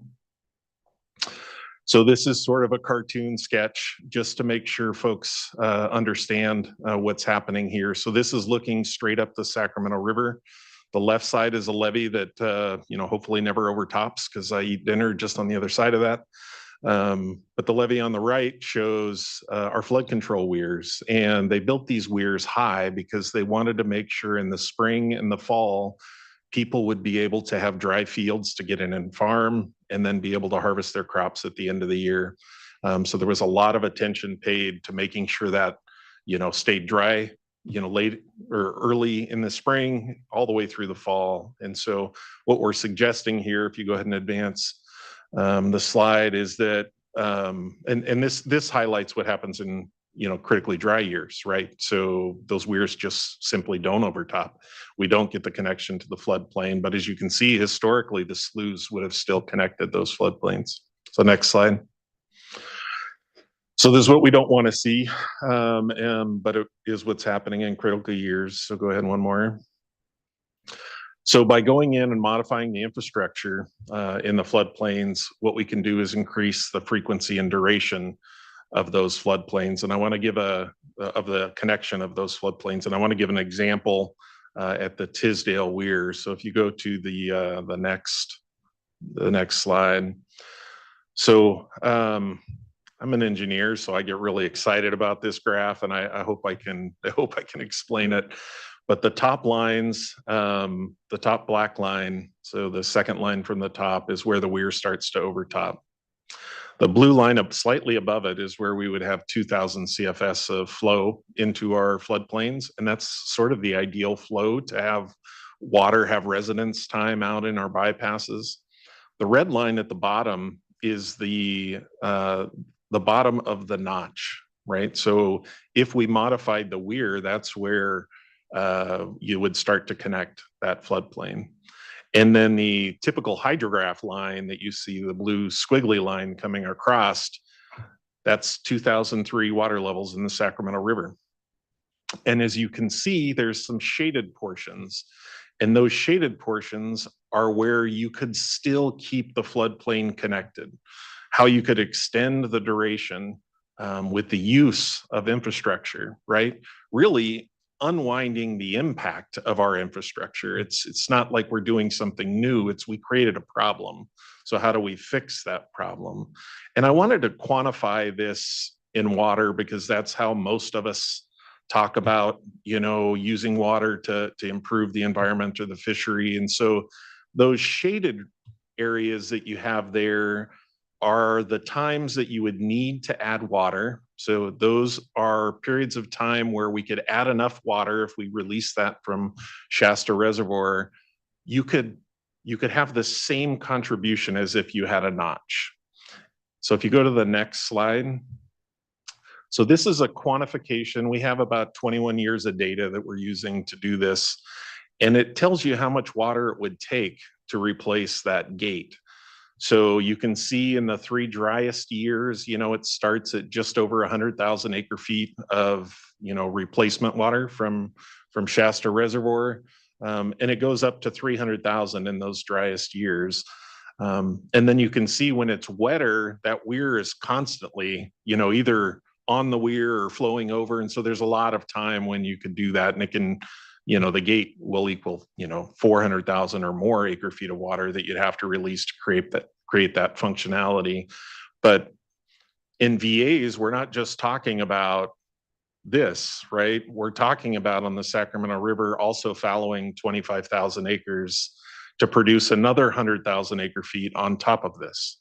So not only do we get the improved habitat connection from that, but then we have water to add on top of that to create additional flexibility. So when we talk about less water from, you know, the voluntary agreements to produce the same sort of habitat or value for the fishery, that's what we're talking about. We're talking about fixing our system so that we change that flow to abundance curve to what it used to be, you know, something more similar to a natural system. And then we're talking about adding VA flows on top of that. So I hadn't intended on speaking on something else, but I do want to touch on the critical years and water temperature. And I know you're surprised, but in California, this is not the only regulatory process we go through. We're also very involved in the renewal of the Central Valley Project, biological opinion. And as all of you know, our only location to spawn winter run salmon is below Shasta Reservoir. And the Bureau of Reclamation approached us. And when I say us, I mean the 130 water users on the Sacramento River and the Sacramento Valley, and said, there's about 15% of the years that we can't do anything about temperature unless we don't deliver you water, you know, with our current system. And we'd like you to take a shortage.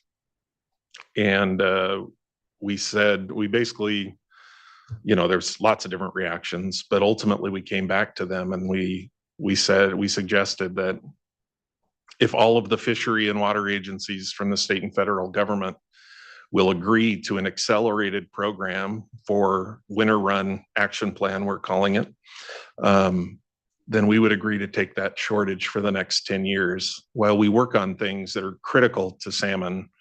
There's a thiamine deficiency right now that's killing 40% of our fish. There's 40% of our juveniles, you know, typically. With climate change, we can't continue to spawn winter run below Shasta. It's in Redding. I don't know if you guys have been to the Redding in the summer, but we're having less and less cold water, even in the wetter years. And there's going to be times where it's not going to be successful. So, and we also think it's a good idea that these fish that naturally reared in the headwaters would return to those headwaters again. And so One of the other priorities is both Battle Creek and above Shasta Reservoir, accelerating those programs for alternative spawning. And we're talking about volitional passage to do those and making sure those get done quickly, because I don't think anybody from the CDFW director to National Marine Fisheries thinks we have time. So that shortage in critical years is 500,000 acre feet. It's fallowing 130,000 acres in the Sacramento Valley. It's going to be very devastating to our disadvantaged communities, to everybody in the valley. But we think if we can be successful with this winter run action plan in 10 years from now, we can have a functional spawning for winter run and spring run salmon, and that can return Sacramento Valley that doesn't get dried up. And so when you think about salmon recovery in the water quality control plan, please understand that there's lots of other activities that are happening outside of this. We do very passionately have a plan to recover salmon, and we desperately would love to have more people involved in that. So anyway, with that, I have an additional role here today to talk about flow flexibility. So if you go to the next slide. That's my closing slide. Next slide. So folks have talked about, how can you, have these blocks of water, but then use them differently depending on the year type, because there's different demands. And so we have an example here from the McCollum, and I'll throw out what Sacramento looks like as well at the end. But this flexibility allows us, the discretion to change on conditions that are in this system. And it's not discretionary on the water users, it's including, the fish agencies. They're the ones that are the experts on this. One thing that we want to make sure is clear is that the flows are always deployed, right? It's not like they get shifted back and then we don't have to give up that water. It's not the case. They're always deployed. That process for doing that is well defined in our governance document. It's transparent, and we want collaboration on that to make those decisions. And that's in both the tributary and system-wide governance. It takes certain operational constraints into account. So you heard Director Bonham talk about how complex these systems are. There's lots of water functionality in each of these rivers, and there's certain things that are that are fixed, and we'll show you that in a graph here later. And there's certain things that we can add to, right? And so, and I think I've mentioned the last two, but I just want to highlight temperature considerations and shaping and timing have both come into play on this flexibility. So go ahead to the next. So this is speaking directly to the McCollum. Both Chinook salmon and steelhead are present. They have a joint settlement agreement in D1641 that currently describe their releases. The additional VA flows add to that. They prioritize spring releases. They support the Delta goals. So the idea is that we're all being additive into a total Delta flow. And then they inundate their new habitat, as you've heard others describe. They're designing their additional flows to activate that habitat. The flexibility is really to respond to, can we shift to spring release, within March to May? Does that make the most sense? Do we need to save water for the fall for attraction flows? And certainly accommodating temperature, right? So when you have the driest of dry years, if you drain the reservoir, you end up with temperature problems for spawning. And so all of those are things that we could respond to. And their proposal is listed there at the bottom, the different volumes of water. And then you have, 70 to 90% of that volume could be in the spring pulse flow block, and then some of it could be in the fall block. And then the next slide is sort of a picture of what that looks like, the types of trade-offs throughout the months of the year. So I'd like to just quickly add the Sacramento River. Through cooperation of the Bureau of Reclamation in the 3-year types that we're making 100,000 acre feet available, we would fallow the water and the Bureau of Reclamation, Carl Stock and his team have agreed to advance that water into the spring. We don't reduce our use until the summer. And so it's only through the cooperation with the Bureau that we can do something like that in the same year. They've also agreed that we've all also agreed that the fishery agencies and the state board, if there is a temperature concern, they would be the decision makers to hold that 100,000 acre feet in storage and release it later to help with temperature. And so I think we've been living in a temperature world through your order 90-5 certainly hasn't gone away. It's still be there, something that we're working with. And so temperature is on all of our minds all of the time. And so that's the type of flow flexibility we have on each of the tributaries. And hopefully that example helps. All right, thank you. Next slide, please. I'm gonna try and wrap us up here quickly. We did talk about a couple of additional water purchase programs that we have to help offset those needs that we would have in the dry and critically dry water year types. The first one here is it's a state program that was voted into legislation to provide benefit for native species in the Delta watershed. We're looking at that January through June period, and again, with an emphasis on dry and critically dry water year types. And this is called their in-stream flow water purchase program. I think this is a really cool program in that it's got such a diverse portfolio. We're right now evaluating applications, so no decision's been made on what we will be funding. But we have applications that are a direct acquisition of in-stream flows, water rights, purchase of land that might include water rights as well as habitat benefits, infrastructure improvements. We're not putting all of our eggs into one proverbial basket. This is going to give us a lot of flexibility to really provide meaningful flows at the hardest times of year to provide those flows in dry and critically dry years. Next slide, please. The second of those flow purchase programs, this one is actually paid for by the water users. This is one of the contributions everybody is making as part of their contribution to the voluntary agreements program. We have two different mechanisms to provide these flows. The fixed price program, this is something that's pre-negotiated, it's contracted throughout the 8-year term. And then we have this market price program, and this would be more of a spot treatment on an as-needed basis. Again, if we find ourselves in those difficult conditions and looking to buy additional flow. I want to point out all of the flow we'd be talking about, whether it's through these flow purchase programs or the PWA contributions themselves, everything is going to be additive and everything's going to be enforceable. And you're going to hear a lot more about that in the upcoming session. We're also going to manage all of these collectively. So whether they're the VA contributions themselves or something through these water purchase programs, we're going to make that same flow flexibility decision-making process to the extent possible, just to maximize benefits to species. This is not when it's convenient to the flow producers. Next slide, please. I'm going to try and wrap it up here. We are on this really aggressive pathway towards implementation.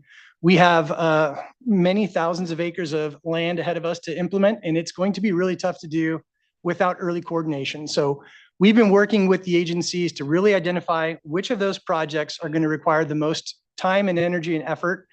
And you can translate that into funding to some degree, but also permitting. Thinking about some of those transformative projects in the North Delta Arc of Habitat, where we're looking to take 3,000 acres of land and really modify it to look completely different than it looks today. That's going to require not only a lot of funding, but a lot of collaboration on getting our permitting done so that we get this thing done and in the ground, or more adequately in the water, by the end of our 8-year term. We need to start now, and we have started now. We are taking advantage of ways to expedite these things wherever we can. CNRA and CDFW have this cutting green tape program. This is really going to help us with a lot of that critical path permitting issue that we tend to have with a lot of these big projects. We're also working with local entities and the rest of the permitting regulatory bodies that we need to make sure that we're not missing anything that might accelerate our implementation timeline. We talked about the early implementation projects earlier today, 33 projects in the ground, many hundreds of acres going in this year. These are all no regrets projects. We're never going to look back and say, we shouldn't have done that, no matter what the outcome is of what the board decides to adopt. And that's the tenor that we're taking. Next slide, please. So my remaining 1 minute and 40 seconds, we'll wrap it up here. We are looking at up to 750,000 acre feet of new flow. All this is additive. and 47,000 acres of habitat. And I actually think that number is growing as more and more people learn about the voluntary agreements program. We are having folks come and ask us, hey, I've got a property that may fit the bill. Are you interested? I want to highlight that all of those acreages are going to be designed to take advantage of the flows that we're providing. So these floodplain projects historically, we know provide a lot of benefits. Activation of the Fremont Weir, activation of the Tisdale Weir. The problem is historically, it doesn't happen very often. What we are doing, and you're going to hear more about this in day 2, we are designing all of our projects to meet a very strict design flow requirement so that we are going to see year after year inundation of these habitats. Everything is going to be science-backed, and it is going to be a very transparent process. We're going to talk about that in day 2 in our science panel. None of these decisions can be made in a vacuum. And then lastly, going to this immediate implementation. I think we all know that timing is of the essence here. We don't have the luxury of taking our foot off the pedal with the historic second closure of our salmon fishery. So we're doing all the steps that we need to take to make things happen now. Sense of scale, though, is important. I think Lewis kind of touched on it. The restoration program that we're proposing here, this is Everglades, right? This is restoration of Chesapeake Bay. Nothing has been attempted of this size, this magnitude, and it's taking a lot of work. And so that's why we're kind of maybe getting ahead of ourselves a little bit with this early collaboration, but we're doing it with the best of intentions. So thank you all. Almost made it. Thank you all as well. I appreciate your time and the contributions here to the discussion. I do want to get on to our next panels here, but I just want to maybe ask a couple of quick questions. One, when it came to the development of what we all acknowledge is an important and complex interaction between flow and habitat, what were the tools that were used to really make an analysis of the tributaries and understand at what levels different inundation happened? Were there LiDAR scans that were done, if you will, new information to be able to really, as a basis, really start at a new understanding of that complexity and then be able to balance then and understand what flow assets would do on the landscape? Or were these a lot of projects that were maybe already being developed? Or was it, with new science and new information, I guess, is what I'm asking. Was that the basis for some of this work? Yeah, it's going to be a diverse answer, unfortunately. In that development of our discharge habitat relationships, we certainly did all of that on the tributary level, right? There were new surveys done. But the projects that are on our project list, and we do have approximately, it's like 175 projects. So it's a lot of projects at varying degrees of design. A lot of them are in that early concept phase. You're going to hear, I believe it's session 4, where we talk about our non-flow measure accounting. A really deep dive in how we are going to develop those. We'll talk about the not only our role, but the board's role and CFW's role in a design review process to make sure that those habitats are meeting the mark on being activated to the extent that we say they're going to be activated. We're also going to talk about in that same session how we're going to account for that. So we have a 3-step process that's going to make sure we built what we said we're going to build. It provided meaningful habitat when at the ranges of flows in which we said it was going to provide habitat. And by habitat, I mean suitable habitat. So not too deep, not too fast, et cetera. And then the 3rd step of that is going to be, are the fish actually responding and using it? And we're going to use that to inform the next project and the next project. So it will be an iterative process with a lot of flexibility and a lot of room for input. I appreciate that. And I know, there will be more of a deep dive, but just to flag, the 750,000 acre feet, that of increased flow, what type of water year types are we looking at? And I hope, we'll see more complete graphs as to what that actual amount is, but that's probably the highest amount in a single year that we would potentially see, right? You're going to see a deep dive in the very next panel. Yeah. Figured as much. Okay. Yeah. And also just lessons learned. Obviously, we have the CalFed program that precedes us both in environmental flows and a desire to kind of do more holistically. And just wondering to what extent, again, the interaction at least between flow and habitat that was informed by those previous endeavors. Chairman Esquivel, I guess I would So we're running the Floodplain Reimagine program that's, had 75 plus people involved, thinking about criteria and design and how you do floodplains. But I would say that right now we sort of have the perfect carrot and the stick sort of approach with landowners that's giving us an unprecedented opportunity where folks are being cooperative. And frankly, with the floodplain habitat, we're trying to just simply maximize each acre. It's a little different animal than on river. But through that same program on river, we have taken the opportunity with different river flow events, and we've flown the river with LiDAR. We've taken a look at, where is a natural process still happening on channel. And we've had some amazing partnerships with like River Partners, and they're using that information to try to improve the on-channel habitat as well. Thank you. Appreciate it. Looking to fellow board colleagues, Board Member Firestone, and then Vice Chair. Thank you. And sorry I missed the first panel of the day. And I'm appreciative of the space that we have over today and the next few days to really deep dive and understand better what the proposals are. I guess I wanted to start with saying that the context that I see this work in is that we're talking about really significant trade-offs here, that we're looking at how we can best maximize the water resources that we have and manage this incredibly complex system in the reality that we have amongst many, many challenges. And what the VA's trying to do is wrestle with how can we really optimize water and to protect and ensure there's viable species, ultimately lead to restoration of or at least salmon doubling, and also really minimize impacts that are very real across the state. And in some ways, it's like it's an experiment. It's saying, okay, we could just look at the science seems really clear that there's a flow abundance relationship, but as your example put out, there's real benefits to habitat if they're coordinated, and there's ways that that habitat can make a little less water go further than it otherwise would.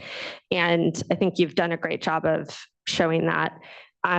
In our scientific basis report that was peer reviewed, and I think as the peer review comments we've gotten back in our public, that was really an effort to say, do we think there's a chance of success for what this proposal has put together in terms of wrestling with how do you manage all of those complexities and make sure that they're really integrated so will actually work? And is there enough water or enough type of habitat? And some of the things that the reviewers highlighted, I guess in relation, some of the big takeaways for me, I wanted to see if you could speak to a little bit. One of them is just, what the proposal is right now is far less flow, right? It's a lot less flow than what, if we were just looking at a flow framework would include. And so, as you said, a number of the reviewers recognize that there's real benefits to the habitat, this integration with habitat, but that it's really there's only a real chance for success if it's appropriately coordinated. And in particular, I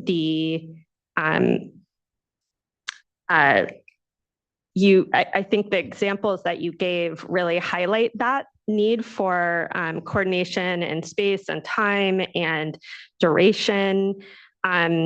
also that there needs to be adequate cover, complexity, temperature, and that the habitat portion, if we're focusing on habitat, that habitat needs to be at the carrying capacity for the species for habitat restoration to lead to population increases. So there's so many factors here that need to be tightly coordinated. And I'm wondering how you all are, some of this I think gets into some of the accounting pieces, but without getting into that, because I know we'll have more time, if you can talk more about how, right now the proposal doesn't have a temperature component, although I think all of you have recognized like temperature is in many areas the most controlling thing for flows that some of the tributaries are dealing with, and a huge critical portion of this. I think this would be true of any program of implementation, whether it's a VA or an unimpaired flow. There needs to be that recognition of the complexity and integration here. And I'm wondering if you could speak a little bit about how the framework that you all are proposing deals with that and can be transparent and accountable on how that those choices are made. And we set ourselves up for this to be successful and have its very best chance for success. Yeah, so lots to unpack there. If I miss a question, I might need to ping you again. A couple of things on the maybe it was tied in uncertainty with flow and survival and where does habitat fit in, I think was the first part of your question, something like that. I'm harkening back to a study that we worked on in the mid 2000s as we were developing the Big Notch project for the inundation of the Fremont Weir. And we did a discharge survival model with USGS. And it was really interesting. What we found is one, it's a nonlinear relationship. As flow goes up, so does survival, but it wasn't, a linear 1-to-1 ratio. But what we found was there were really two distinct signals that would happen. And so flow would increase and so would survival until you hit this period where our flood bypasses would activate. And then survival would skyrocket and then plateau shortly after. So you weren't getting increased benefits beyond the activation of habitat. I think Lewis kind of touched on it. The way our system is set up now, you really couldn't see anything different, I think, in a flow survival relationship. There's just no other variables that we can account for. We have a river system that doesn't function like a real river. We don't have the ability for fish to get out into those off-channel habitats, escape predators, find food. So there's no other result that we would see with that kind of relationship. In fact, what we found with that flow study is survival was best when fish were fire hosed out so they could avoid those fish. Avoid predation. And we don't have any food, right? We've got a system where these fish are constantly on guard from predation, and there's no place for them to go and recover from that. There's no place for them to get out and feed. And so, yeah, under that scenario, you would see increases survivals as you push fish out faster. If we can inundate those habitats more frequently, I would, again, we won't know until after we build it and monitor it, but I think we would see a completely different signal. Can I add to that? So maybe just a little insight into like what our world is like normally, because it'll help you, I think, understand our ability to coordinate. But I mentioned we have 130 diverters on the Sacramento River. We all input our diversions 7 days ahead. The Bureau is meeting with us weekly, and we're coordinating the releases from the Bureau of Reclamation and what we're going to be diverting. We're correcting on the backside of that. Within our agencies at RD 108, we're making deliveries every day. We're scheduling that throughout the district. Our landowners actually can see their water use on their phone. I mean, this is our world that we're living in already, is just structured. It's all about water. And so to me, adding on sort of the operation from the environmental perspective is just very natural. It's not something that's part of our, it's going to be brand new or strange, right? I mean, we're drowning in that world right now. It's very detailed. It's very coordinated. And I think we're very good at it. And can I add to that just a little bit too? So this, the American's a little bit different, but very similar in some respects. And I would just say that, for our tributary, there's the American River Group that's been meeting for quite some time now. It's a group of, regulatory agencies that confer on, flow recommendations and things like that related to the American based on species, presence, life stages, what's actually happening real time in the river.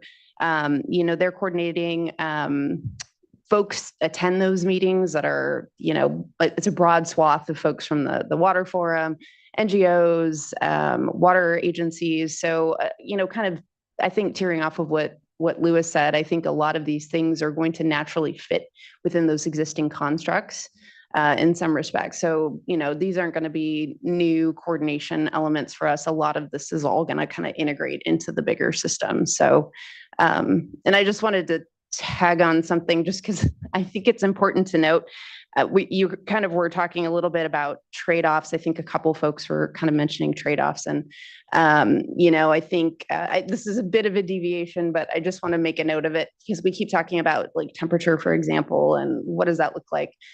Just as a comparative for Folsom and the American River, and this is a general rule of thumb, so this is not like an all case, all scenario thing, but just to kind of like put something out there for you. For every end of May situation where we have 70,000 acre feet less of storage in Folsom, that equates to 1 degree of warming of the cold water pool. So, the more water you have that gets released out of the reservoir in the early spring, it doesn't build up by the end of May. You've lost that opportunity for a cold water pool, and that's a huge impact to the lower American River fishery. So I just want to throw that out there because I think it's a good reference point when we're talking specifically about when we're thinking about trade-offs. Temperature is just one, but there's a bunch, and I just wanted to kind of put that out there as a context. Director Firestone, there's so many different things I want to say with your question, and but I just want to point out, I heard accountability in there, or how are we going to ensure success? Look at the excitement of the 5 of us just wanting to answer your question. We want to see this get done. I've been working with a group of many public water agencies over the past several years trying to get this prepared and get this proposal as a package to push forward, and we all want to see it be successful because we're invested in it and we're excited about it. And beyond that, I'm seeing like a new generation and a new way of doing things of leaders in the water world. And a lot of this has to do with, folks retiring and moving on and moving to different positions and others coming up. And you're looking at a subset of the water managers that are going to actually see this through. We're going to be in our careers here long enough to see it through, and we're excited about it. And the agency folks that we're dealing with, I'm talking about NIMS and CDFW and the other NGOs, we're seeing a new crop of leaders come up that want to work together in a different way. And we're seeing that. And I know this may not directly answer your question about accountability on paper with a number or a metric, but the feeling that we have about how we're going to move these things forward, and we've actually seen it with some of the projects we've installed and some of the projects we're currently planning, they're on landscape scale. They're not just to check the box to meet a mitigation requirement and permit. These are forward thinking. We've got to think landscape scale and get things done and benefit these species. So I just want to look at the collaboration and the excitement we're seeing in a new way of doing things. Yeah, maybe if I've got 30 seconds to add, kind of rounding it out. I mean, I think Tanya and Willie, I'm probably one of the few folks that also grew up on Clear Lake. I remember the hitch, Clear Lake hitch. And I think the Pomo tribe, the Big Valley tribe was talking about that. I remember that as a kid. I didn't appreciate the value. I thought this was amazing in spring, seeing all these hundreds of fish come up the different tributaries. And I thought that was amazing. That's actually, one, as well as restoration when I was a kid, that really got me into the career I've been at. And so I think that really ties into Willie. in the sense that we're water professionals, but in a sense, we're very passionate about what we do. Tying in a little bit, I think, in this balance, and again, I'm hoping that the board will hear from some of our political members from Solano County, because we shared, again, with the Bay Delta Plan update and what that meant to Solano County. Our water supply agencies are really our cities, particularly Vallejo, Fairfield. These are disadvantaged communities. These are not wealthy Silicon Valley, and certainly not ripping Silicon Valley in any way. These are blue collar, diverse working communities. They were in shock. I mean, these are things, they're not worried about water, they're worried about crime and police, and they're worried about, homeless and many other issues. And so this was really a shock. And I had a chance to share with several of our city council members, and the councilors were really, again, something that really hit them. And again, we're hoping, again, some of our mayors can share that. Some of our city council members hopefully will be able to share that.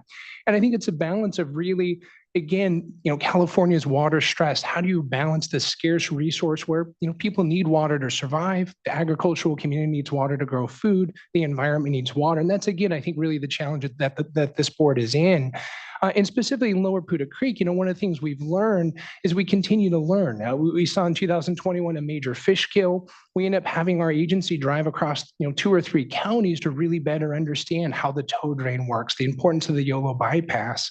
And so I think, again, we continue to learn. I think across all of our agencies, we can't sit in silos. Solano can't just sit in Solano County. We work closely with YOLO, Napa, Lake, and others. And so I think, again, I think there's a lot of passion. And I think, again, it's trying to, again, make the best decisions possible with a very, scarce resource, and really learn in each of our systems. So again, thank you for letting me share that.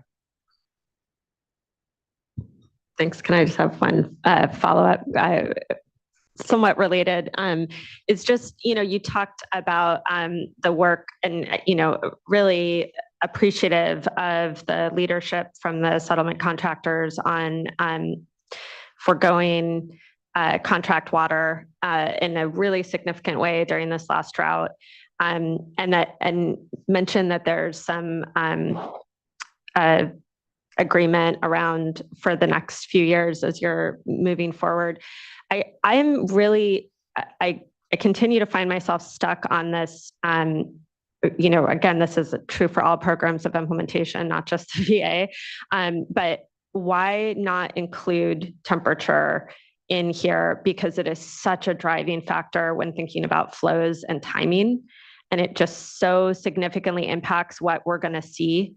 That it seems like, and I understand there's complexities and there's a separate process. So the intent is not to say replace that other process, but especially the benefit of something like a voluntary agreement is that it can bring together these different spaces. If you're already doing a voluntary agreement around temperature for 10 years, and this is an agreement for 8 years, why not bring that into this so that we can see that integration more explicitly? I don't know enough about it, but this is true for many things, that there's a number, this whole system has so many different regulatory and contractual processes that intersect with it. But right now we're talking about flows and understanding what's actually going to go down the river, what's going to get wet. And temperature management is such a huge driver on that, as you all really almost everybody, I think, highlighted. So it just seems like we need to see that somehow reflected. And again, I don't think that's only true for VA. I think that's just as true for, unimpaired flows or anything else. It's just very hard to separate. And so really I'm wondering, is there something for, not to put you on the spot on that particular thing, but is there a reason why you wouldn't, especially if it's a sort of voluntary short-term agreement, include something like that in what's the broader program that around what you're doing with temperature? Yeah, so let me just share with you probably more than my attorneys would love for me to share with you. So I've heard multiple times that we're not including temperature. I mean, I think what we're saying is we are, right? I mean, the water that we're contributing would be used to benefit temperature. And some of the years we don't have problems with temperature, right? So we modeled the VAs, and of the 3 years that we contribute water, it's only the dry year where we typically have temperature problems. And so that's why we've said, well, in a dry year, the fish agencies need to do this, right? They can hold the water and benefit temperature. So that's how it's associated. So the other agreement is in development, and it's part of the program for the biological opinions, and they're not done. The process right now, it'll be an alternative for all 130 contractors to decide if they want to challenge what's being proposed or if they want to sign on and cooperate. So we don't have a firm commitment on that deal. If you ask me my opinion, I would say I think it's going to happen. It's a frustrating part, I think, of the world that we live in. I wish, we've been working on this for 6 months, and boy, it's controversial, right? I mean, our county supervisors, they're freaking out, right? They don't know what to do. This is terrible for our communities, right? But it may be the best way for us to solve problems. So the short answer is that can't be a firm commitment in the voluntary agreements. We just have to point to that possibility because it's not done. And until we have a signed biological opinion and a ROD, we actually can't sign the agreement as a public entity to finalize that. And so that's probably going to happen about the same time that VAs are completed. So it'll probably be it'll probably be the end of this year, probably be just before you guys make a final decision. So you would be able to see the results of those decisions before you make your final decision. You see how they complement each other for us. Yeah. One of the things that we want to get out of this is that kind of feedback. So not only from the board and board staff, but also members of the public, that I don't think it's too late to find ways to incorporate certain things. A lot of our flow flexibility brackets would allow us to shift rather than making deployments earlier in the year, maybe the fall of the year. And nothing is chiseled in stone either. So we will have those triennial reports are really big evaluations showing progress. And if we identify that, we're hitting the mark on habitat, we're hitting the mark on some of these earlier flow releases, we need to do something more in the summer and fall months. We can revisit all of those flow brackets. Talk about upsetting attorneys, Lewis. Hopefully I didn't do the same thing there, but we are looking for that kind of input. Really appreciate that and appreciate the good questions from fellow board colleague. I just want to emphasize, as I said before, we certainly have the Endangered Species Act out there, and that's one of the tools that, since the mid-90s when the Bay Delta Plan was last updated, really became the controlling, regulatory process by which we were trying to get a handle on this extinction crisis we're in the middle of.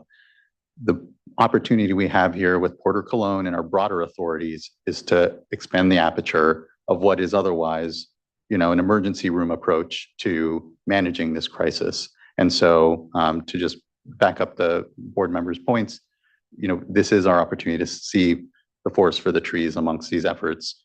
I think we saw that in some of the slides that were provided at the first VA party panel here, where there is a whole, whether it's Clean Water Act or, a series of other laws and regulations, that now is our time to better make sure we're getting the full benefit of them all by having some vision across them. So just appreciate the good questions from the board member. We go to the vice chair. I'll try and make it quick because board member Firestone, you actually raised the point that I was going to ask some questions on. So I guess I'll just say that I've always been a big fan of flow, non-flow, and this is a great opportunity to get more detail on how the program would work. So I'm feeling, generally speaking, very confident. But where I continue to have some angst and where I think you're going to hear ongoing comments is in critically dry years. And so I think you teed up the conversation really well, and so did you, board member McGuire, earlier. And so I'm just thinking that where I think you called it the brackets, the flow brackets, whether it's in this discussion or over the course of the next few days, I think you're going to have to hit this one a little harder on critically dry years. coming back into whether it's through other processes that are outside. Of course, we're going to have 90-5. We have emergency reg authority. It's not anything we're thrilled about, but helping to connect the dots for us on these other processes that, as the chair said, it's the emergency room, and this is intended to help us avoid that. We know we're still going to have those authorities. So I think telling the story about how all these pieces connect, and then looking at, and maybe the next panel is going to do this for us, but looking at those critically dry years.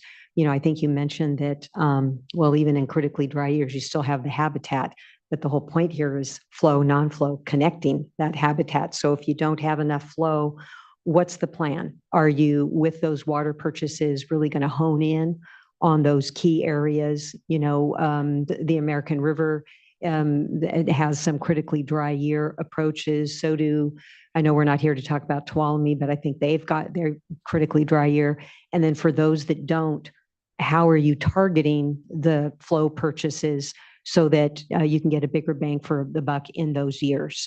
And so that's something that I think we're all going to be anxious to hear more about in the coming days. And then the other thing too is, I know that we've already had the science discussion in previous workshops, but how to tell it to the extent that you're relying on in critically dry years. There's so many limiting factors. So if you are, tell us that, so that we can hear from others that might have a challenge. I know there's this concept about tweener years, that you really get that bounce back after critically dry years.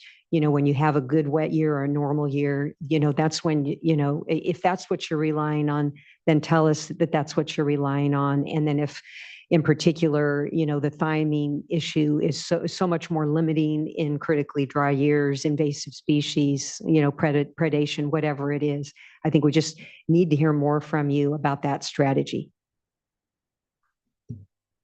Thank you, Vice Chair. Any other comments, questions from colleagues? Seeing none, thank you. And what we can do is move to then the Save California Salmon panel, and would invite up folks for that. And I believe you can either remain seated, go ahead and remain seated, and I think the three panelists can join here up as well, just so that an opportunity for some exchange amongst us. After that, we will have our Defenders of Wildlife and Friends of the River panel join as well. Okay, they are all virtual, so great.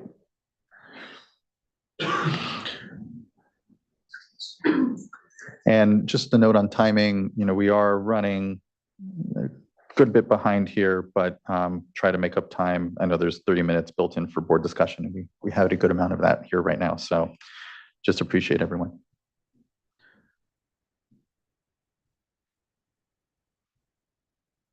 And with our next panel, virtual panel here, not sure who amongst our three will go first, but welcome to do so. Thank you. Hi, good afternoon. So Willie, I'm Pomo Paiute tribal person, and I am the staff attorney for Save California Salmon. I'm just doing the quick introduction for our panel today. We do have a sort of mixed topic panel due to scheduling and availability. But I will go ahead and introduce our panelists here today, and if there is extra time, I'll provide additional comments. Our first panelist is going to be Les Marston. He's a Cahuilla Indian with more than 45 years of experience representing Indian tribal governments and individuals. Mr. Marston has litigated a variety of cases on behalf of Indian tribes, both state and federal courts, including major impact cases in the areas of hunting and fishing rights and breaches of trust by the U.S. government for mismanagement of tribal resources, among many other issues. He has an extensive resume, including much litigation experience, serving as a judge, serving as a city attorney, and a multitude of other accomplishments. And then our second panelist will be Tom Stokely, who is a salmon and water policy consultant and expert. He has specialized in salmon and water policy, specifically for the Trinity River, and has extensive water law and legislative experience. He previously worked as the principal planner with the Natural Resources Division of Trinity County for 23 years.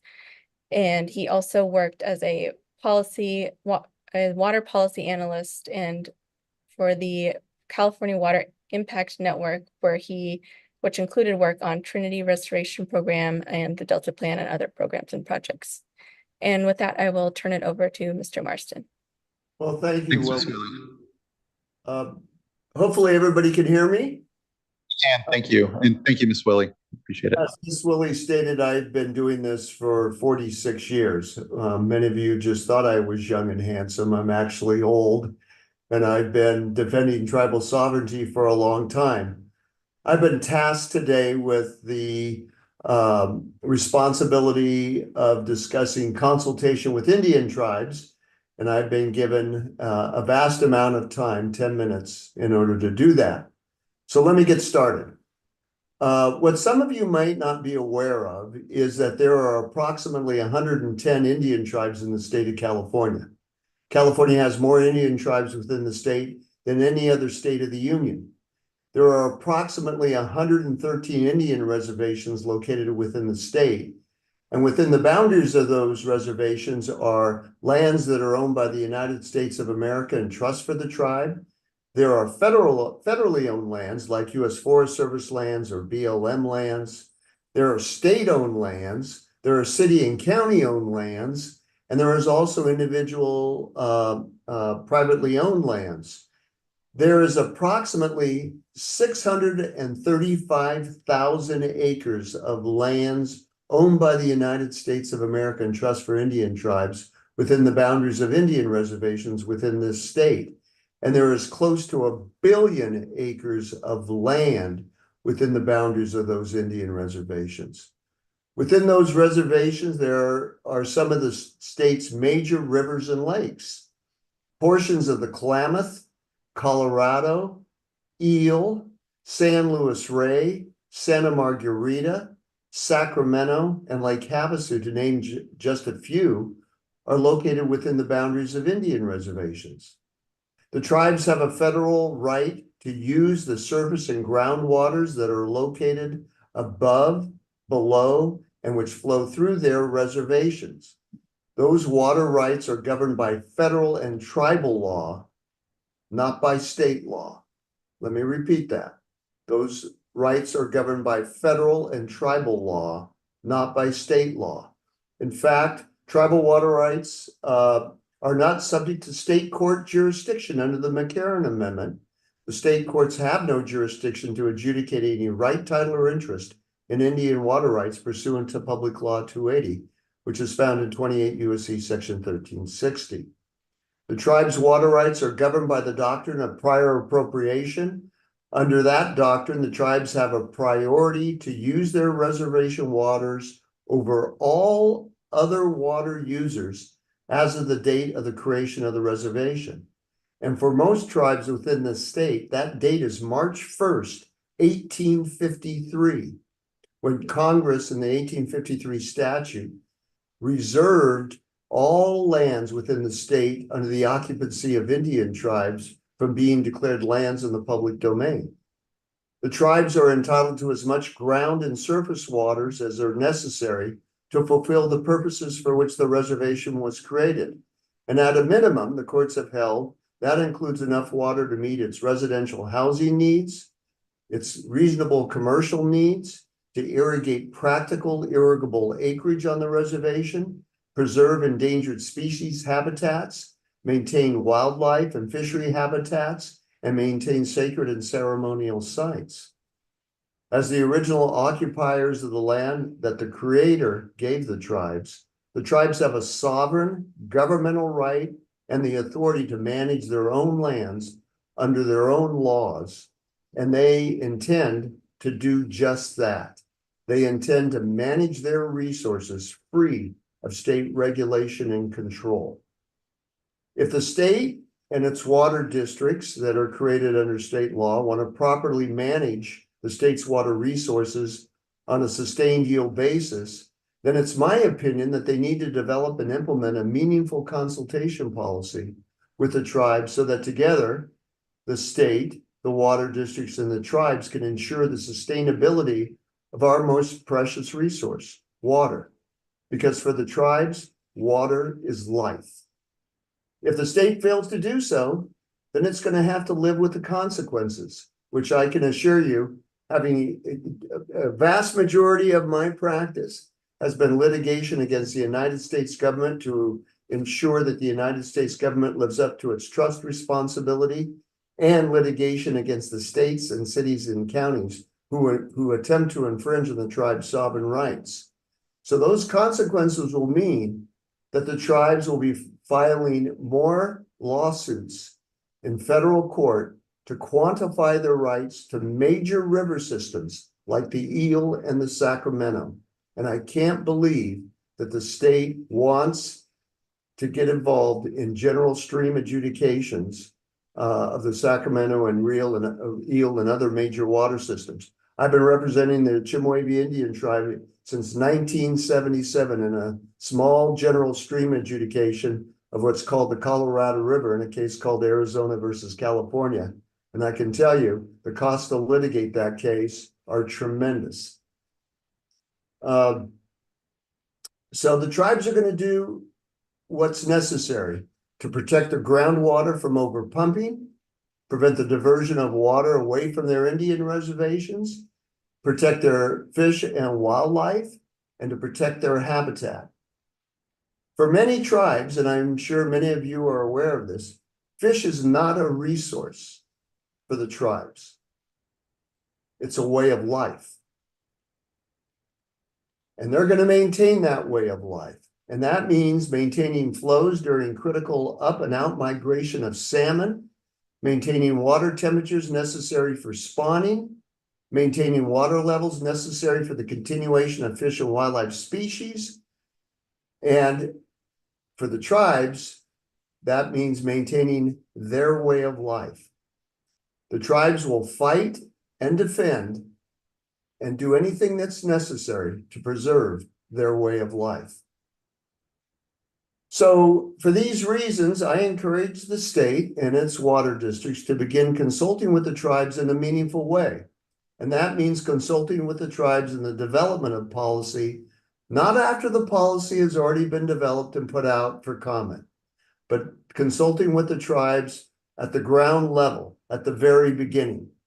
The state needs to work with the tribes in a government-to-government relationship so that the tribes and the state's precious water resources and watersheds can be maintained on a sustained yield basis for ourselves and for future generations. And with that, I'd be happy to answer any questions that anybody has that would fall under the topic, anything I want to know about an Indian tribe but was afraid to ask. Thank you, Mr. Marston. Mr. Stokely. Thank you, Mr. Chairman, members of the board. If you could put my presentation up, great. I'm Tom Stokely with Save California Salmon and an expert on the Trinity River with over 40 years of experience. And I appreciate the opportunity to talk to you via Zoom because it's a long ways to go to talk for 10 minutes. As you can see on the right side of this slide, language from the 1955 Trinity River Act that authorized construction and operation of the Trinity River Division of the CVP. The requirement is to preserve and propagate Trinity River fish and wildlife. It's a clear federal mandate that the Bureau of Reclamation and you continually fail to abide by. I'm here to talk to you about how the voluntary agreements will harm the Trinity River, which already lacks adequate temperature protection from excessive diversions to the Sacramento River. The failure to protect the Trinity River harms two tribes in California with federally reserved fishing and water rights, the Hoopa Valley Tribe and the Yurok Tribe.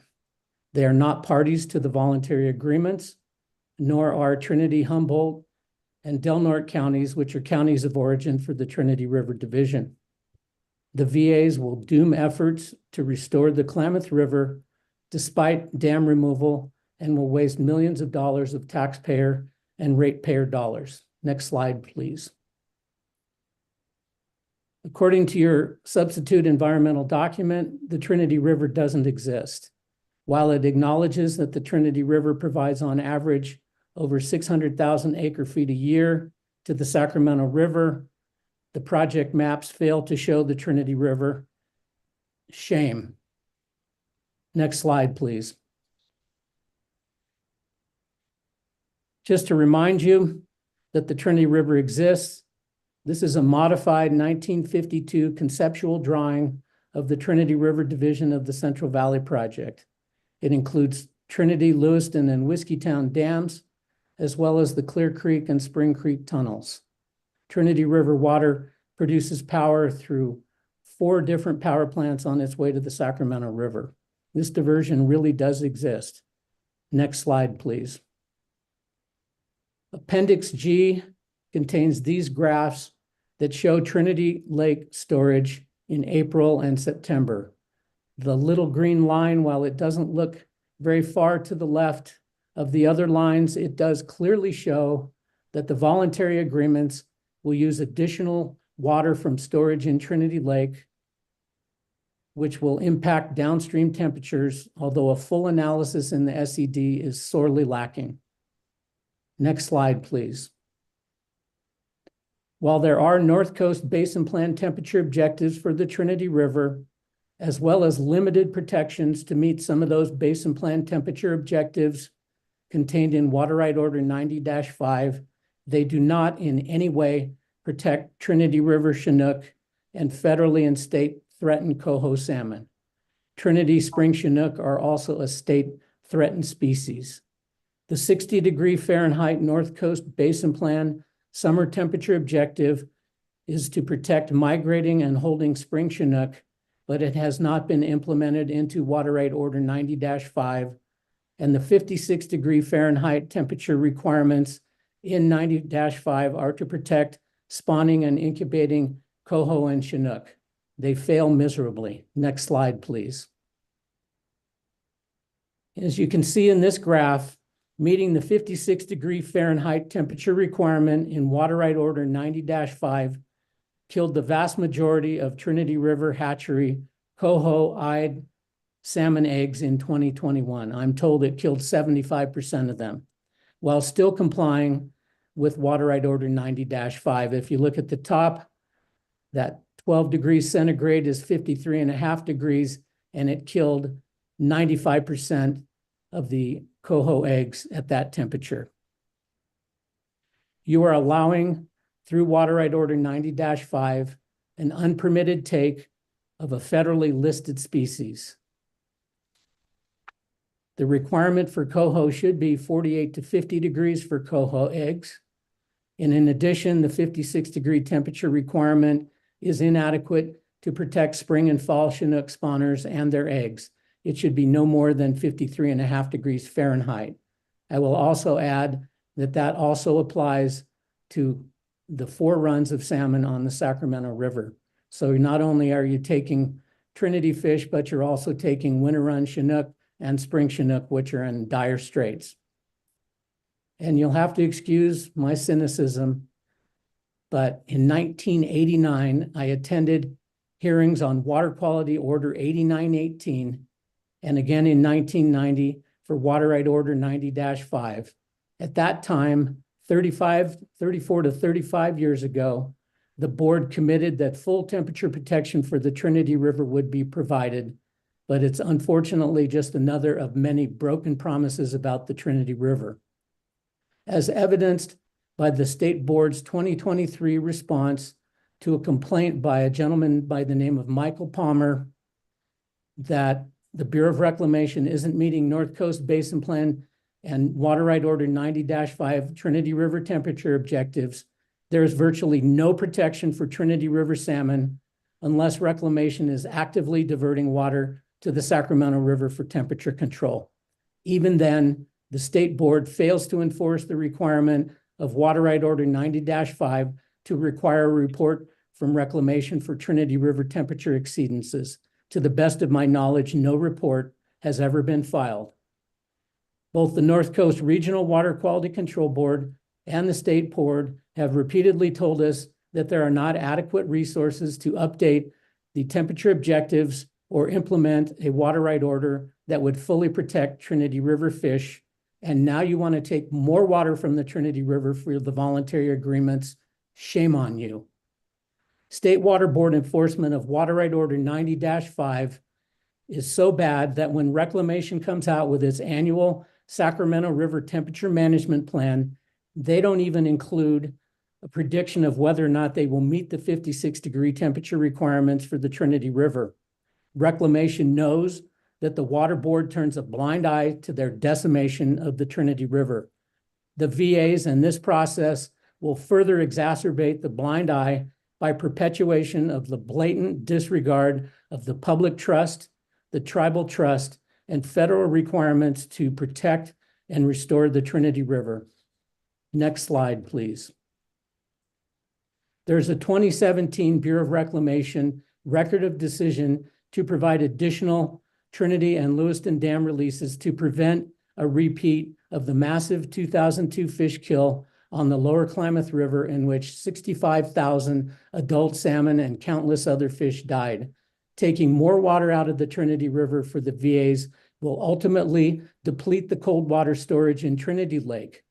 The success of the Klamath Dam removal effort, as well as the multi-million-dollar Trinity River restoration program, will be for naught. Next slide, please.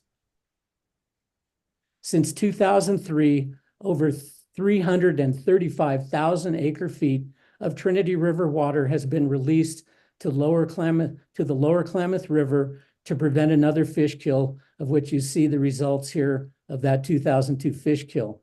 When your VAs and ongoing CVP operations and Water Right Order 90-5 finally deplete the last drop of cold water in Trinity Lake, not only will Trinity salmon suffer, but it will decimate Klamath River fish, along with tribal, commercial, recreational fishermen and women. The Trinity and Klamath fall Chinook stocks are managed as one stock. So if you kill off the Klamath fish, you're killing off fishing for Trinity River fish as well. This last slide is the future of the Trinity and Klamath rivers under the VAs and the governor's salmon plan, which I might add is pure political hucksterism. Please protect the Trinity and Klamath rivers by rejecting the VAs and providing adequate and enforceable temperature requirements placed on the Bureau of Reclamation's Trinity River water permits before you take any further action. You should follow the lead from the site's project authority to avoid undermining their project with Trinity River impacts. The site's water right application contained a condition that prohibits filling site's reservoir with Trinity water. They knew better than to undermine their project by going up against the Trinity River, so they voluntarily agreed to protect the Trinity River from diversions to site's reservoir. That's the kind of voluntary agreement that you need to implement. There are many reasons for you not to approve the VAs.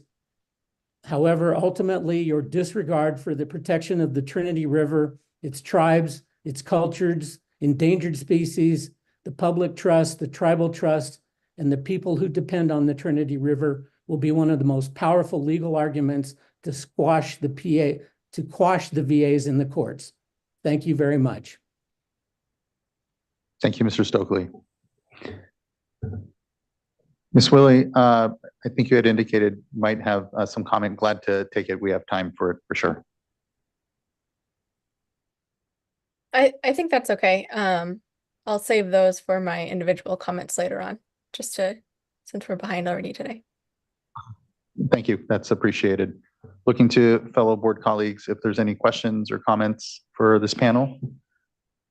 And seeing none, thank you again. Really appreciate the time and participation, virtual or otherwise, here, and look forward to what I know will be further discussion here with you all. Next, I'd like to go now then to our next panel, which will be Defenders of Wildlife and Friends of the River. Invite you both up. Thank you.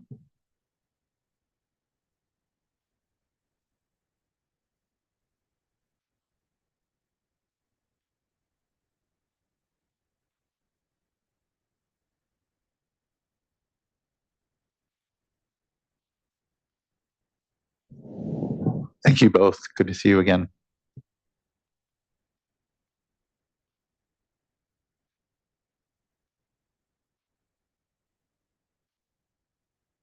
Good afternoon, Chair Esquivel, Vice Chair Diadamo, board members and staff. Hello again. My name is Ashley Overhouse. I'm the Water Policy Advisor with Defenders of Wildlife. And I am very grateful to your staff for all of my various different PowerPoints that I've been sending to them over the last week or so. So thank you so much for putting this one up. I would like to start with a response to some of the passion that was really eloquently conveyed during this panel for both non-flow measures, but habitat restoration and the potential it could give a healthier, more resilient landscape. Defenders of Wildlife is one of the most supportive proponents of habitat restoration and non-flow measures. And it definitely is not an either or for us. And we really do believe that this is a fundamental and important question to ask about how non-flow and flow measures could be integrated into this regulatory and complex landscape. So I want to start this panel with describing my good intentions as well, that we want to be here to really understand more. And then I also want to start with a thank you. In terms of order, it was actually really helpful to have some of the board discussion before our panel, because that helps inform my presentation, and some of my concerns have already been articulated, I think. And so I just wanted to help save us some time. Over the next 2 slides, I have already really expressed in the past and in other presentations and written comments as well, but our concerns with more of the details of actual integration of the flow and non-flow measures and the details that you requested are something that defenders would like to see as well. So thank you. Next slide, please. So this is the first of those 2 slides I was talking about. This text is literally directly taken from a presentation given last December by some of our colleagues.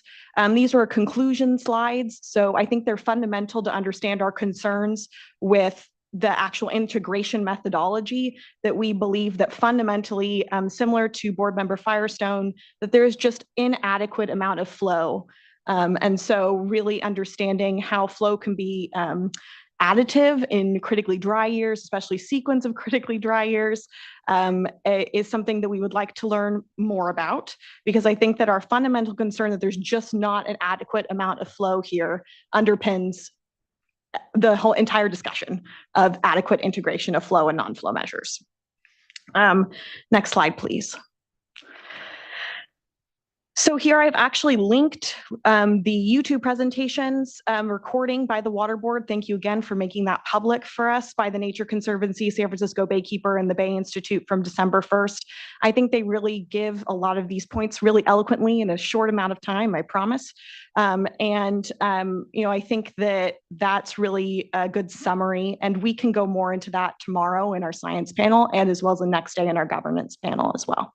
Next slide, please.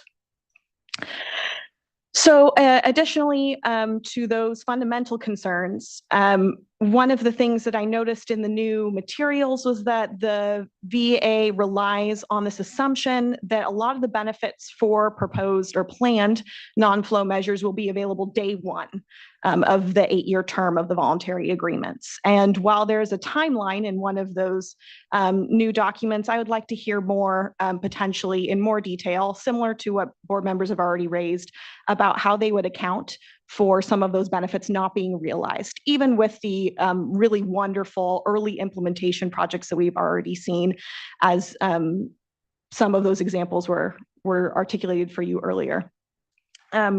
I think that our number one concern with that is that, as structured, if there's not additive and meaningful flow, integration requires the board to basically accept scientifically inadequate proposals or risk rescission of the voluntary agreements altogether without a proper regulatory backstop. That's in summary. Overall, based on our review so far of all the VA materials, Friends of the River and Defenders of Wildlife believe that the integration of flow and non-flow measures will not achieve the Bay Delta Plan goals and objectives. And given the short amount of time we have to review the new materials and the short amount of time we have to today, I want to cede the rest of my time to my colleague at Friends of the River, Keiko Mertz, who will focus on the Yuba River Accord. For those not aware, one of the VA proponents is Yuba Water Agency, as we heard earlier. And Keiko and I have actually had the privilege of working in the Yuba River watershed as part of the South Yuba River Citizens League. We were both members of that organization at different times, while some of those restoration projects were actually being developed. So with that, we thought it would be beneficial for the board to hear more information about our experience with that particular voluntary agreement as it informs both the non-flow and flow measures considered in the Bay Delta voluntary agreement proposal, as well as the flow regime, of course. Thanks, Ashley. Is it on? Okay. So good afternoon, Chair Esquivel and members of the board. Just as a reminder, I'm Keiko Mertz, Policy Director of Friends of the River. And today my presentation is going to tell a little bit of an uncomfortable story. I want to emphasize I'm really not trying to beat up on anyone here, but really trying to highlight the risks that are inherent in self-governance and voluntary processes. Next slide. So first, I want to start by acknowledging that not all agreements are created equal. I really didn't plan this, but you guys heard about the Water Forum and the American River and also about the Yuba River earlier. And so I just want to go into a little bit more detail. The Water Forum Agreement deals with many aspects of water management in the American River watershed and is focused on the co-equal goals of water supply and environmental values. It was developed through a collaborative and inclusive process, which prioritized trust and included the community and environmental NGOs. It also gave them power in negotiating outcomes. The first agreement took about 7 years to negotiate, and Friends of the River is a founding and senior member in the forum and currently participating in negotiations that should lead to a major update to the agreement. During the past 24 years of implementation of the agreement, the Water Forum process has resulted in meaningful efforts to balance water scarcity, competing interests, environmental stress, and population growth. The Water Forum Agreement is an exception in water management and is used even as a case study in academic settings. It's a process to learn from and to strive to achieve. The success of the Water Forum and the American River Voluntary Agreement, which is informed by the Water Forum process, is unique. Many elements of success in the American River watershed is not replicated in other watersheds in the VA proposal. And by contrast, the Yuba River, governed by the Lower Yuba Accord, which is the focus of this presentation, has failed to meet its objectives. You can advance the slide. So you folks had a bit of an overview earlier, so I'll skip through some of this. But what I really want to highlight is that the intent of the Accord is to restore and sustain Yuba fisheries, including salmon and steelhead. You can advance the slide. Thank you. So today my presentation is focused on one part of the Yuba Accord, which is the fisheries agreement. It established a flow schedule, funding for a river management team, and a fund for research and restoration. And as you heard earlier, the signatories are Yuba Water Agency, CDFW, and a few NGOs, which include my organization, Friends of the River. Next slide. So one key component of the Yuba Accord is the flow schedule, which was incorporated into Yuba Water Agency's water rights. This table is really busy, and for the purpose of this presentation, detail is really not important. What I want you to take away is that the Accord has schedule years similar to water year types, though they're not perfectly aligned, and each month has a designated flow target within a schedule year. And as the schedule year increases, flows generally decrease. Next slide. So now we're going to look at the Yuba Accord. I had a big typo here. It's actually 16 years later. I'm sorry, I was tired preparing these slides. And now that we've had an overview, I'm going to share progress of achieving its objectives. Next slide. So this is a plot of adult Chinook salmon escapement on the lower Yuba River from 1953 to 2022. The blue bars are escapement. The orange highlights drought years. The black across the top is the anadromous fish restoration program doubling goal. And the blue dotted line that runs across the plot shows a long-term trend of population decline. Next slide. So the red circle here indicates years of escapement after implementation of the accord began. As you can see, escapement during this time period has been critically low and for the most part has been much lower than the long-term trend line. Next slide. And for your reference, I've included the data sources for this plot here. They can also be found in my written comments on the staff report. Every table you see here and fact is cited there, and I'm happy to share afterward those comments again. Next slide. So here's another way of looking at the status of salmon and steelhead on the Yuba River. This table shows decline compared to historic run size, which is an estimate of pre-settlement run size. The recent data on here is from 2021, and like I said, cited in my comments. Spring run Chinook salmon have declined 99.7%, with only 439 individuals returning that year. And Central Valley steelhead declined 98 to 99%, with only 91 individuals returning that year. Next slide.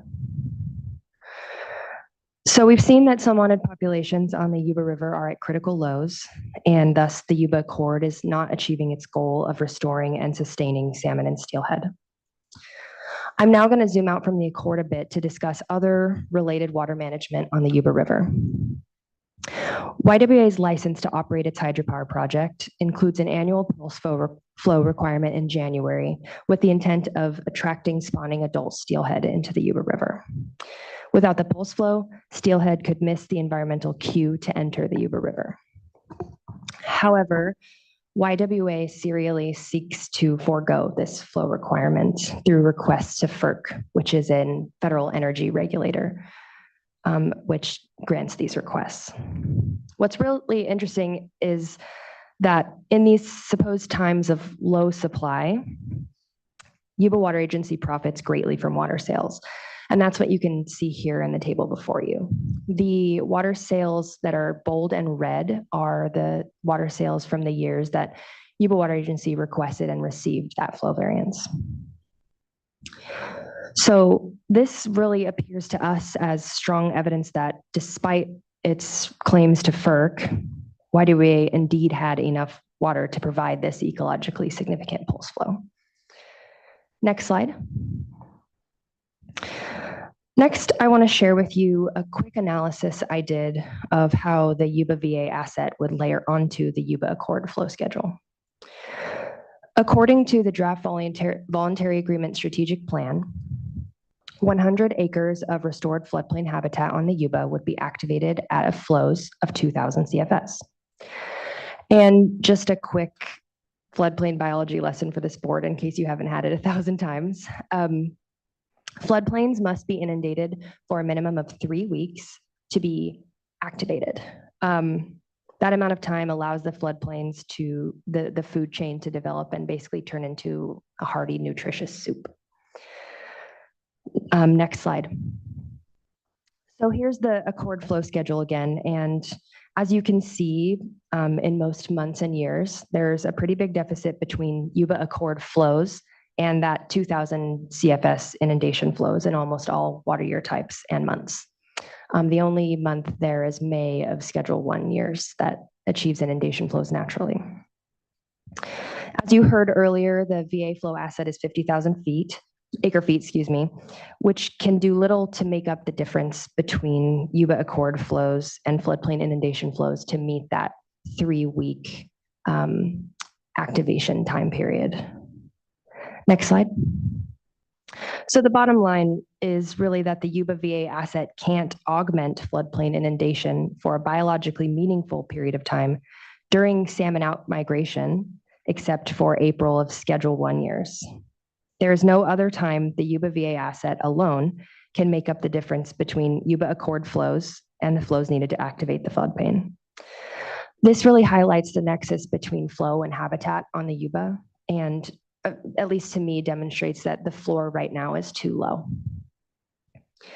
I'll also add this analysis is in a really confusing table I made in my staff report comments. If folks want to go over it at some point, I'm available for that.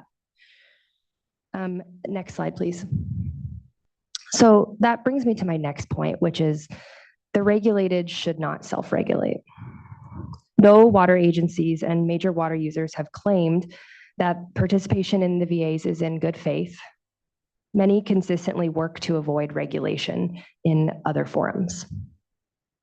This pattern is certainly not unique to Yuba Water Agency. And again, I'm really not trying to beat up on anyone.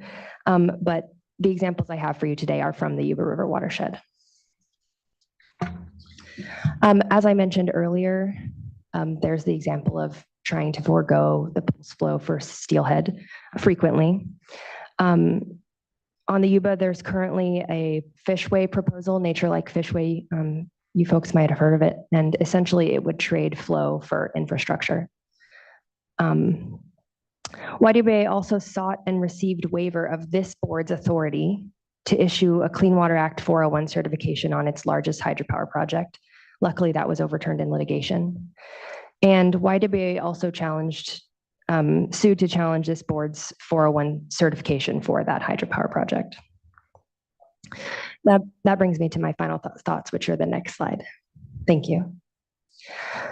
So the unfortunate reality of water agencies is that their business model is built on the foundational principle that more water means a bigger budget, more special projects, better salaries, benefits, professional recognition, and more. Water agencies survive on extracting water to sell both water and power. That's exactly why they are not capable of regulating themselves. Fixing the damage they cause to the environment is in direct conflict with causing that damage in order to sell water and power. For these reasons, voluntary proposals, even ones written in stone, carry the extreme risk of not protecting beneficial uses. The Yuba Accord demonstrates that the ability to reach an agreement does not guarantee the goals of such an agreement will be achieved. The only real defense of beneficial uses is to set a floor, a solid floor, through strong regulation. This is true on the Yuba, and this is true for most other tributaries to the Bay Delta. The VA proposal is entrenched in risk, and the Bay Delta and its species cannot afford additional delay of 8 years. Thank you. Thank you both. Appreciate your contributions here and discussion. Looking to fellow board colleagues if there are any questions for our panel here.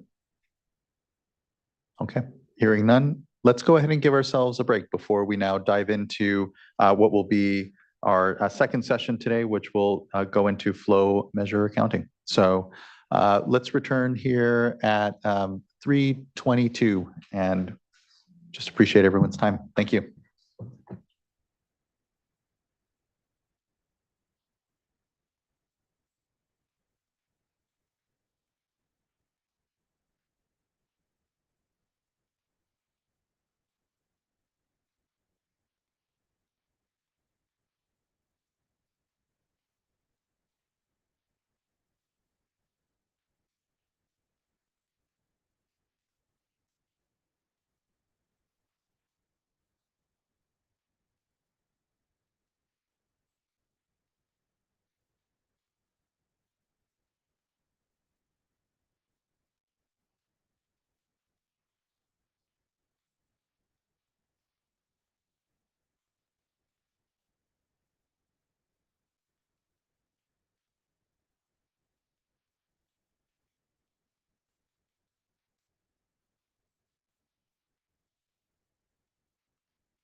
Although these late nights, I can't.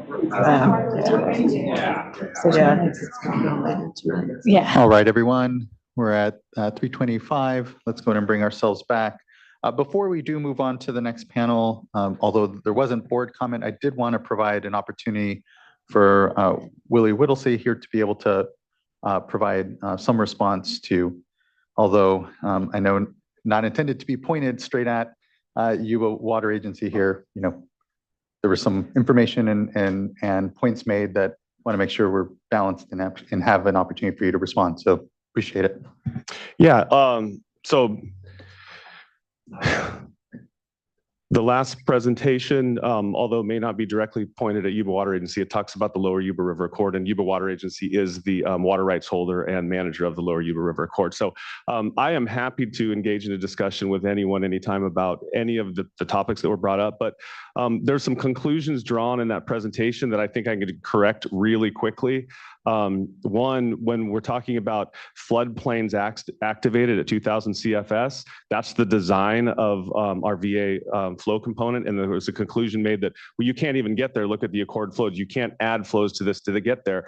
And the table of the minimum in-stream flows of the Lower Yuba River Accord was put on the screen. And you didn't see much meeting 2000 CFS. That is absolutely correct.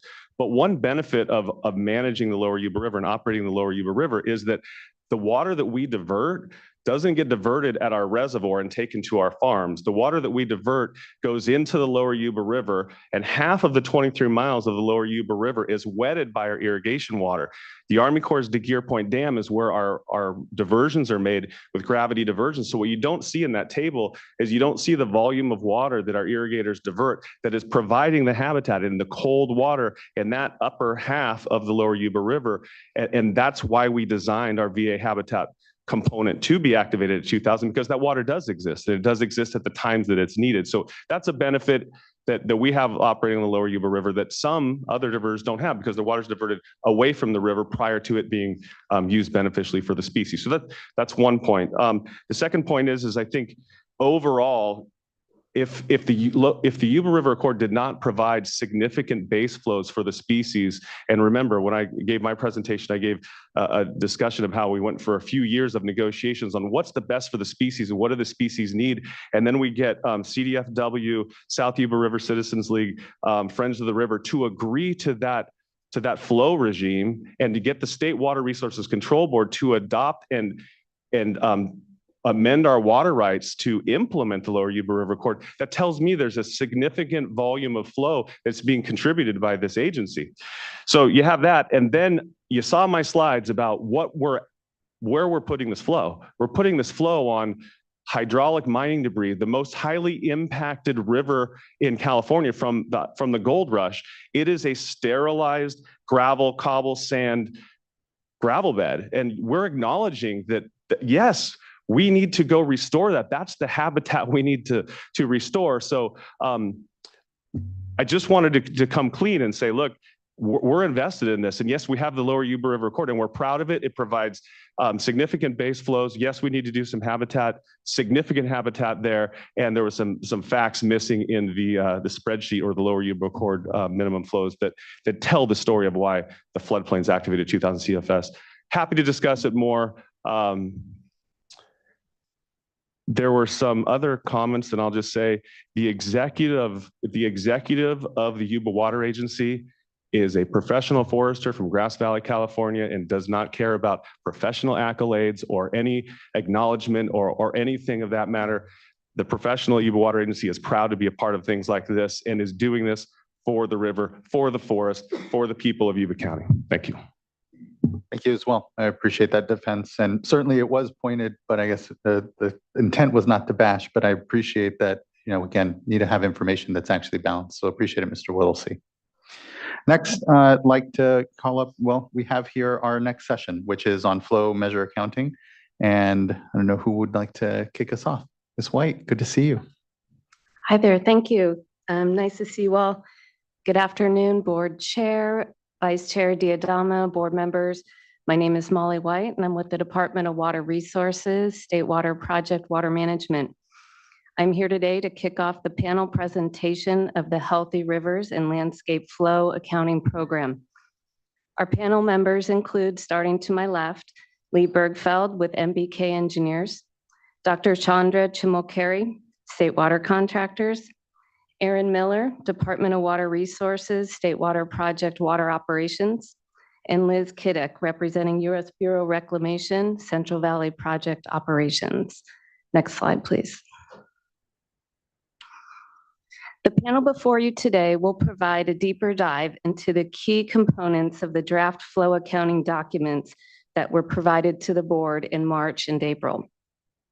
This will include an overview of the established methods to make real water available, a walkthrough of a couple of examples of accounting for deployed flow assets, and lastly, we'll discuss reporting, accountability, and checks and balances. Next slide, please. Before we move into the presentation, it's very important to note that flow accounting is very complex, and the parties recognize it is integral for the success of the Healthy Rivers and Landscape program.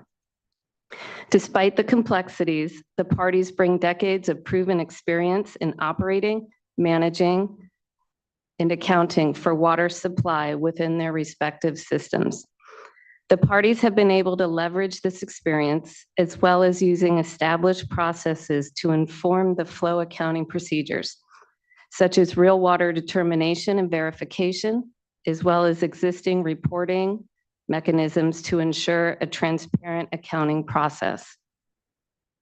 The procedures also include new flow accounting areas, such as those for State Water Project and Central Valley Project export reductions, as well as tracking flow deployments through Delta outflow. There's been a tremendous amount of effort and coordination to get to this point. And while we are continuing to refine the last few details, we are confident that flow accounting procedures can be implemented in a transparent manner. Thank you for your time and this opportunity for us to provide this overview. We appreciate your feedback today.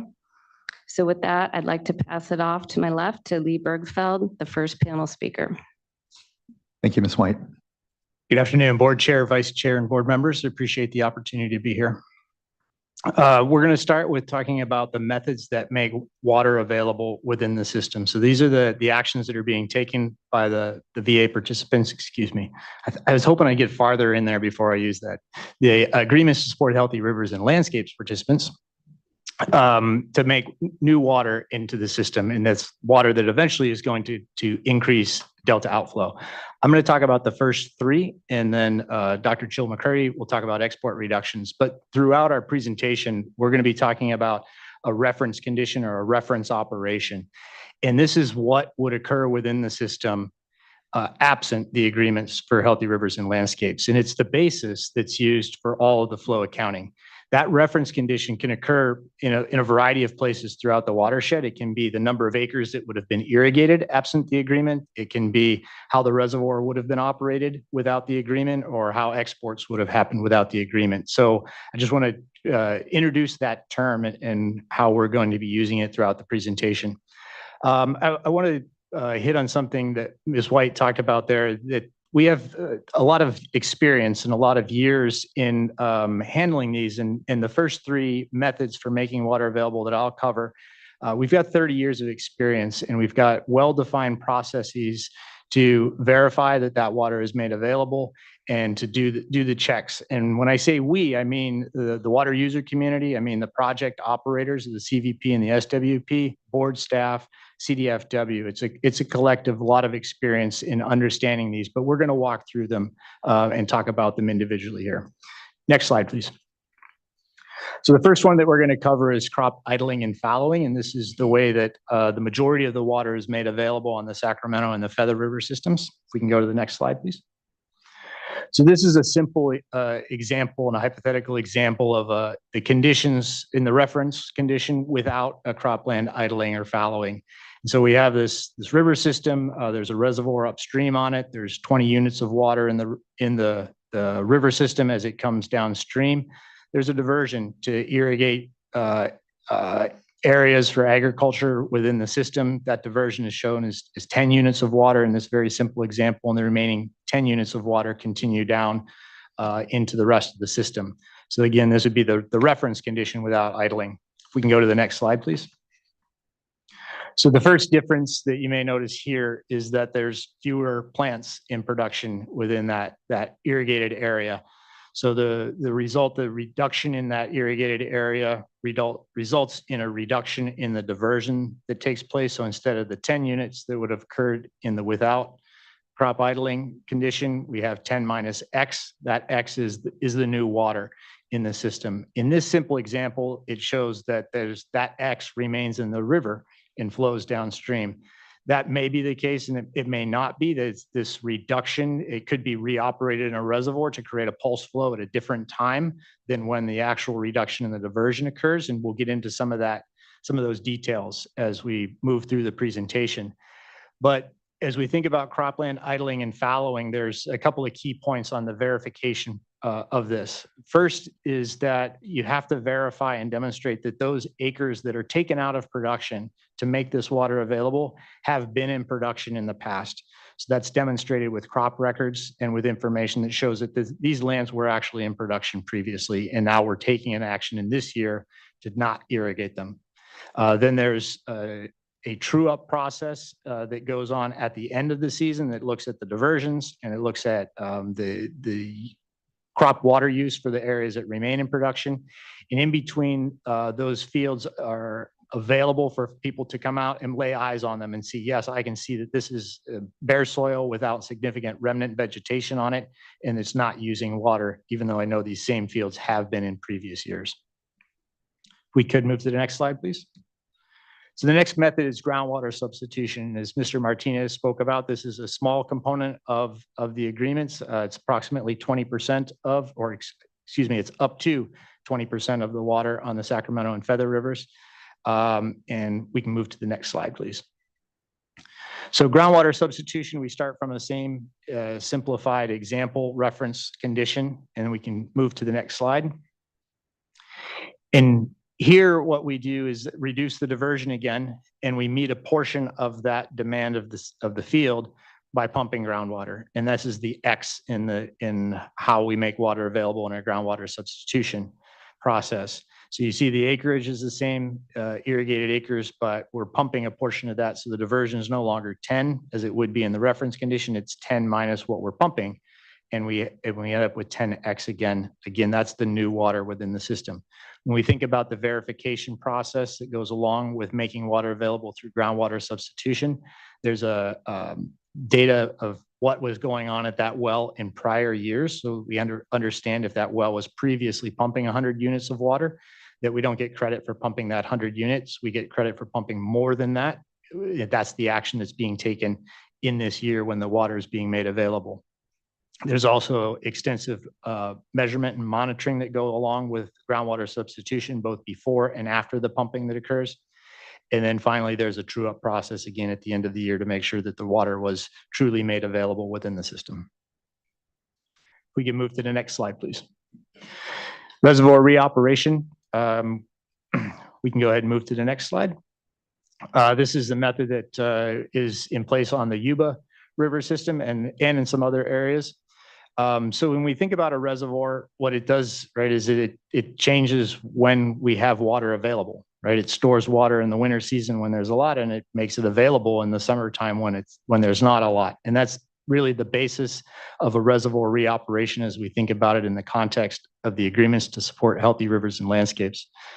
So talking through this figure from the top to the bottom, we have this two double humped curve across the top, and this is a reservoir storage condition. The solid black line is the storage that would occur in our reference condition. So this is how we would operate the reservoir normally without the agreements in place. You can see that the solid black line and this dotted dash blue line start to diverge there in the first hump on the left side of the figure. And this is when we start taking an action to deploy flows through reservoir reoperation. So we're going to increase the release of water out of that reservoir. and it's going to draw the storage down lower than it would have been in the reference condition. That provides a block of water. When we stop making that additional release for the agreements, then our storage just parallels what it would have been in the reference condition. It's lower throughout until some point into the future when the reservoir refills. So here what we've done is we've changed the timing of that water being available to a period of time when it's more beneficial for the ecosystems. When we think about this, there's a couple of methods for verification. One of those is on the bottom of this figure. This is just the change in flow that we expect to see downstream. We have an increase during this period when we're making these additional flow contributions. We have a decrease at a time when the reservoir refills, typically during a delta excess condition.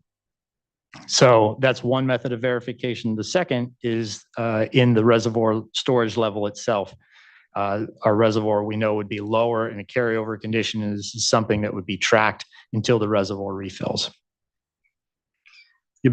I'll now turn it over to Dr. Chill McCurry, who will talk through the delta exports. Thank you. Good afternoon. Can we move to the next slide, please? We can move to the next one too, actually. So the fourth method that would be used to make new water available under this Healthy Rivers and Landscape program is through additional export cuts in the delta at the CVP and SWP export pumps. In other words, this is essentially the water that is being foregone by the projects that they would have otherwise exported from the delta. So the graphic on the right is showing an example, and I'll walk you through that in a minute. But the idea would be that the projects would take additional export cuts than what they are required to do today, and until they meet the volumes that are provided in the memorandum of understanding. As a reminder, that was about 125,000 acre feet in dry and below normal years, and 175,000 acre feet in the above normal year. And as Mr. Bergfeld was explaining, there is a reference operation for this kind of a method too, right? The reference operation is what the exports would have been without taking these additional cuts that are needed to meet those volumes that are being put on the table. So if you just pay attention to the graphic on the right, so the dashed red line on the top, that is indicating the combined CVP and SWP exports during March through June period that would have occurred under the current regulatory requirements, taking into account physical and permitted export restrictions down there in the South Delta. So the dashed dot line or the dotted black line is indicating the likely exports that would be under the Healthy Rivers and Landscape program. You can notice that the value there is 1,500 CFS. That's just one level of pumping that to simplify to show in the simplified example. But what projects would do is to reduce their pumping from what's allowed under the current regulatory requirements until they meet the annual volume of water that's being proposed here. So the hash volume with the difference between the dotted black line and the red dash line, the hash volume will be equal to the annual volume that's being put on the table. Now the 1,500 CFS pumping, that is one possible regime that projects could take where they just put the flow out as soon as possible. That's one way to operate, but depending on the governance requirements or whatever the ask is from the system-wide governance team, the pumping can be modulated to make sure that the outflow shows up at the right time. Next slide, please. So we've seen this table several times before, but I think it's important to remind folks what what are the volumes of flows that are being proposed here. The numbers that are shown here by the tributary, these volumes are going to be the new flows on each tributary. As you can see, majority of the flows are in the middle water year types, meaning above normal, below normal, and dry years. And as some of the folks earlier explained, that was intentional to allow for other activities that are important for water management in California, especially in the wetter years, like groundwater recharge. There is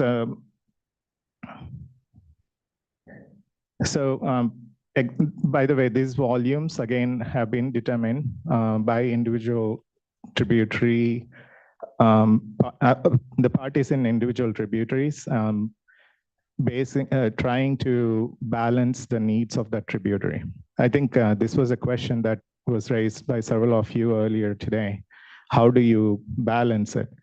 So the numbers that were developed, the numbers you're seeing here are developed taking into account understanding the constraints that are in the tributary.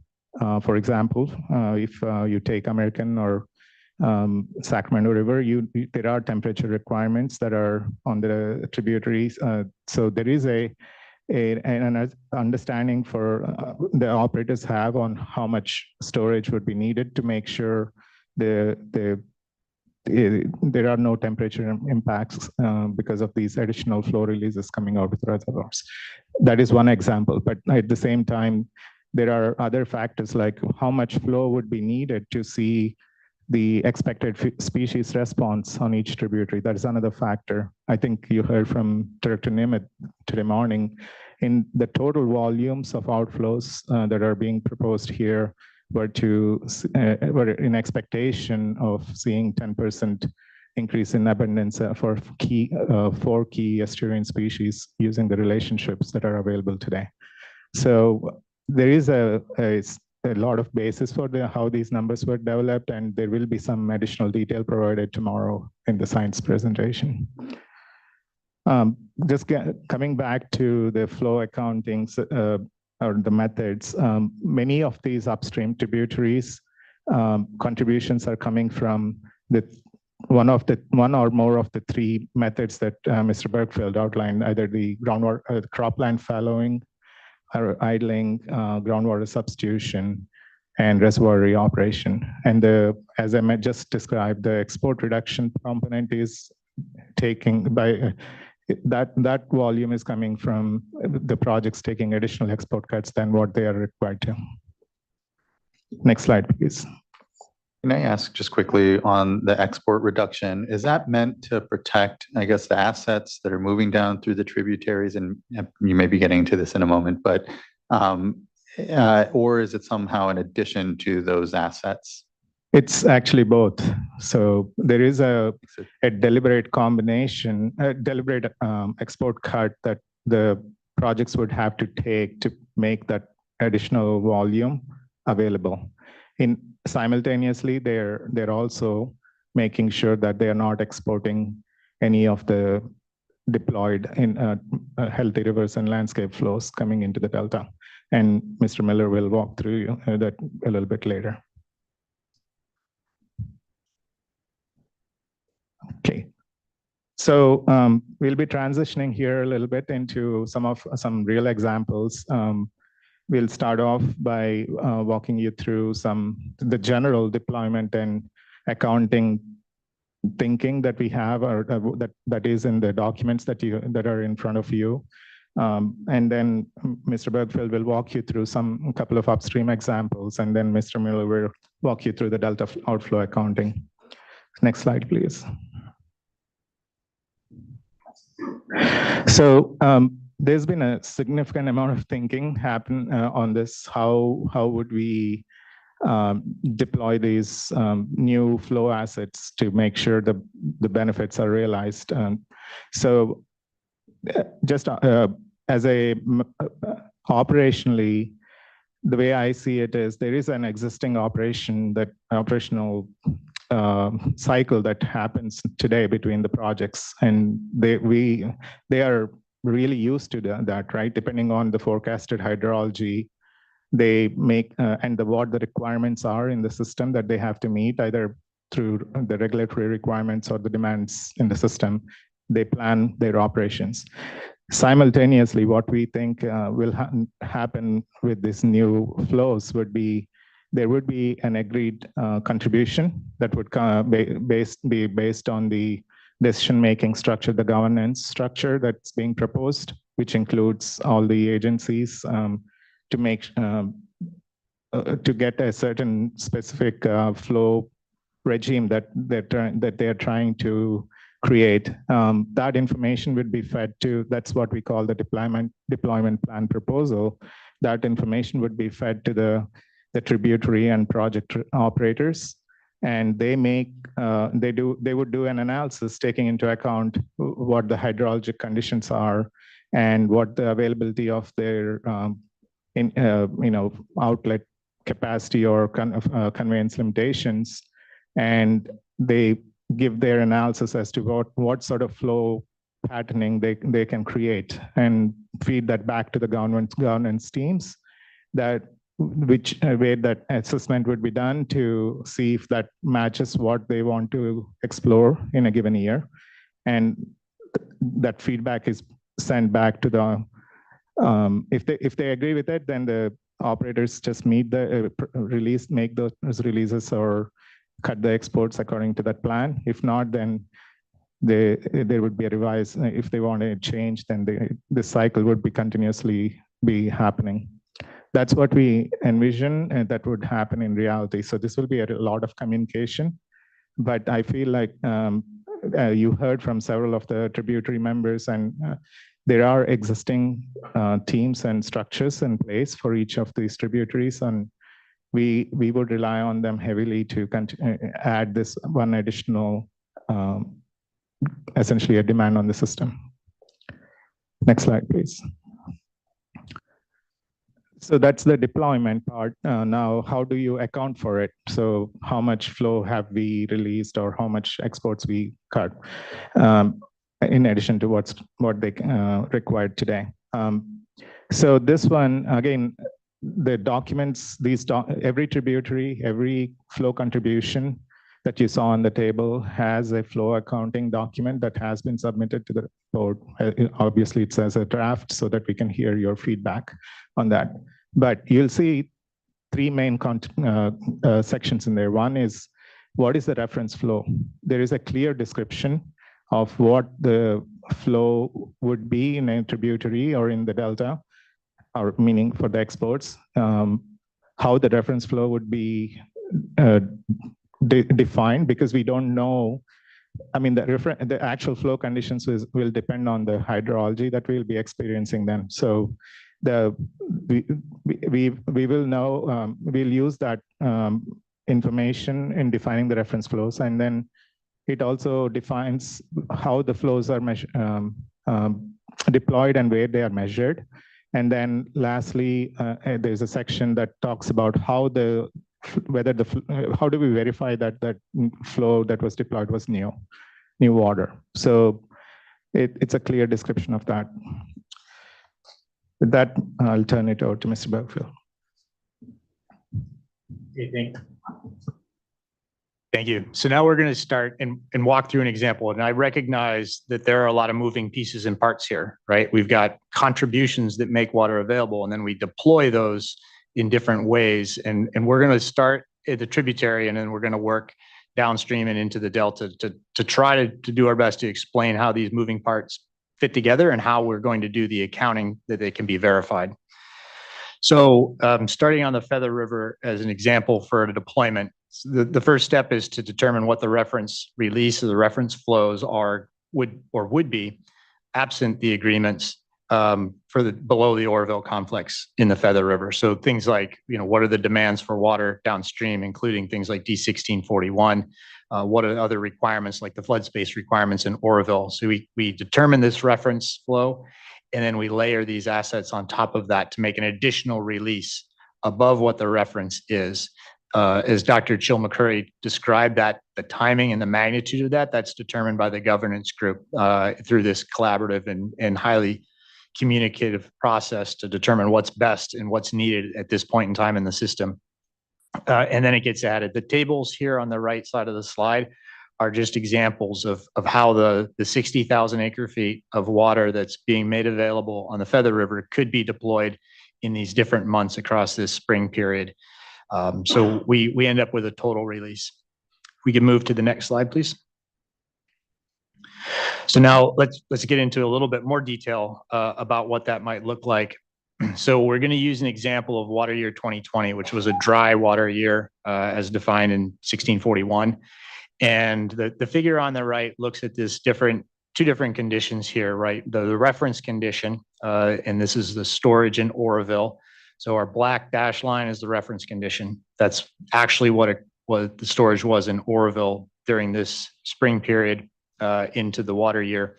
And then there's a blue line underneath of it. And the two lines diverge when we start deploying a flow asset out of Oroville. And that's what the bottom two lines are. So the first one is this actual deployment of the flow. And it starts coming out in this example on the 1st of March. This is relative to the y-axis on the right side. So it's a daily deployment of water in acre feet per day.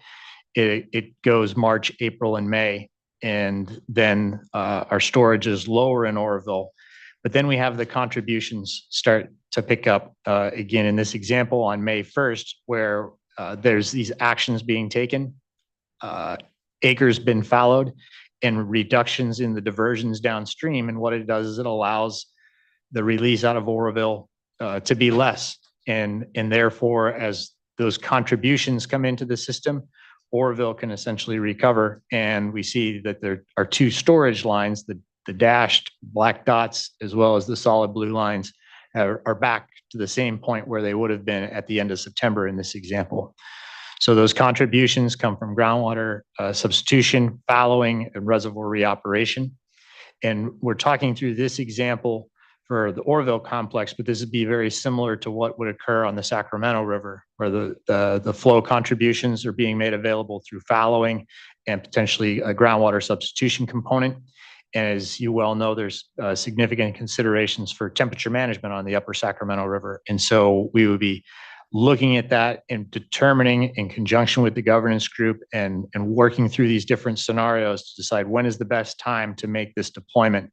As Mr. Baer talked about earlier, we see that we're able to make these deployments in the springtime in above normal years, and in the dry years, it may be the best use of the asset. But again, that would be a decision of the governance group to hold on to the asset and keep it in storage for temperature management in that particular year. Next slide, please. This next example then is looking at the Yuba River, and this is a reservoir reoperation example. And again, we're using water year 2020, a dry year, as the example. So I'll start with the figure in the lower right here, and I'm going to describe this one from the bottom up to the top. So the solid green line there, that's the stair step across the bottom of the figure, are the Yuba Accord flows. These are the minimum required flows within the system. And we're looking at the expected flow at the Marysville gauge downstream of Daguerre Point Dam. Then the black dash line going across there is the reference flow condition. So this would be what would occur absent the agreements. That reference flow is a function of many things listed there on the left side of the slide. It's the accord flows in D1644. It's the operation of New Bullard's Bar for their target storage, their water control manual, their deliveries to their member units, as well as uncontrolled flows that come in from the middle and the South Yuba rivers. You can see that reference flow starts off well above the Yuba Accord flow in the month of April. And then it gets down to, we're pretty close to the accord flow there in the mid-April period. And then the deployment of the flow asset begins. And that's where the blue line that goes across the top of that orange area, that's the additional flow that's in the system. So the flow gets deployed over these next approximately 1 month, the latter half of April and the first half of May. Again, just as an example, this determination is made, on an annual basis, yearly, as we think about what are the conditions in the system and what is needed at the time. But we can account for that flow by measuring the flow at Marysville and determining what that reference condition is. And the difference between those two is the way that we verify that that volume of 50,000 acre feet has been released. So that's one method that we can verify. And the second, if we move to the next slide, please. Can I just, there's a lot here and I'm not going to be able to even remotely do justice to the amount of questions I have ultimately, but if you could back up the slide and just see if I'm tracking this, that the water that's deployed, that's the reservoir re-op water that's under the orange shaded water basically, that is the block of water that we would expect to contribute to delta outflow ultimately. That's correct. So if I were following the molecules of water from Yuba all the way out to the delta and beyond, that's the water that I would expect to see. So, right? Is that correct? That and the other assets from the other river systems. Certainly. No, I'm absolutely. I'm just asking about Yuba here. So I'm just trying to make sure that I'm thinking about this the right way as you're going over the different accounting procedures. And I know you're going to talk about the delta accounting, but I'm using this because we've talked about the Yuba extensively today already. So I have it pretty clear in my mind. And so I'm using this to help keep me grounded and make sure that I'm following along with the procedures. So thank you. That helps.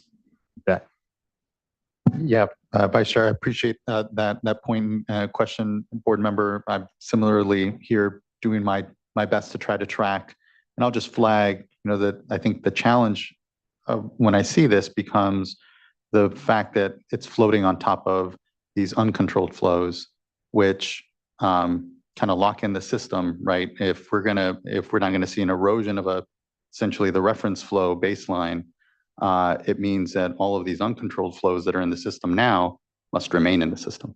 And that's kind of a function of the accounting and the way this is being framed. Vice Chair. Okay, so I'm really going to be counting on the engineers to ask these questions. I'll do the best I can to just sort of flag a general concern. And that is, having done this for many years at this point, there's always a different view of baseline, what you're calling reference flows. And so I'm just mindful of that chart that Mr. Nelson, and I know you're going to be coming up again, but the chart, slide 3, that looks at baseline compared to VA and not showing any difference. And so it would be helpful if you have knowledge of a different view of what others may refer to, you're calling it a reference, I'm not a reference flow. Maybe others are referring to it as baseline or something else. It would be helpful to for everybody to agree on the same terminology, because otherwise it seems that it could turn quickly into sort of a allegation of there being a shell game. And I know that is absolutely not your intention. And so just looking for helping us to better clarify where there may be a different view, what yours is based on, so that in other discussions, we can help draw the distinction. Can I respond to that now? That's a really good question, and thank you for asking that. What we are demonstrating here are how the flows may function in the real time or operated in the real time. The analysis the slide that you're referencing was based on a long-term modeling, which, by the way, I don't know what the basis for that is, but I think you're absolutely right. What the baseline that's used it will be the driver to show whether there is a benefit or not. The volumes that we showed earlier on the slide were based on the then existing regulatory requirements, the 2019 biological opinions. And I don't know this for sure, what baseline that was used by in that slide, but I know that for CEQA related issues, the board used the 2008, 2009 biological opinions. So it makes a difference whether, depending on what baseline you use there. But one thing rest assured is these are deliberate actions by the water users to create new water supply. And we are putting forward accounting methodologies and transparent reporting methodologies that that would show that they are taking deliberate actions on their part to create this new water. Yeah, I appreciate that. And I know, fundamental there is, again, the BIOP baseline or, BIOP contributions that you use, whether it's 2008, 2009, or the more recent 2019. And I think what's helpful is maybe just, and I think you were all doing this to some point, is really just what's historically been there, as opposed to kind of pegging to a BIOP that may or may not be subject to court proceedings now between the state and the feds. But yeah, I think to the vice chair's request and for ourselves as well, it helps if we use more common terminology and sharpen our common understanding of what that reference flow or baseline is here amongst us, so that we understand better than the assets that are being added. So just appreciate this discussion. Can I quickly clarify that yes, please. the staff report baseline is the 2020 ITP extended to the CVP to represent the IOP? I know that's like alphabet soup, but there's an explanation of that. That's the major difference is FOLX2. The base upon which the VAs are additive to are only the 2019 biological opinions, not including the current 2020 ITP, and not extending the 2020 ITP to the CVP to represent, which is a debatable issue. I know the current court orders and resulting conditions that have occurred. So it does, again, the biggest difference there, I think, is FOLX2 related issues. Maybe at some point, if we could have a chart that just looking for a way to kind of crosswalk again, the definitions that everyone could agree We on. have some we could provide to you at some point, but those differences, I think, do make a difference when you actually model the VA flow assets. Yeah, I appreciate that. And for folks listening along, the ITP is an incidental take permit that is under the California Endangered Species Act and was developed with CDFW. So keep it all straight for everybody. We'll continue. Oh, actually, other board colleagues. Okay, we'll keep going. Thank you. All right, thank you. Good discussion.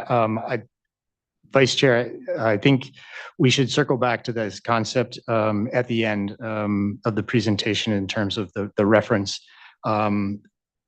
Reference and baseline, in my mind at least, are somewhat separate. We're talking about, we're moving forward with the agreements, and how are we going to account for the water? And whatever the regulatory conditions are within the system will be the reference condition that we're going to do the accounting from. Not to dismiss or downplay the importance of the baseline in the draft staff report discussion, but that's how we're thinking about it here on this panel. That's appreciated. Board member Fires. Sorry, just the way that you described that made me think. So does that mean that that's really a changing baseline based on regulatory requirements? So it could be that the contributions are less or more. I guess that was more confusing to me, because it felt like it was more that the reference conditions on top of which you're measuring your contributions are going to change from, the biological opinions. New things will come out, and you're going to measure the you're going to measure the amount of contributions of the VAs on top of whatever that is as it changes? Member Firestone, I can address some of those in terms of what the contribution is, and if it's on the Sacramento River or the Feather or the Yuba, and it's an action like fallowing a certain amount of acres. It's making a reservoir release, and that will be on top of whatever the baseline is. But I cannot answer for all. Yeah, so for the delta outflow in general, the idea would be the reference condition would be the 2019 biological opinions. That was what was proposed in the memorandum of understanding, and that's what now how do we implement it in the reality? That is, we have ideas and we are proposing something. So there is still some refinement that could be done on that. Really appreciate the discourse here. Thank you. Continue on. Thank you. Okay, finishing up the Yuba example here. The second way that the water is verified that it is left on the Yuba is that there's a lower storage condition. So, right at the end of September here, we're lower by that 50,000 acre feet than we would have been compared to the reference condition. So there's flow in the river and the reservoir storage condition are the two ways on a reservoir release to verify that this volume was made available when it was needed. So these are a couple of examples, right? We've got contributions that are happening through these different actions, fallowing, substitution, and reservoir operations. That's maybe being deployed on the upstream tributaries. So a reservoir is deploying some water, whether it be out of Shasta or out of Oroville or out of New Bullards Bar. We're doing this, and that water, we can track that water as it is within the system, and then it's coming down and it's coming into the Delta. And I'm going to turn over now to Mr. Miller to talk about that Delta component. Well, good afternoon. All right, so you heard from Mr. Bergfeld and Dr. Chilla-McCurry about how these tributaries are making new water available and how that water is being deployed to the system. I'm going to try to describe here how that is protected or goes as additional outflow. Next slide, please. So I'm going to start things off here just with a little bit of background on how the State Water Project and the Central Valley Project manage today to our requirements. So this simplified diagram essentially shows in the three arrows that are going into the Sacramento River. Those are representing essentially the Shasta complex, Oroville complex, and Folsom Reservoir. So these are the project upstream reservoirs. And then the little triangle in the middle is my representation of the Delta. And out of the Delta, we have outflow represented by the D1641 label. And then the export operations, which are constrained by biological opinions and incidental take permits. And so, D1641 was, provided, or the projects were obligated to meet D1641. And we do that today by managing our upstream reservoirs and our exports as needed to meet those requirements. I think it's important to note here, and it's not really highlighted here in this diagram, but there is a lot of variability that goes on between those reservoirs and the exports. That variability comes from stormwater flows, tributary operations, and diversions. And so there are periods throughout the season where the projects are exporting excess flows. And then there are periods where the projects are supplementing the system with stored water. So I think the bottom line here is that the projects today are operating as needed around all these changes in the system to meet 1641, our current obligations. Go ahead. Board Member McGuire. Yes, thank you. So just again, trying to keep everything straight and clarify, and I think we've had some good questions about the baseline. So I just want to make sure we're very clear here. So D1641 sets the minimum part, right? That's this D1641 is the water right decision that is the foundation of what we're talking about today. But in many instances, when you're in excess conditions, the outflow exceeds D1641, right? So there's a resultant flow. Some of it's due to constraints from other ESA-related permit actions, other things. Some of it's just due to the dynamic nature of floods and different conditions. So just to be clear that what the environment actually sees here often is a much different amount of water than what D1641 actually requires. Yep, that's correct. Yeah. Okay. Next slide, and hopefully these next few slides will illuminate maybe,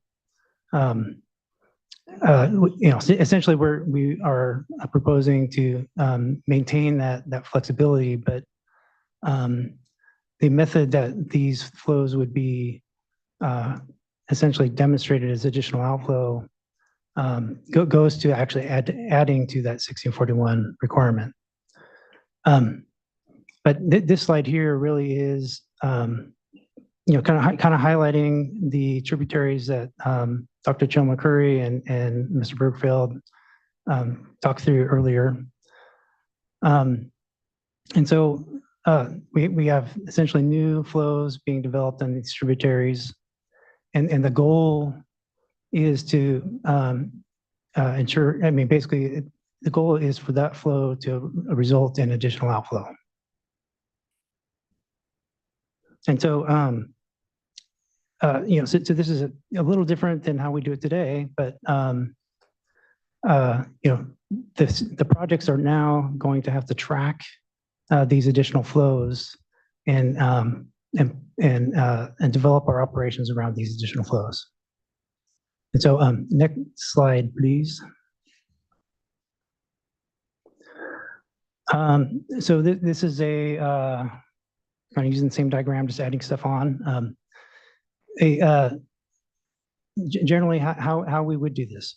So, so the tributaries essentially would be providing flow schedules. These flow schedules would be representing those additional flows for the Healthy River and Landscape Program. We would adjust as needed for travel time and any losses associated with getting it to the Delta. And then those flows are aggregated as additional Delta inflow, Healthy River and Landscape inflow, at which time we take those the aggregate flow, we would develop these Delta regulatory offsets, and then the projects would operate to the current regulatory requirements plus these offsets. And by the projects operating to these offsets, the projects are demonstrating that they are not exporting these flows. And by default, those flows would go as additional outflow. The other thing to note here is, the export component, it would use this new regulatory, our current regulations plus this offset as the reference operation on which the export contribution is measured. I have a question. Yes, please, Vice Chair. I think it'd be helpful if you gave just some hypothetical numbers so that we can better understand what this offset would look like. Yeah, and I think I might get there in a couple slides. Okay. All right, next slide, please. All right, so this is a little repetitive, but hopefully it helps everything sink in here. So, and we'll get into the offset here in a moment. But the offset is essentially the cornerstone to this this methodology. And so these offsets would be developed based on the tributary inflows. The projects would then operate to these offsets, and that would be the demonstration that the projects are not benefiting from these flows, and so they're not exporting them. And then kind of after the projects, the offsets themselves are predetermined, and then it gives something for the projects to operate toward every day. And then after the fact, there's a verification process that would look at conditions or basically demonstrate that the projects met those our current obligations without those flows present in the delta. And we have tools like water quality and model like DSM-2 that would be utilized for this process. Next slide, please.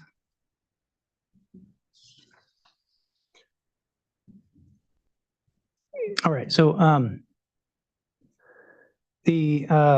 so getting a little bit more detail into the regulatory offsets for the operational objectives. So there's a number of requirements that I've already kind of talked through. We have D1641 with flow requirements and water quality requirements. And then we have ESA and CISA requirements. The primary limitation there is the Old and Middle River flow requirement. And I do have some equations off to the right there, but they're not really showing up. In our draft documentation, we do go through quite a bit of detail in some of those formulations. But I think a simple example would be a flow example. So, and just hypothetically, if the projects are required to meet a 5,000 CFS outflow requirement, and the Healthy River and landscape flows are demonstrating 1,000 CFS of additional inflow, the projects would operate to a 5,000 plus 1,000 CFS requirement, essentially. So it basically would operate to an outflow of 6,000 CFS. And so that's hopefully a simple flow example. What water quality wise, we have tools to develop water quality offsets based on the amount of water that is going through the delta. And essentially those offsets would be resulting in a fresher water quality at our current D1641 locations. So hopefully that helps. Vice Chair, circling back to you. Yeah, I mean, is it the age-old problem that you're dealing with here, and that is just comparing it to D1641. You have a requirement, and somewhere along the way, you're not able to meet the requirement, whether it's a result of losses, system losses, or some entity at some point picking up the water. Regardless, you have the commitment to backstop. And so is this a way to articulate that same principle in the context of the Healthy Rivers and Landscape program? Or is it something different that you are proposing? Well, I'm not sure if I totally follow. But I mean, so what's being proposed here is, we have a way to demonstrate new flows are being made available. We have a way to demonstrate that those flows are being deployed to the system. And then as those materialize in the delta, then we have a way to demonstrate that by adding those flows to our existing regulatory requirements. So Sure. I think I understand what the Vice Chair is asking, and I'll try to ask again. What happens, I guess, if the tributary contributions don't materialize down in the delta? Is it the expectation that the projects would still backstop that amount of water, or what happens at that point? And I think for me, and just thank you. I know this is complex work, and I appreciate the patience with our questions here. But for me, the water rights system and how we administer it doesn't currently allow us to reach these objectives easily, right? Account for the water that's being entered into the system, protect it through, ensure its outflow. So in the case again of that water not materializing because someone's picking it up, there's some other complexity that's happening in the system. Is it currently anticipated that the projects would still then yet backstop that, right? To ensure then it does in a way materialize as outflow, or do we find ourselves in a situation that, that's not the case? I see. Yeah, that's helpful. Thank you. Yeah, so the goal here is for the project not to backstop these flows. Some other, and again, this will, pop up when we talk about enforceability and the governance around this, but, some other action would then need to be taken in order to somehow correct that, I guess, at that point. Okay. Yeah. That's helpful. Thank you. Board Member McGuire. Yes, and I also appreciate this presentation, and I fully acknowledge this is hot off the press. I haven't had a chance to digest the written description, so I'll have to dig into that more as we go forward here. But I'm going to ask a little bit of the kind of counter, the flip side. So the Healthy Rivers program is focused on above normal, below normal, dry years. So what about an above normal year? Okay, so we have ample water in the system. So you're like this. Let's say that we're running above D1641. That was my question earlier was, this is really about resultant flows. So let's say you're running much higher than what D1641 would require otherwise. Have you considered, or do you have incorporated a mechanism to ensure that water, so that 1,000 CFS example that you had, that additional water would then sit on top of beyond whatever is actually in the system and D1641 requires, if that question makes sense? Yeah, because this is all about ensuring that it's new water, right? That it's additional water on top of what we're already seeing today. Right. Yeah. And so in an above normal year, there's going to be plenty of flows. And typically we would be under excess conditions. So basically the projects would be taking as much as they can within the confines of the biological opinions and ITPs. And so if the tributaries are demonstrating that they're making new water available to the system, the projects under those conditions are already taking what we could under baseline or reference. I like baseline, but baseline conditions.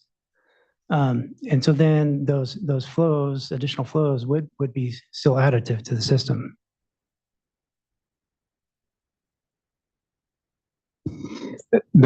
In other words, the projects are not increasing their exports, right? So even under they are already maxed out under excess conditions. So that if a tributary is adding a flow asset, that flow asset is bound to go out as outflow.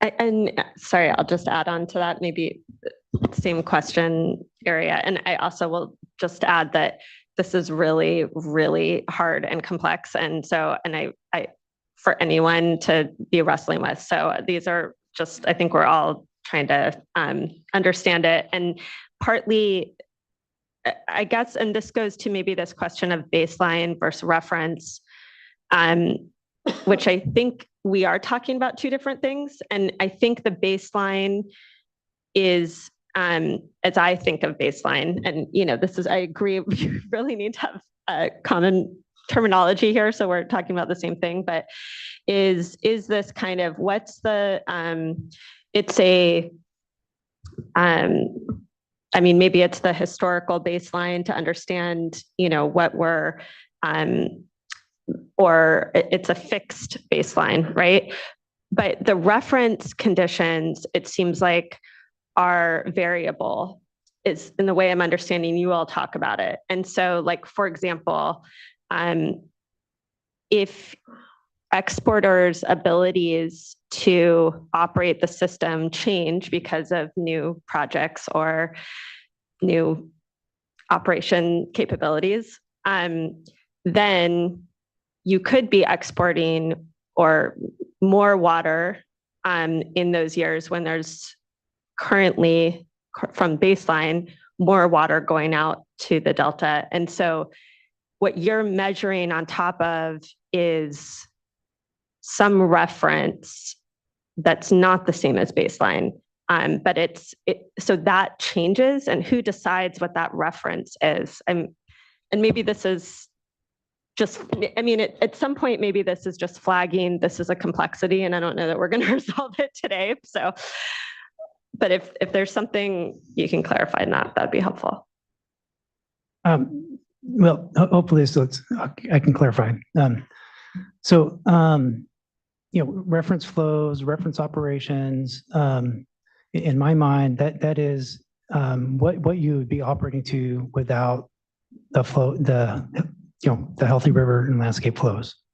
So an example would be, say, under the 19 BIOP, there are these fishery groups that decide what is protective OMR levels, and we would basically operate to those levels. So that is a reference operation, and reference flow is kind of a similar sort of idea.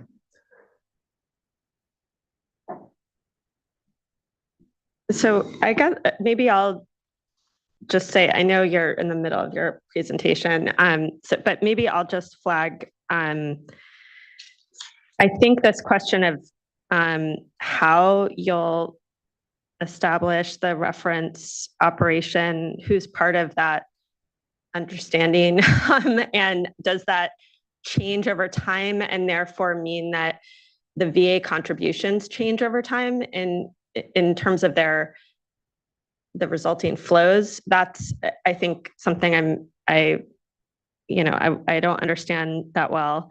I also think what is clear to me is that, and this probably will come up in the enforcement, but this point of no matter what the structure here, because we're not doing in-stream flows, we're doing like a block of water. It's on top of a baseline or reference condition, however we're going to define those different things, and that base needs to be protected. If is I think a concern in order to have an understanding of the in order to actually be protecting that. And I don't understand how we would, I guess I think there's some questions around, and this is, I think, what the chair was saying. I have a lot of questions around how we would make that work within our water rights system, and what kind of, and just within order of priority and water availability methodology and all these pieces to try to make this general approach work. And I mean, and I would say that just from, we want to figure out how to make something work here. You guys, everyone's putting in a huge amount of resources, but I'm really not seeing yet how it can fit within our water rights priority system from a administration, like from our administration and enforcement side. How does this fit when we have to do curtailments? How do we protect against impacts to other users, but still protect this block of water? And then also how do we make sure this is real on top of any baseline? Those are all, I think, just kind of fundamental challenges that you're trying to wrestle with as you work through this, that I'm still not understanding how we can make work yet. And then I think just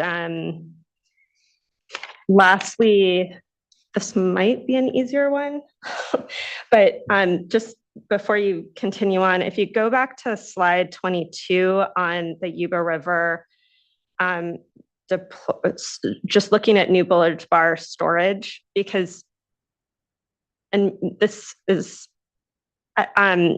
could you just talk about if there's, maybe I'm thinking about this wrong, but is there a need to have some kind of refill provisions to avoid reductions in the base flows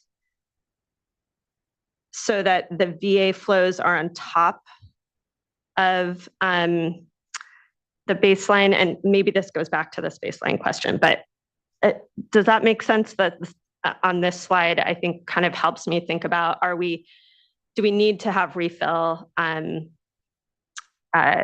provisions to avoid reductions in those base flows that we're then measuring on top of? And this is just one example because we have a good slide. Yeah, one thing that I think is clear, just based on all of this discussion and the many questions, is that we need to have more conversations about this. This is a complex topic, and clearly the hour is not adequate. It's enough to scratch the surface, but this is a sort of input that we're seeking in trying to understand what the questions are and how we can best address those.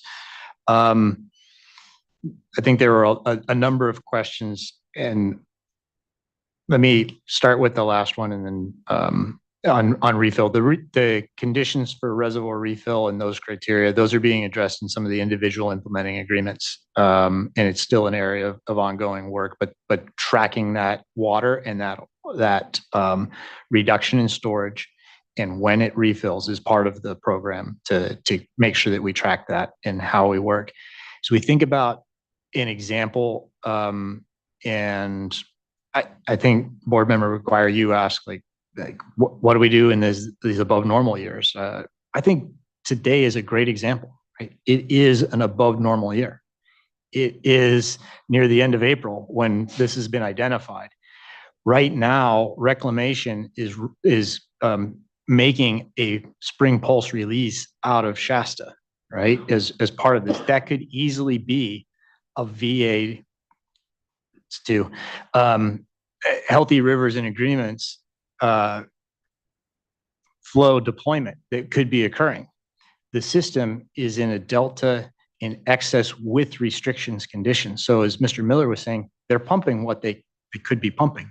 This is the reference condition that would be occurring, but we would have, absent what that release is out of Shasta, Central Valley Project operations would say, well, this would be our release out of Shasta. Otherwise, right, absent this flow, this would be our reference. And if we make this release over a 2-week period, then we know that we'd have a pretty stable release coming out of Keswick at this time, and there's the additional water. So we can track it at Keswick. We can route it down through the system and this is what Mr. Miller is talking about, right? This additional water is in the system, is coming down the Sacramento River. It could be added to by a deployment out of the Yuba or the Feather at the same time. And it's coming into the system. And now what he's covering is how are we going to verify that we don't pump it? Well, in this situation, which I think is directly applicable to what we're talking about, they're exporting at the levels in the biological opinions right now. That's resulting in a certain amount of delta outflow. That would be the reference condition for the delta export reduction. And we could demonstrate that the biological opinions say that we could have this flow in Old and Middle River, and we're going to make it this much better by this voluntary reduction to the exports, and that water goes out the delta. So I know that's very simplistic, and I also recognize that just probably generates 3 more questions. But no, it does, but Can I I appreciate jump the in? good engagement. Yes, let me go to board member Morgan and then Mr. Oppenheimer, and then, yeah, go on. If I could just restate that in other words, just to make sure that, I heard that correctly for today's conditions. And so for today, so we're just saying today, we're above normal. So all contracts are being met. And so we're not talking about water rights, other water rights under the water board's jurisdiction. We talk about, so all contracts are being met, you're in excess, you're meeting all of your obligations. And so then additional releases will be made. That is the additional spring pulse flows that you're referring to. Now, if someone else, an appropriative right, was taking more water, that's not what you're going to be enforcing or looking at. That's what would fall under the water board's jurisdiction to make sure. So that's where you're not guaranteeing that the water is going to make it to where it should be. Yeah, and I'll just say, this discussion and these challenges aren't unique to just the voluntary agreements. These are system-wide Exactly. challenges that we have right now. Thank you, Chair. I was going to just say that. Say it in Right. other words, but if I just want to make sure that I was clear on the discussion and, what was, it's an overall challenge, but I just want to make sure that I was clear on what was being said today. That's correct. The projects aren't proposing to backstop the contributions. Yeah. So yes, we need to develop an enforcement mechanism. Yes. Board Member Firestone, please. And then. I'm Executive sorry. Director I'm Oppenheimer. sorry. Just with, again, I'm wrestling with all of this. Would these accounting issues be much easier if there was just an in-stream flow requirement that was a percent of unimpaired flow from a purely accounting standpoint? And, I know, wouldn't it be just more straightforward because we're all talking about, a person rather than trying to squeeze a label and piece out these different, which molecule of water represents which regulatory and reference and baseline and what falls on top of what. If it's just a percent of unimpaired flow, then does that allow, purely from an accounting standpoint, that structure allow for easier accounting? Seems like it does to me. And I'm just want to make sure I'm not missing something. I think there's a lot of other complications with that approach. Yeah, and I guess I'm not suggesting that there's not, but that a pure unimpaired flow regulatory program would be, we are not talking about that here, but I am trying to understand the accounting. Does because we have so many complexities here, not just in enforcement, but also just in trying to track this, both of those things. Just from those issues, does the unimpaired flow seems much more straightforward? Is that right? Or not from, we still would have to deal with obviously the amount, what to do about temperature, storage, flood. There's a million complexities if you're in unimpaired flow frameworks. I'm just from the accounting standpoint. Well, I guess from my perspective, I don't quite understand how the unimpaired flow approach would work yet. So I think the methods that we've developed, they make quite a bit of sense to me. Thanks, Board Member. And for what it's worth, because the board will be adopting a standard and a program implementation that aren't the VAs, if this is all, remember, it's a potential and the continuity across those accounting, I think, are going to be part of this discussion still yet in how we proceed. So appreciate the question and all this in-depth discussion. Executive Director Oppenheimer.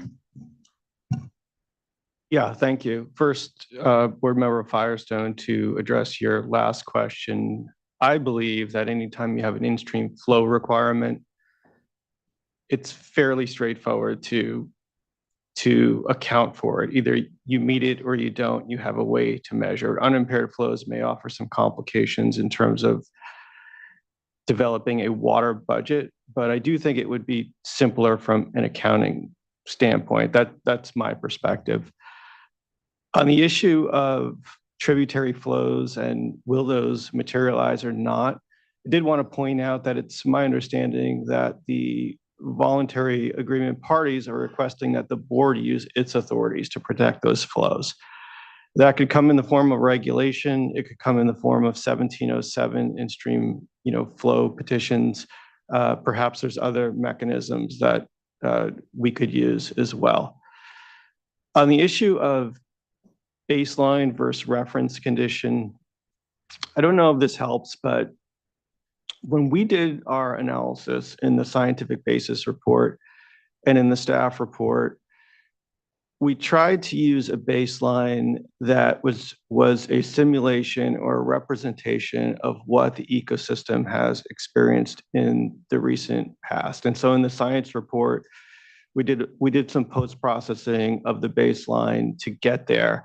And that's why when you look at the additive flows under the voluntary agreements, both in the staff report and in the scientific basis report, the volumes are less. They're less than the tables in the voluntary agreement MOU and in the term sheets. It's a modeled quantity, and it's based on this baseline that represents sort of the last 10 years or so, roughly, and what the ecosystem has experienced in the recent past.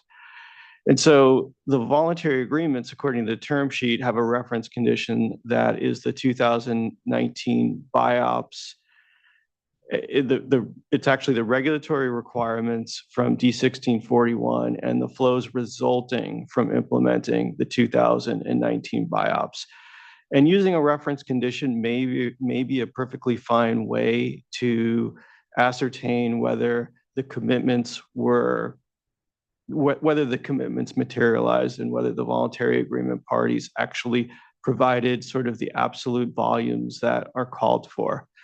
There may be a need, and I think there would be value in looking at another accounting mechanism, and this may need to be through models or some other means, but to determine what were the actual changes that occurred based on the baseline similar to what we looked at in the staff report, because that is what we're using to evaluate what benefits we believe will accrue, not just from the voluntary agreements, but from all of the alternatives in there. And so I'd encourage the VA parties to think about it that way, potentially looking at how can we evaluate whether we met our commitments, and how can we evaluate the changes that occurred in terms of what the ecosystem is actually seeing, because that's what the ecosystem is going to respond to. It doesn't care about these, relative differences and the regulatory changes. And unfortunately, we're working in a very dynamic regulatory environment where we had the 0809 BIOPS, we had the 2019 BIOPS, which,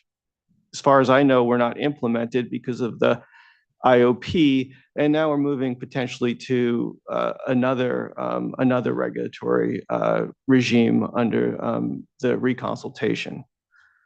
Again, the ecosystem doesn't care about all of that. It cares about what it's seen and what it will get in the future.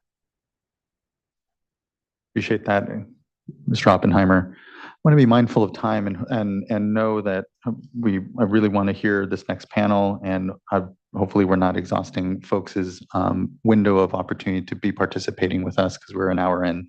So let's continue on and try to really appreciate the in-depth discussion, but try to wrap here soon to be able to get to the next panel. Okay. All right. So I think we've gone through this slide quite a bit. So next slide, please. All right. So it kind of described this offset methodology where the projects on a day-to-day basis would be operating to these offsets.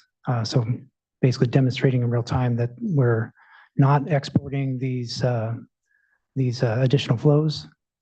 I think that the next important part is that we do this retrospective daily accounting that verifies that the projects would have met their existing obligations without these flows.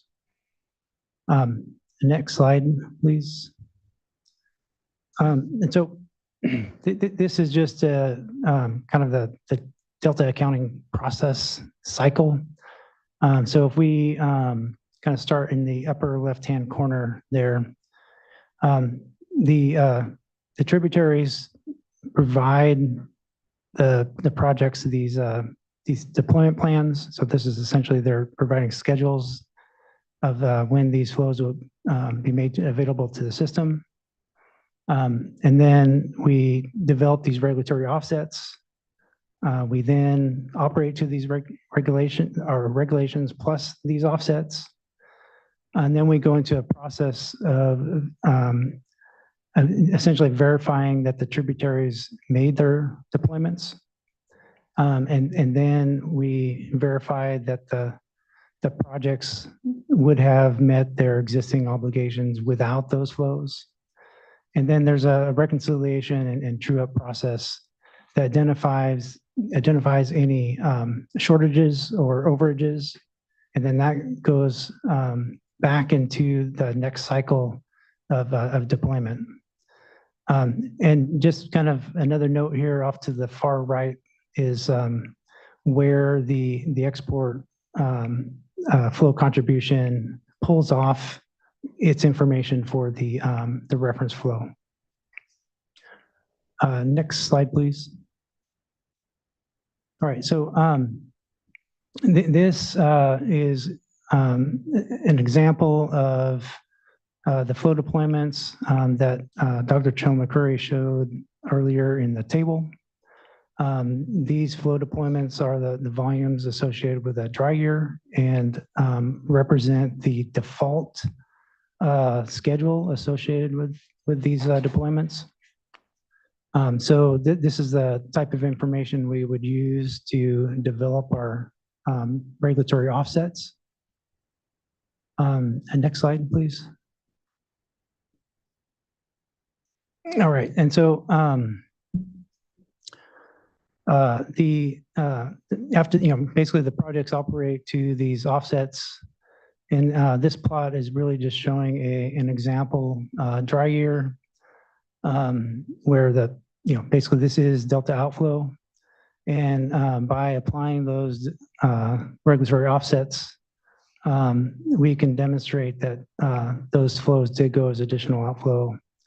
And that is, this plot's using that previous slide of the default deployments, and those additional outflows are shaded in that orange color.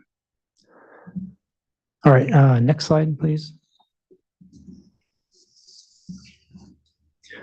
All right, so just kind of transitioning here to reporting, transparency, and accountability. So 3 more slides, I think. Next slide. All right, so transparency will be key to this program, and reporting is also going to be key to transparency. So the tributaries, DWR, reclamation have a lot of experience operating in the system, and we have a lot of experience reporting our operations. So we have off to the right here an example of our Delta Water Quality Conditions Report. So this report is showing basically on the web, providing it to the public. It's reporting our current standards in place. So I think this was pulled last week.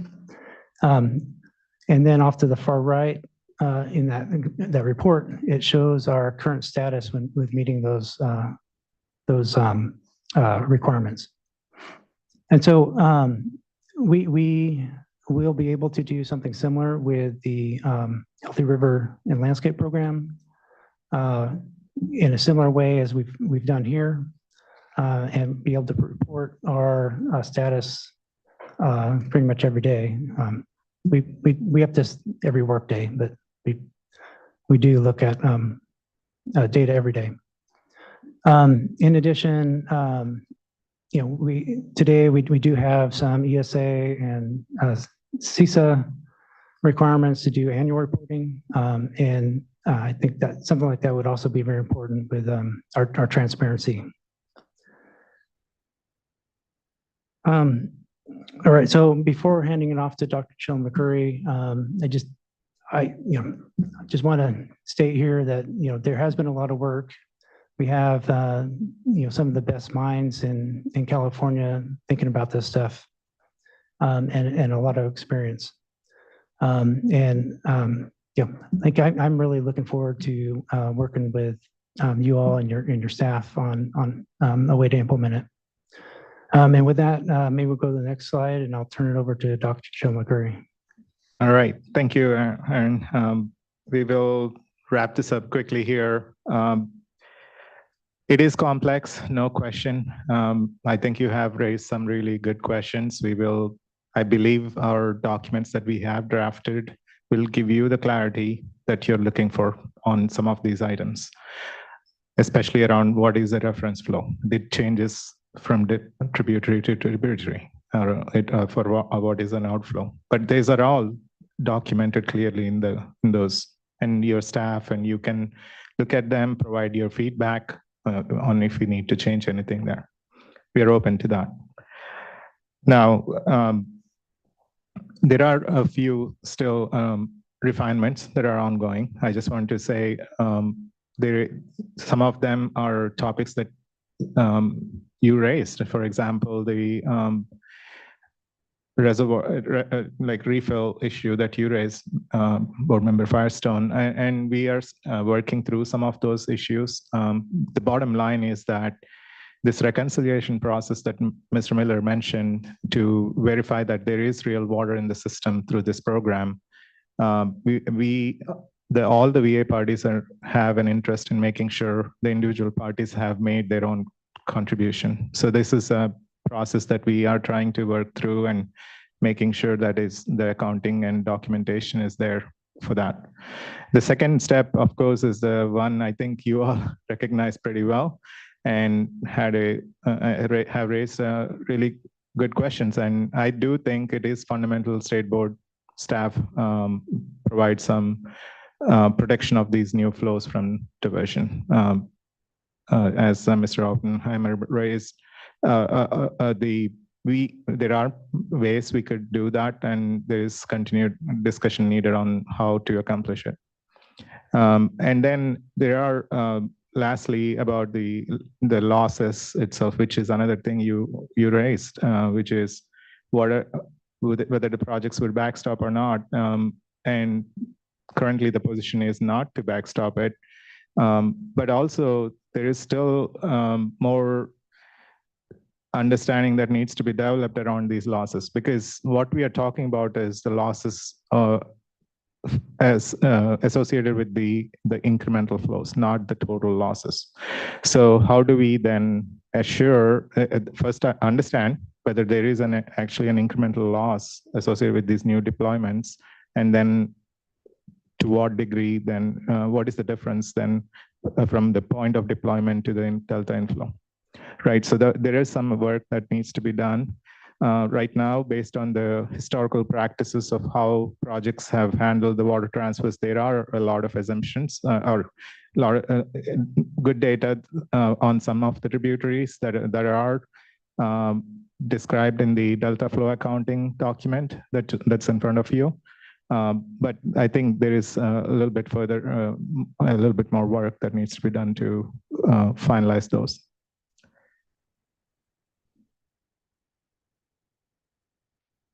All right, final slide here, so please stick with us. But I think this is one of the most important ones as I view it, and that is, in summary, that we are all together in this in terms of making sure that these assets are real and made available, that they are deployed, and that they're accounted for correctly. And when I say we, I mean this in the way that Mr. Martinez meant. That means the water users, the projects, the Central Valley Project, State Water Project, board staff, CDFW, and all of us, because this is the contribution. And why I say we are all in this together is because of this system of checks and balances that I see. And I think this gets a bit to your question earlier, Vice Chair Diadamo, right? Like, how do we make sure that this isn't just a shell game, that the water is real and it gets out the delta? And I think that's fundamental to the whole flow accounting, right? That's what we're trying to do.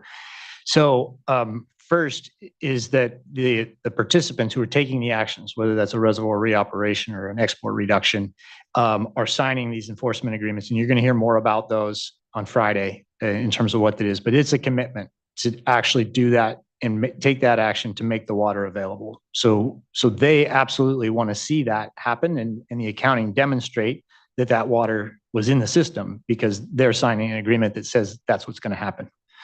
The State Water Project and the Central Valley Project, as you've heard from Mr. Miller, right? They may have a role in deploying that asset, whether it's out of the reservoir from Oroville or from Shasta or from Folsom. Some of the participants directly deploy it, but they're going to be accounting for it within the system, and they're going to essentially shepherd that water into and out of the delta. and there's still some work in terms of the losses, but they're taking on that responsibility and that accounting. They want to make sure that that's real water. If they say that there's X amount of water that's real water coming out of the tributaries, then they're saying we're gonna get that out the delta. And so they have this vested interest in making sure that it's absolutely real water. They wouldn't want to release that real water if they didn't think they were going to get paid back for that water out of some of these actions and contributions. And they wouldn't want to account for it through the delta if they didn't think it was really there. And I just see this as fundamental. And this is why we are all together. The other contractors within the system wouldn't want them to do that. You've heard that the projects are not interested in backstopping the agreements to support healthy rivers and landscapes because that means it's coming out of the project water supply, and that affects other contractors. So that's where the other part of the we comes in. Collectively, a lot of those contractors are the folks who are putting water on the table and part of these agreements, and they want to make sure that it's all real because it all affects all of us in this way. And then that circles back to those enforcement agreements, right? They're signing up that said it is. And so I see this as a set of checks and balances, and that is not at all to diminish the questions or to say that we don't have more work involved in answering your good questions and making this as clear as we can, but we're all invested in trying to make this flow accounting and this demonstration of the real water as accurate as it possibly can be. Appreciate that. Vice Chair. And I know we've got to cut this off, but just a thought, okay? And this is not my idea, but I am remembering, and maybe one of the discussions we had here internally, I think it would be helpful as part of the accounting if we received information about whether or not it's stored water that's being released, the priority, the specific water right, and the priority of each flow asset. I appreciate that. I second that request, Vice Chair. Again, we're trying to really unpack what are we speaking of here when we speak of these assets, and again, how best it all kind of comes together to make the better whole. Just thank you. We've had a lot of good discussion here, and I really appreciate the discourse and the dialogue. This is really needed. It's such a fundamental part. And I want to apologize as well to our next panel. I know we lost a few folks because we're about an hour off of when we said we'd pulled folks forward. To my understanding, those from the California Indian Water Commission that did have to leave will be here tomorrow, and I will be sure and adjust and create space and time for them then to provide still feedback yet. So just wanted to acknowledge that. Thank everyone for their patience and their engagement on this. It is such a fundamental component of everything we're talking about here. So just thank you for here answering our questions as best you can, and look forward to what I know are going to be a lot more discussions in this space in all of it. So thank you. Thank you for your attention to the detail. Appreciate it. Appreciate you as well. Okay, next, let's please call up, like to call up this next panel was the California Indian Water Commission. I believe Mr. Orcutt is joining us virtually and will be able to still yet provide us some feedback, even if not all the panel members are here. And then again, my apologies for what has gone a bit longer here on this item, but certainly necessary. Mr. Orcutt.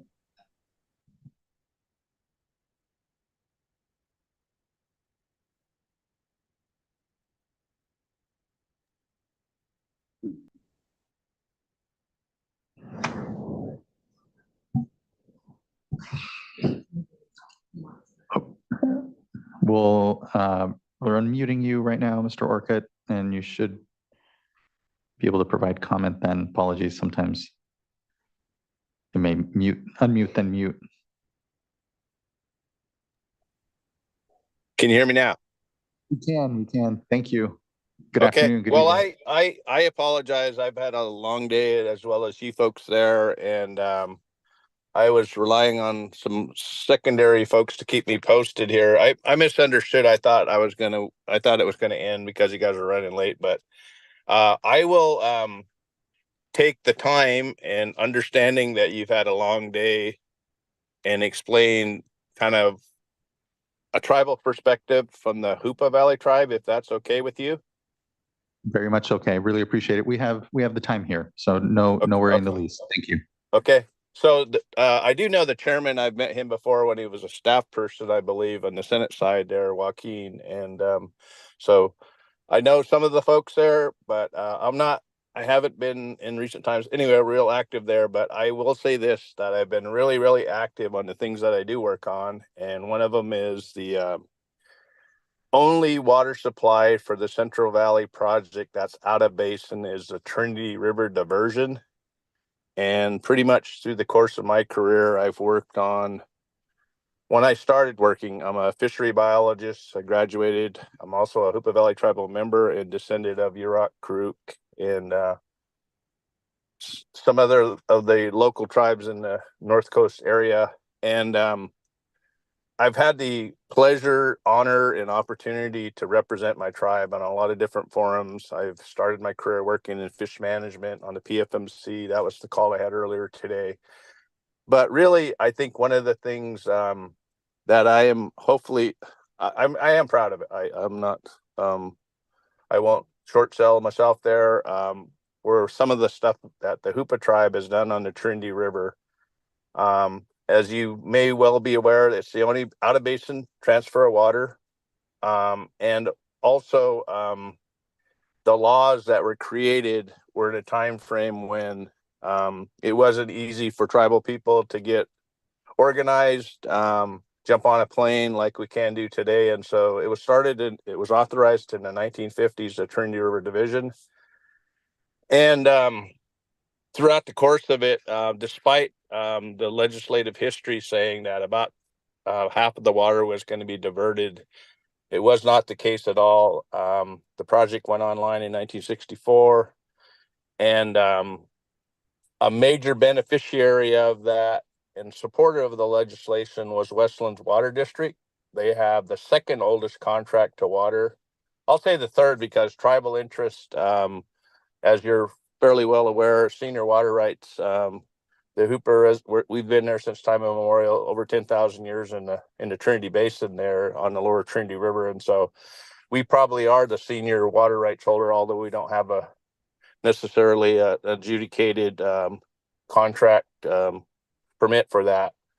So Westlands has that 64 contract. There's also a 1959 contract that Humboldt County owns to under the so-called Proviso 2 water for 50,000 acre feet of water to be released annually. And we continue to work with the county and others to get that water actually deployed for the purposes what it was intended for, which was economic benefit for the basin, folks in the Trinity Basin. So I'll try to, I'm not sure I'm running up against a time frame or not. What I'm trying to describe is the law of the Trinity River, and I'll just shorten it up by saying we've had congressional mandates and affirmation that the river was never intended to suffer the damage it did. 100 plus miles above Trinity Reservoir is no longer accessible. And during the course of the first 40 years of operation, there was 40 to 50% declines in the fishery. And so Congress has recognized that with the 1984 Trinity River Restoration Program, Wildlife Restoration Program Act. I think it's 98-541. Also, the 1992 Central Valley Project Improvement Act is paramount in our opinions because it established a process to evaluate the needs and what was needed for restoration of the river. And really, really important to us was it wasn't to be just another study and another exercise, but a lot of the things that we are up against in the Trinity Basin are the Bureau of Reclamation operates the project. They own all the permits for the project, releases of water, and over the course of it, there have been dramatic declines in the fishery. But one of the things that we were successful in doing is getting in the Central Valley Project Improvement Act was what's called Section 3406B23, a specific provision for Trinity River restoration. And it required the tribe to concur in whatever the restoration plan is. And right as we speak, we are currently in litigation because of some major disagreements about some of those things, funding, and among other things there as far as disagreement with the Bureau of Reclamation. But the topic, as I understand it today, is the voluntary agreement. So the way that Trinity fits into it I'll just really shorten up because I'm not sure how I'm doing on time there. So you did say I had You have all the latitude on time. time. Yeah, you have all the time you need really Okay. here, Mr. Rodriguez. Thank you. But I will shorten it up just in the interest of time and briefness here, brevity. So how does the Trinity fit into it? The federal water project, the Bureau of Reclamation, diverts the water into the Sacramento River. Oftentimes I've had folks on our side of things there say, well, what do you care about it? Well, we care about it because when it goes over the other side of the hill, it goes into the integrated Sacramento River state and federal water project. And so we are really concerned that the laws and the assurances that were given in the original 55 legislation are adhered to. And as modified by the CVPIA, that says basically the highest priority for Trinity River water is the fishery down, and we've had this refined and I guess determined by the federal courts. We've been in litigation several times with Westlands Water District as the plaintiffs and the Hoopa Valley Tribe and Interior as plaintiffs in 2005 and 2014. And basically, a lot of what the court has said is the 1955 Act and the provisions in there, and I would call it a basin of origin protection mechanism above other Central Valley project divisions of the Central Valley is different. There is a basin of origin protection, and in this case, their beneficiaries are two federally recognized tribes with property interests in the fishery, the Hoopa Valley and the Yurok tribes.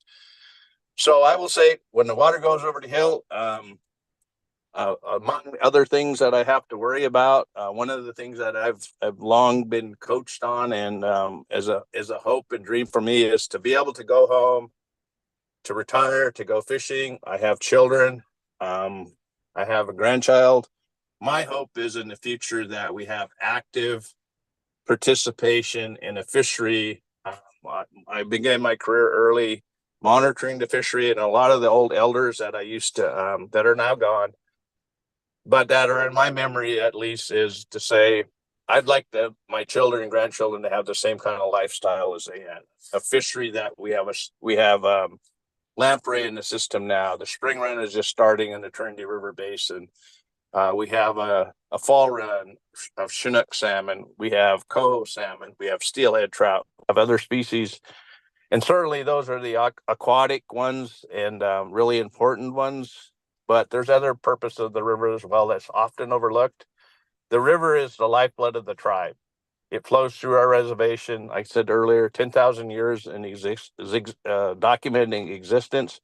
And a lot of the prayers and the cultural ceremonies all speak to a healthy, viable cultural tie to that river. And so I cannot overstate that, but I will say that that's why we do, for the amount of money the Hoopa tribe has spent to protect the small, some would say, quantified numbers of fish that are available for harvest, don't pale in comparison to what we've spent on it in terms of just directly money, but also time and resources that the tribe spends on protecting that resource. And so I'll end there by saying that's our hope, that there's several things that are happening right now to be aware of. The Trinity River division of the Central Valley project, the long-term operations plan is being reconsulted on.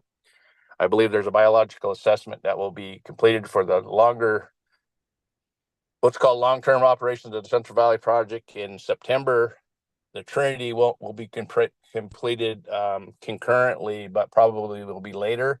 And so that's my hope, is the consultation will show clearly what the law says and was intended originally when Congress authorized that project, to say first priority is the fishery, and all those other ancillary benefits have accrued and been placed upon the Trinity River historically as it's been diverted into the Central Valley.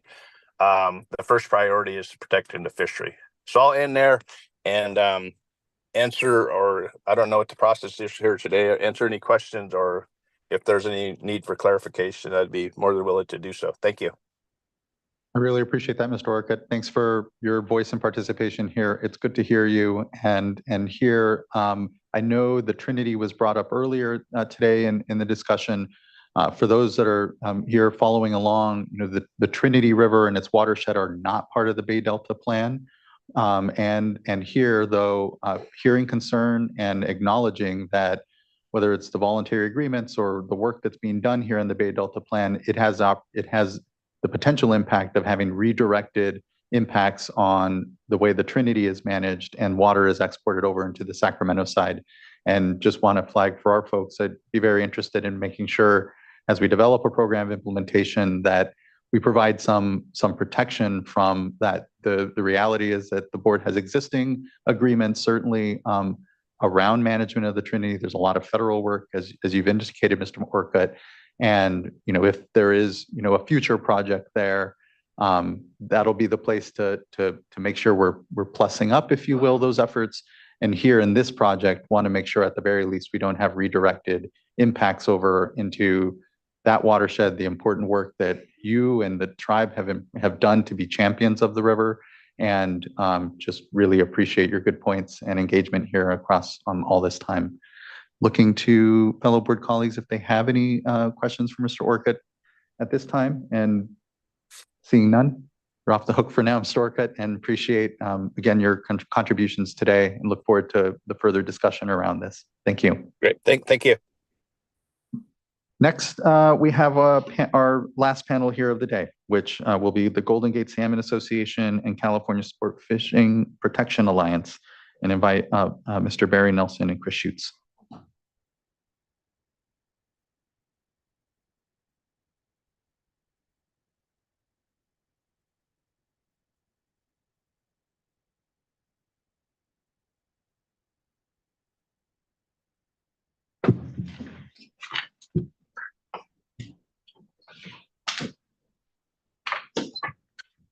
Thank you for your patience. I know the day has gotten long on us, but thank you. Thank you for your attention and thoughtful questions about on the long panel about flow accounting. We're going to come back to a lot of those themes in our panel. Chris and I will. You ready for me? Thank you again, Chair Esquivel and board members. Barry Nelson, Golden State Salmon Association. Really pleased to be able to talk about flow accounting, an arcane but an incredibly important issue, as your questions recognized. Next slide, please. As you've heard, the concept here is that this block of water rides on top of, I'm going to call them existing flows. That's what, as Mr. Oppenheimer pointed out, that's what the fish care about. They care what they swim in. They don't care if those are surplus flows or if they're regulatory flows. They care about the water they're swimming in. Much of this analysis comes out of a paper that I wrote with Defenders of Wildlife in 2022 called Building Blocks, that looked at 18 examples of blocks of water. You can easily find that report. I gave a brief presentation to you a couple years ago about this. 13 of those examples were in the Bay Delta watershed. So we have a lot of examples to learn from. And I'll come back to several more of those examples in my presentation to you folks on Friday. The VA is the most complex effort to create an environmental block of water that has ever been attempted in the United States, possibly the world, in terms of geographic scope, biological scope, and the number of facilities and operators that would be included. Nothing like this has ever been attempted anywhere in the United States. Next slide, please. All of the past efforts we looked at ran into real challenges. I'll mention just two of them. The first is CVPI level 4 refuge supplies. That is a purchased supply of water for wildlife refuges to meet their optimal needs. The deadline for providing full level 4 refuge supplies through purchases was 2002. We're now 22 years past that deadline, and full refuge supplies have never been provided. And even more stark example is the one that Mr. Orcutt actually just mentioned, and that's the 1959 contract between the Bureau and Humboldt County for 50,000 acre-feet of water. The county has tried to use that water as an environmental block of water. And 65 years after that contract was signed, 0 acre-feet of that environmental block of water have been delivered. Next, please. I'm gonna apologize to Board Member D'Adamo for using the word baseline up there, and I'll try to be clear about what we mean there. This is the regulatory baseline of the regulatory conditions that apply.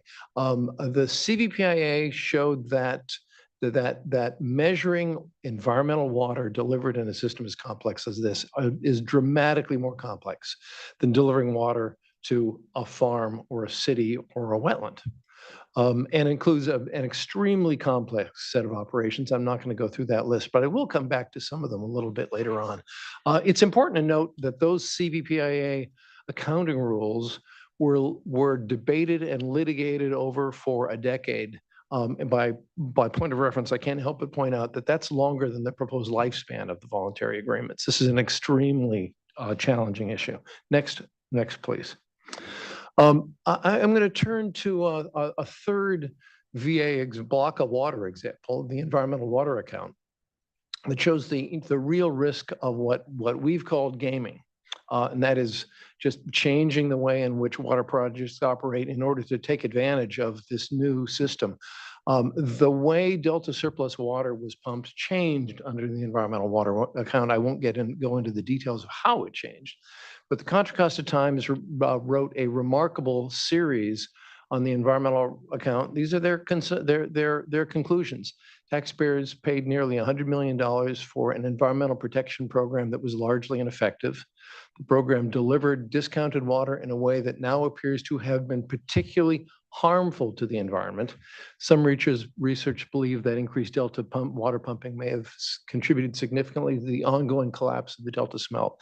It means the environmental water account, which is a block of water, was designed to benefit the environment, cost taxpayers an enormous amount of money, may have actually contributed to the economic decline of the Delta. It is really important that we get these past lessons right with regard to voluntary agreements. Next, please. As I mentioned, the VA block of water is far more complex than either the environmental water account or the CVPI's B2 program, the 800,000 acre-foot program. They're subject to exactly the same challenges that plague the EWA and the CVPI's B2 program, and many more challenges, and I'll touch on just a couple of those. Next, please. First is, as you heard from the panel on flow accounting, this approach is built on a hope that a modeled basis of comparison, what they called reference operations, will deliver environmental benefits. This is an enormously challenging task. In order to come up with those reference operations, you need reference operations, not just for the CVP, which is what we needed for the CVPI B2 program, but all of the VA signatories in the Delta and upstream, and all of the non-signatories, so that your staff can figure out if the water being contributed by VA participants is being diverted by non-participants. So you need an enormously complex set of reference operations. And it's really important to note that model operations frequently do not reflect reality in the real world. I was thinking during the previous panel, the flow accounting panel, about the painful experience my community and the fishing community went through several years ago during the drought, where the model told us that temperatures below Shasta were going to be fine. In the real world, the fish died. There are many ways in which models can fail to reflect the real world. One of those is the models are wrong. It's a truism among modelers that all models are wrong. Some models are useful. Models frequently fail to capture the real world. But beyond that, models don't predict real world operations for a whole host of reasons. I just jotted a few of them down. Beyond the error that is in the modeling, there are a whole host of real world conditions that models don't anticipate when model runs are done. Snow doesn't always, we saw this above Shasta, snowpack doesn't always turn into river flows the way we expect. Temperatures are sometimes out of normal range, demand and market conditions for agriculture change, storage conditions change, maintenance is needed, facilities fail. It actually sometimes rains in California. There are a whole host of reasons why model operations don't reflect real world operations. And the model approach that the VA relies on hopes that model operations at this enormous level of complexity will reflect real world operations in a way that will allow the VA process and your staff to track, in some cases, enormously small blocks of water. Next slide, please. Oh, yeah, I'm sorry. Could we back up one slide? I forgot one point on that. And that is that one of the things that's also not clear to us about delta accounting is what actions the VA's environmental block of water would actually be charged for. Because there are a whole host of changes in model operations that would happen in the real world. Maintenance, canal pump and levee failures, changes in demand, storage. It's not clear based on the document that I reviewed, which was posted several weeks ago, whether the VA and block of water would be charged only for environmental actions or for many other changes in real world operations. Next slide, please. There are a whole host of questions that it isn't clear based on the document that was posted a few years ago, how the VA delta accounting system would accommodate things like surplus water deliveries, real-time OMR management, old and middle river management. It's a very difficult thing to build a baseline operation around. TUCPs, drought curtailments, which board member Firestone mentioned.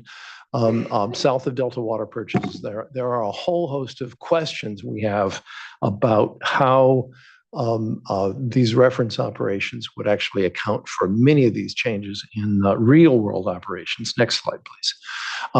Obviously, the way in which those questions are answered could have an enormous impact on the amount of real environmental water that would be delivered.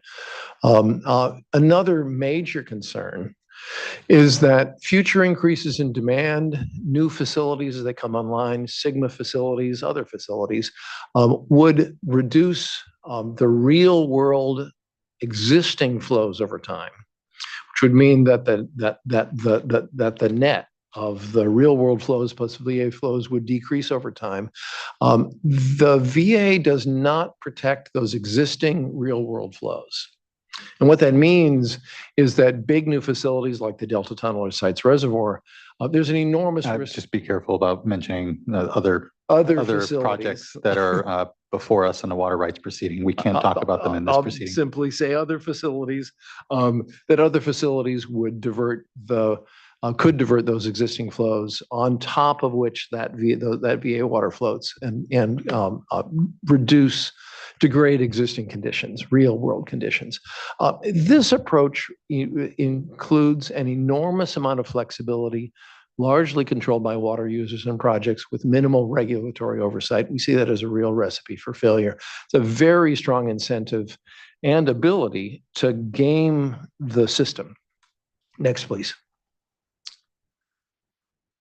I'll just briefly mention that I have real concerns about whether this accounting approach, this model approach, really gives your staff the ability to detect the unauthorized diversion of VA flows and how you'd go about doing real world enforcement. And then again, very concerned about the potential loss of that VA water through increases in groundwater pumping or groundwater substitution and so forth. That's a real concern. Next slide, please. A couple of very specific concerns. When you look at these documents, there's some really interesting off-ramps in there. The Sacramento River has a very poorly defined temperature management off-ramp that could simply eliminate environmental flows on the Sacramento River in some year types. The American River has a requirement that would provide VA flows in only a limited number of years, in as few as 3 years and no more than 6 years. This really wasn't clear to me before I reviewed these documents. And let me give you a specific example. Let's just assume, for the sake of simplicity, that the VAs are approved and the following 6 years are all above normal. They're abundant years for water users. The American River VA provides that those VA flows would be provided in the first 3 of those 6 years, of those 8 years. And then in the next 5 years, there'd be no VA flows at all. There's a limit on the number of times water would be provided on the American River in specific year types, which I certainly hadn't understood. On the McCalmany River, there's a provision that would allow downstream water users to divert VA flows unless certain conditions are met. There's some real off-ramps and loopholes and concerns in the specific accounting mechanisms on individual VA streams. Next, please. Some conclusions. There's simply no precedent for environmental water accounting done through modeling at this scale and complexity. It's a very poor mechanism to make sure that these modeled VA accounting mechanisms produce real world on the ground benefits. Simply put, it may not be possible to create detailed, accurate reference operations to prevent gaming and to account for such modest amounts of environmental water. The water user, and the fact that water users and water projects would control this accounting to a great extent dramatically increase the risks of gaming and the unreliability of potential benefits. Next slide, please. Simply put, the environmental benefits from the VA accounting approach are not reliable. The percent of unimpaired flow approach is directly measurable, less vulnerable to gaming, far more reliable environmental benefits, and far less vulnerable to being undermined by future water development. I want to make one final point. Next slide, please. And that is, as your previous panel showed, these are extremely complex accounting issues, but it's in some ways the complexity of those questions masks some simple problems. So I found myself trying to think about how the VA approach would work in a different setting. Next slide, please. I thought about how it would apply to the speed limit on my drive home after our appearance today. 2 different approaches. Next slide. The percent of unimpaired flow approach is pretty simple. The speed limit that would apply to me is 65 miles an hour on my way home. It's clear, it's directly measurable, it's enforceable, and it's understandable to the public. Next slide, please. The VA approach is different. The VA approach is a model approach. It would require me to drive 10 miles an hour slower than I had planned to drive. It's a poorly defined base case. It's vulnerable to gaming. It's difficult to enforce. It's difficult to understand. Next slide. That's a flip example, but I don't mean it in a flippant way. These are, in some ways, complex problems. In some ways, they're simple problems.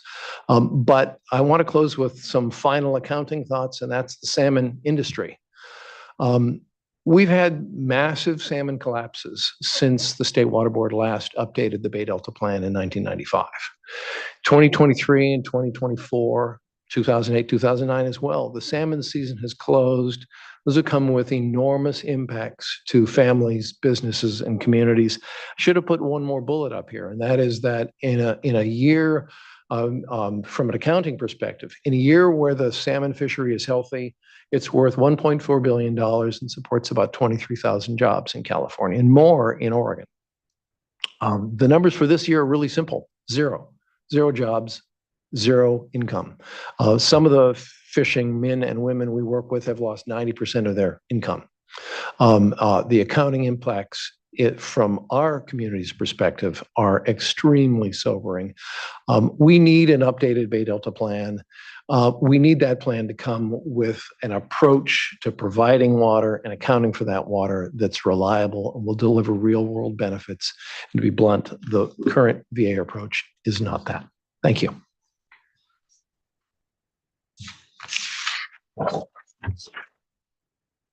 Good afternoon, Chair Esquivel, Vice Chair Diadamo, board members Firestone, McGuire, and Morgan. Thank you for hanging in here It's always a little daunting to go last. I get the last word, I guess, but I'm not sure they'll be as coherent as they might have been if I'd gone a little earlier. Can we have the first slide, please? And the next slide. I'm Chris Schutz from the California Sport Fishing Protection Alliance. I imagine most of y'all know me, but for the record, here I am. I want to make some caveats before I discuss some of the things that I think many of the same issues that we heard in the previous large panel of the water users accounting folks. First of all, we had about 3 weeks to review this document. And in fact, the Delta accounting longer document only came in on Monday.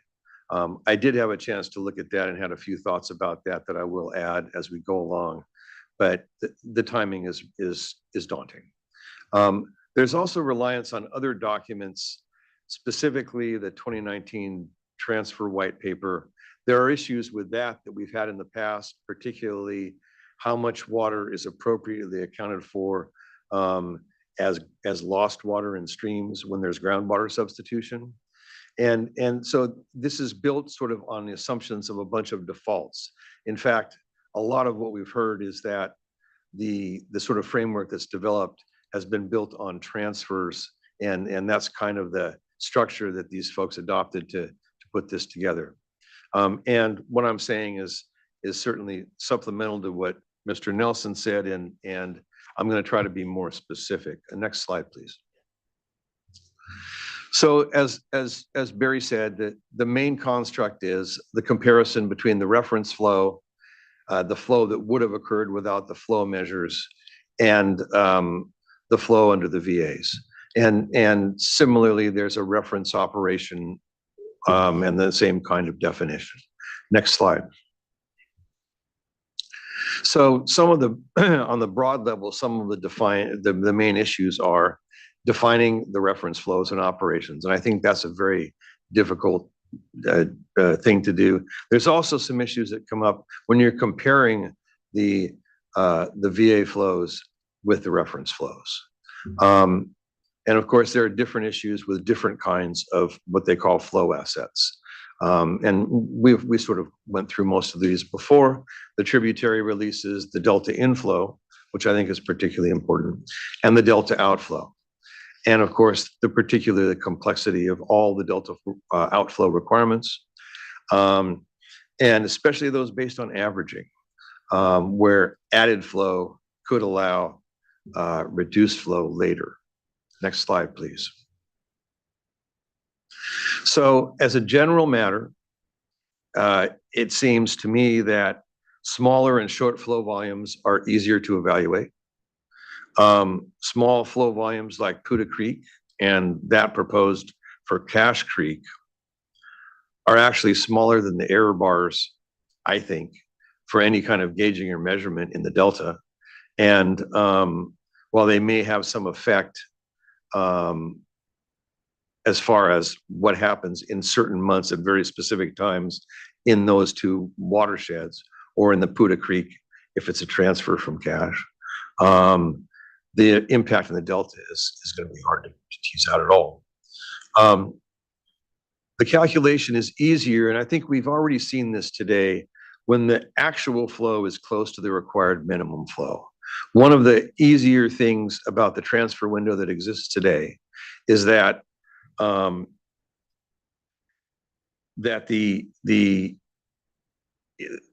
the time you get into the transfer window in July through November, most of the water in the system is managed, and then there's not a lot of secondary inflows and those kinds of things, and that makes it a lot easier to sort of see, and there's less variables in terms of how you're accounting for things. As a general matter, the farther downstream you go, there's more room for error. A lot of the compliance points that are given are the rim dams or something like that in the system. But as you get down into the how much water is actually going into the delta, as we talked about, or as you all talked about before, you're wondering, what about intervening diversions and inflows and more complex operations? They discuss this actually in Appendix E on page 11, and I think it's a pretty good discussion. Next slide, please. So something I don't think I heard talked about before is how there's a difference between operational, how operations to meet flows and calculated flows. And what we're talking about with the reference operation or reference flows are calculated flows, some of which are actually calculated after the fact as a kind of true up, especially in the delta.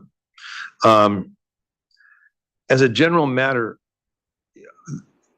operators have to release some kind of buffer to make sure they're in compliance.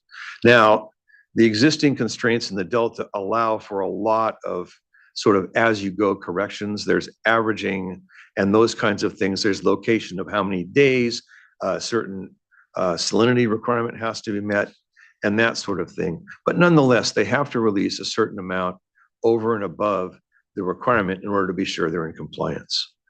And that buffer, or what you might call the slop in the system, actually ends up to the benefit of the environment. Next slide, please. So just to recall, the staff report modeled all of these things, but it relied on modeling that assumed that the goal of adding a certain amount of water was being met.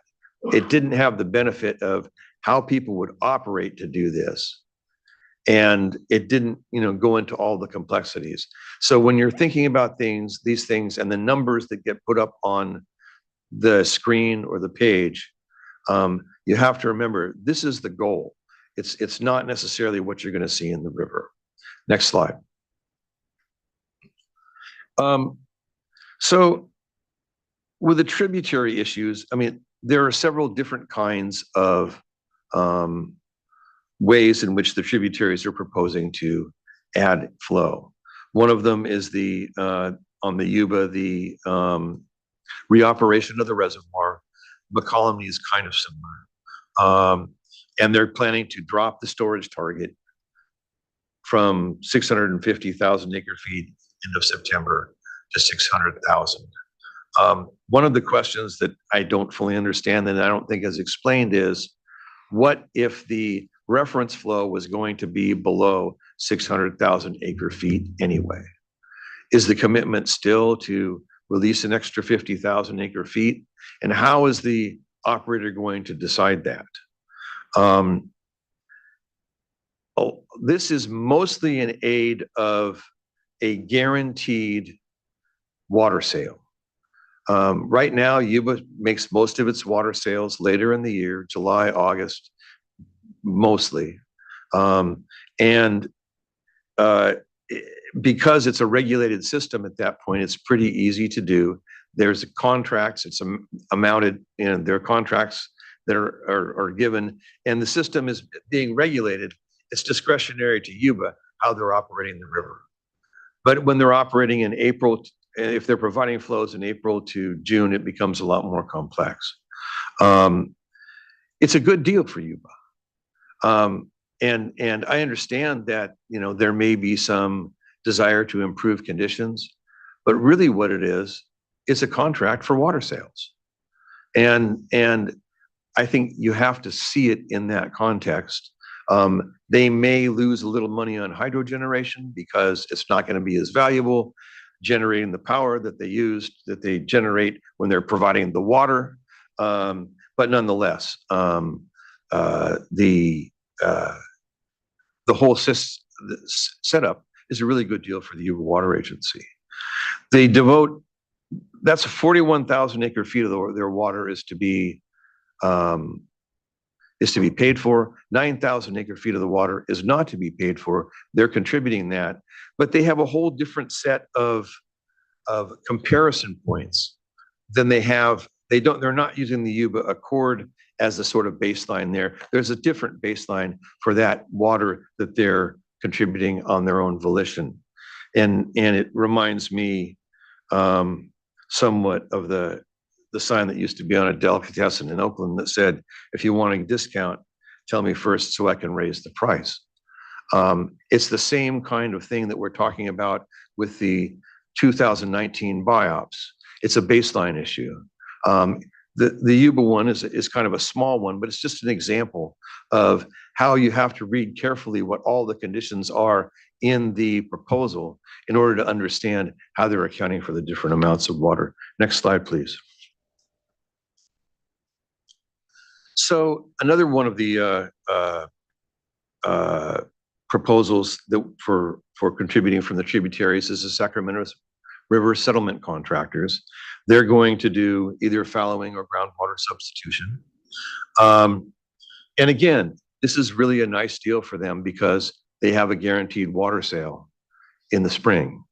It's important to remember that the contracts that the Sacramento River settlement contractors have are something in a normal year on the order of 2 million acre feet, and in a dry year, as they call it, 1.5 million acre feet. But mostly, they don't actually use that water. That amount of water is not delivered to them. It's often sold. Sometimes it's not picked up. But it's hard to know if there's a commitment for 100,000 acre feet, how that relates to the fact that they're not using all the water that they were planning to use in the first place. And is this an extra water sale or what is it?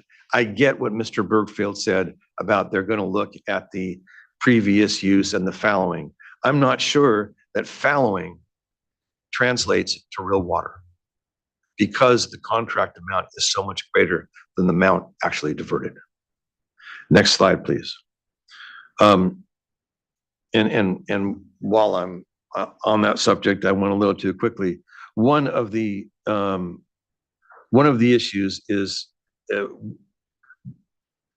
there's a third option that they have to back water up or to not divert water and store it in Shasta. That assumes that the Bureau of Reclamation is going to use that water appropriately. It sounds like the Bureau of Reclamation is planning to do a better job under the new biological opinion. I hope that's true. But their track record in the past, as several people have referenced today, has not been particularly good.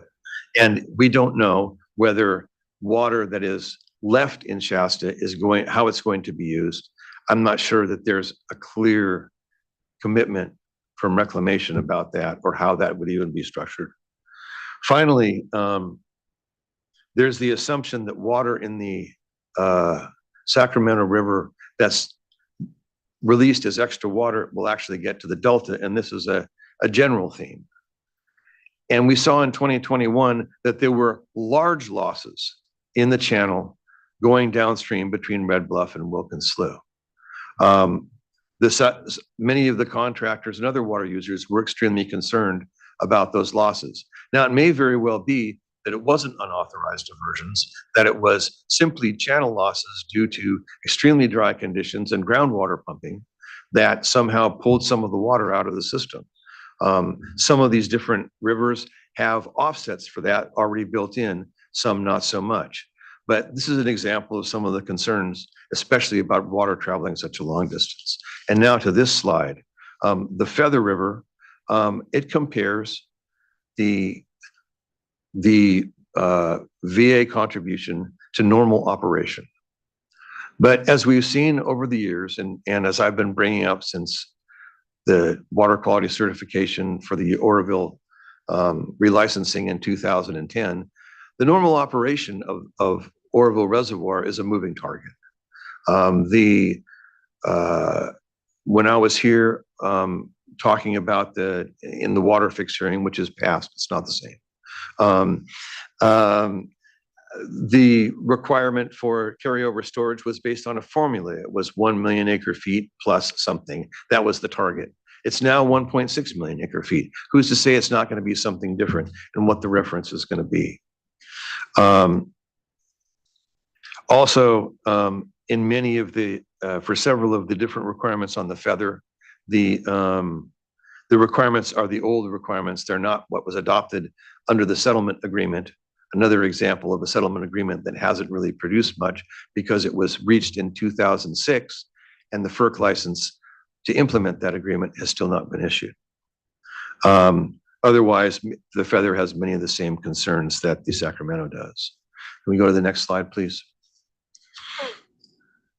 So there are particular issues about inflows, and I think we've talked about, you all have asked questions, and good questions, about whether the water is actually going to get to the Delta. The thing that I think is important to remember is the proposal here is for you all to become responsible for making sure water gets to the Delta. And in many respects, that's different. The projects now, I don't like D1641 particularly, but there was a lot of thought that went into it. And one of the things was that the projects would be the backstop, and they have requirements that by hook or by crook, they need to meet in the Delta. And they have to perform. It's not how much water we released and whether or not it got there. It's you will make a certain salinity requirement. You will do certain things. That seems to me to be something that is being proposed to be changed under this. And I think you should think long and hard about whether that's acceptable. And a different way of stating it, as I see it, there really isn't an in Delta compliance point. Going back to the question about unimpaired flows, I think it's a fair question to ask, is it harder or easier? I think part of the answer is you all have to come up with accounting methods similar to what these folks are proposing to make it work. And there's a lot of things I've talked about, some of them that would be variables in that kind of thing. But one of them could be a series of compliance points along the Sacramento River, depending on who the diverters are and that kind of thing. And in some of the other rivers too. The Sacramento is probably the most challenging. The Feather also, there's a lot of diversions below Oroville and below the inflow from the Yuba River. Next slide, please. So this goes back to the baseline issue, and I just thought it was important. And this is a baseline issue. It's like what the benefits are actually going to be to the fish. This is a slide pulled from Friends of the River that they put together from data in the staff report. The tables there are cited. And it shows several things. One of them is that there's actually less water in critically dry years and wet years overall under the VAs, as modeled by the board, than there is than there would have been under the 2009 biological opinions. So again, as Mr. Oppenheimer said, what are the fish seeing? Actually, potentially, they're seeing less flow. In the other years, you have to remember also that we're seeing all these benefits of how much flow is going to go into the system, 850,000 acre feet, whatever it is. But a lot of that is offset by water that's reoperated and that doesn't come down into the system in the months of July through December. So yes, the timing has changed, but as we've heard from the folks discussing harmful algal blooms and other things, there may be some trade-offs in terms of whether the timing, whether taking water out of the system in some of these later months is not going to have some redirected impacts because you're putting it earlier in the system in the year. Next slide, please. So we've got several Delta outflow issues. Actually, I kind of agree with Dr. Chumulkuri that there are some issues relating to Delta operations that are answered in their little 7-pager that came out on Monday and that I had time to review last night. For example, if you have added flow, that would change the export to import ratio or inflow ratio. And if you didn't make an adjustment, you could export more water because more water would be coming in because of the added flow from the voluntary agreements. And there's an offset for that. So that's a good thing. But there's another issue that I think isn't addressed. And that is when you're operating to meet certain flows or requirements in the delta, you have to release a buffer.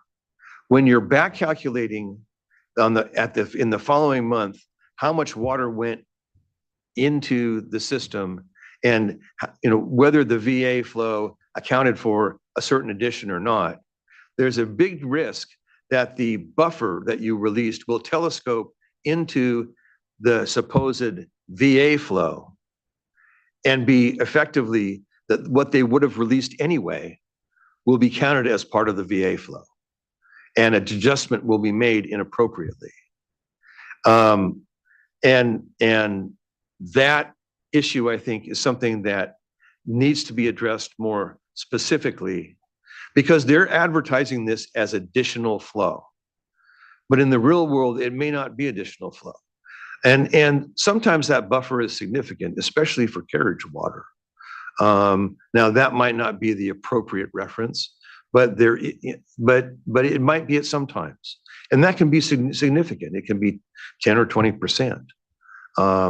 So some kind of accounting for that buffer that otherwise would have been released needs to be made. And I'm not sure exactly how you would do that.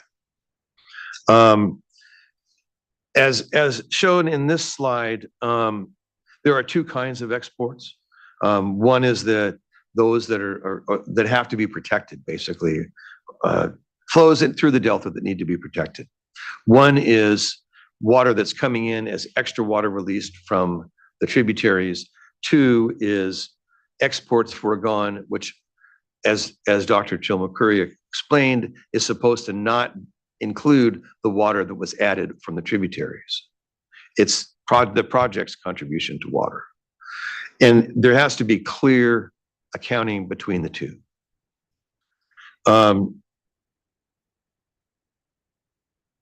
Let's go on to the next slide, please. And a different way of saying what I just said is that what you're assuming, you have to be careful not to assume that the reference exports would always be optimized, that the projects are always exporting as much water as they can. And for various reasons, they may not be. And so there needs to be a distinction between what could have been and what should have been, or excuse me, what would have been and what could have been. And I think that the way this is set up, it goes to the benefit of the projects, and it would tend to reduce the amount of water required under the voluntary agreements, because you're kind of assuming optimization of export operations if you're doing it after the fact. I did hear the discussion, and it's been a long day, but I'm going to try to respond a little bit to it about the fact that, well, when you're in excess conditions, you're always operating to maximize exports, but for various reasons that might not be true. One of them is they even they noted, and that is maintenance downtime would be allowed. You could count that as VA flow. If you were taking your exports out of operation, that could be part of your exports foregone. That's in the document. And there may be other operational constraints having to do with various different things. You're putting something in the delta, you're doing some kind of work, whatever it is. And so the operations that would have been may not be the operations that could have been. Last slide, next slide, delta outflow. There we go. So I think I've mostly dealt with these kind of things other than to just basically say there is a tangle of constraints in the delta. There's a whole bunch of different ones. Some of them involve averages, and I think we need to think through how the averaging part of this could change, and particularly with regard to salinity requirements. Next slide, please. So the amount of water that's being added is very small. I think that's a theme you've heard from most of the NGO folks over the day, to the day to day. And then you've heard from us before. The accounting methods are better suited to transfers than they are to, and that's where they came from, than they are to environmental losses. And I kind of give you a conceptual reason why. When they do a transfer, they assume a certain amount of loss between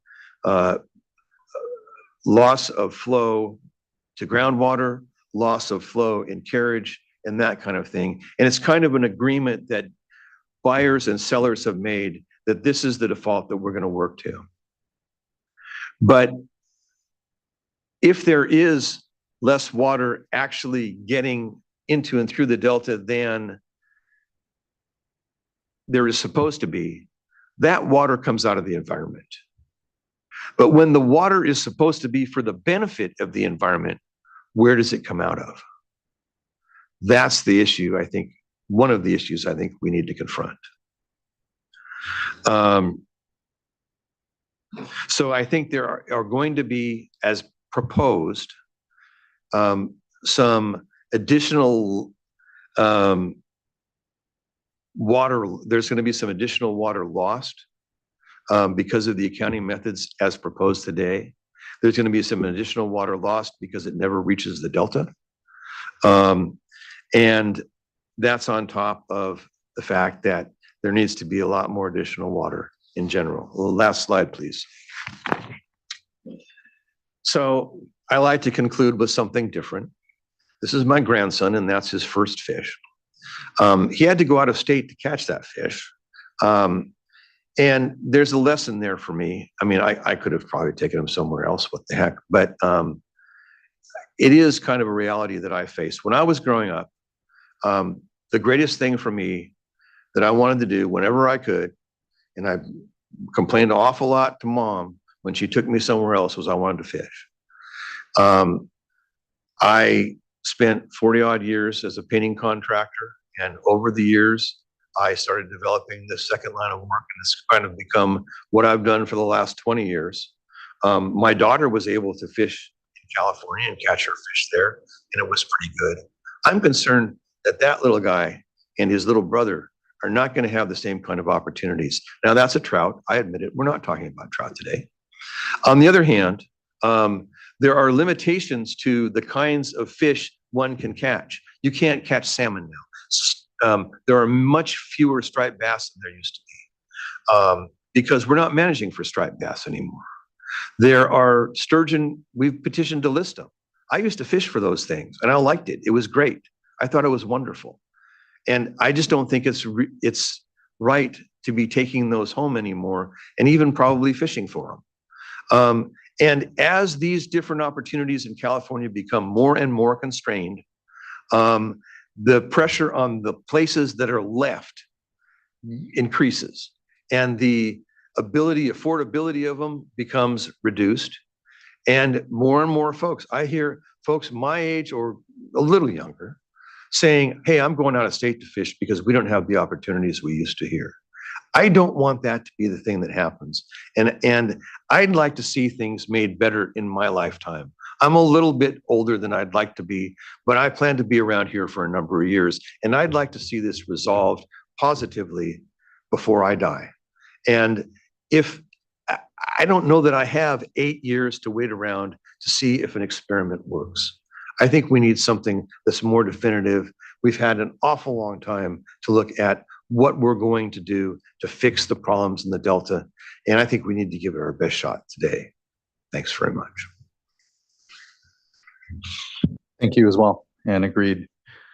I'm looking to fellow board colleagues, if there's any questions here for our panelists, Vice Chair, and then Board Member Firestone. I just really want to thank both of you. I know where you're coming from because I've worked with you for over many years. Don't agree with you many times, but I just really appreciate the constructive role that you've played here. And I think no matter how this goes, You've provided some really useful comments and just want to encourage you to continue every step of the way. You've got some good things in here, and I plan on taking it seriously. So thank you so much. Thank you. Thank you for that, Vice Chair. Board Member Firestone. Yeah, I think similarly, I think this articulated a lot of the same issues that were brought up when we were having our discussion earlier. And I guess I just wanted to see, I know it's the end of the day, but since we have you all here, if any of the folks that were on the VA panel wanted to respond at all or share some clarifications because I actually think that, some of your slides were much more articulate than certainly what I was able to be in terms of what the concerns are. And so maybe it might provide an easier way for you all to respond to the questions or issues. There's just a button on top there, yeah. Thank you. Actually, thank you for that opportunity. There were a lot of items listed on those slides, and we are extremely happy to take a minute and get back to you on each of those. We have thought through each of those. We feel like we have responses. But just going back to a fundamental question you were asking, and we were trying to, in explaining how it gets implemented, we may have lost you on that. But I just want to go back and clarify something. There's going to be new flow made available through deliberate actions by individual water users. We talked about what sort of actions they are going to be taking. Depending on who is operating the tributary, they're going to make that additional flow that's being made available on top of whatever regulatory requirements they will have to operate.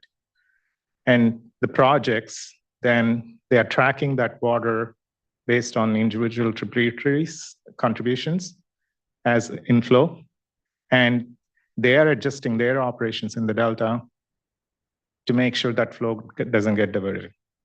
That's as simple as it is if you just step back and think about it. Now, how each of those get implemented in the Delta, it gets complicated. I think Mr. Schutz highlighted that. But fundamentally, what we are trying to put in those documents is for you to understand how that block of water, if it makes to the Delta, is going to be protected as outflow. And I think that it's a pretty clearly outlined there. Thank you. Thank you. I appreciate that. And no, we'll continue to unpack this. The reality is, as we all well know, it is a very complex system, but this is a direction that the system has been needing to move in for a while, insofar as having a more real-time understanding of what's moving through, what are the layers of regulatory requirements that are being met or not, and how best to unpack what is, no matter what, a very complex system that, but again, this discussion is so critical around moving toward a more real-time system that no matter how this board decides, we're going to need. And so just appreciate today's discussion, the amount of discourse and back and forth that we've had. For everyone, appreciate how your patience, your contributions here in the room. If you haven't had enough today, we have 2 more days, full days of discussion. And so I'm just looking to my clerk and making sure that there weren't any further commenters that needed to go today. Not seeing that. Could I respond to Of course, Mr. Schutz, yes, before Dr. Chilmacurry, excuse me, for just a second. One thing I want to say is that sometimes some of my colleagues, we all have strong feelings about this, look, and that's important. Some of my colleagues may attribute motivations or may seem to attribute motivations, and something that I try to do is not do that. I see it as the project operator's job to try to optimize their operations. Now, I may not agree with that, but I'm not faulting them for doing that or for doing the best job they can. Sometimes I think there's gray areas, and I'd like to see the gray areas shaded a little differently. But I'm not here to point fingers or to ascribe motivations specifically to the operators and to the technical folks who are trying to make presentations about how this should work.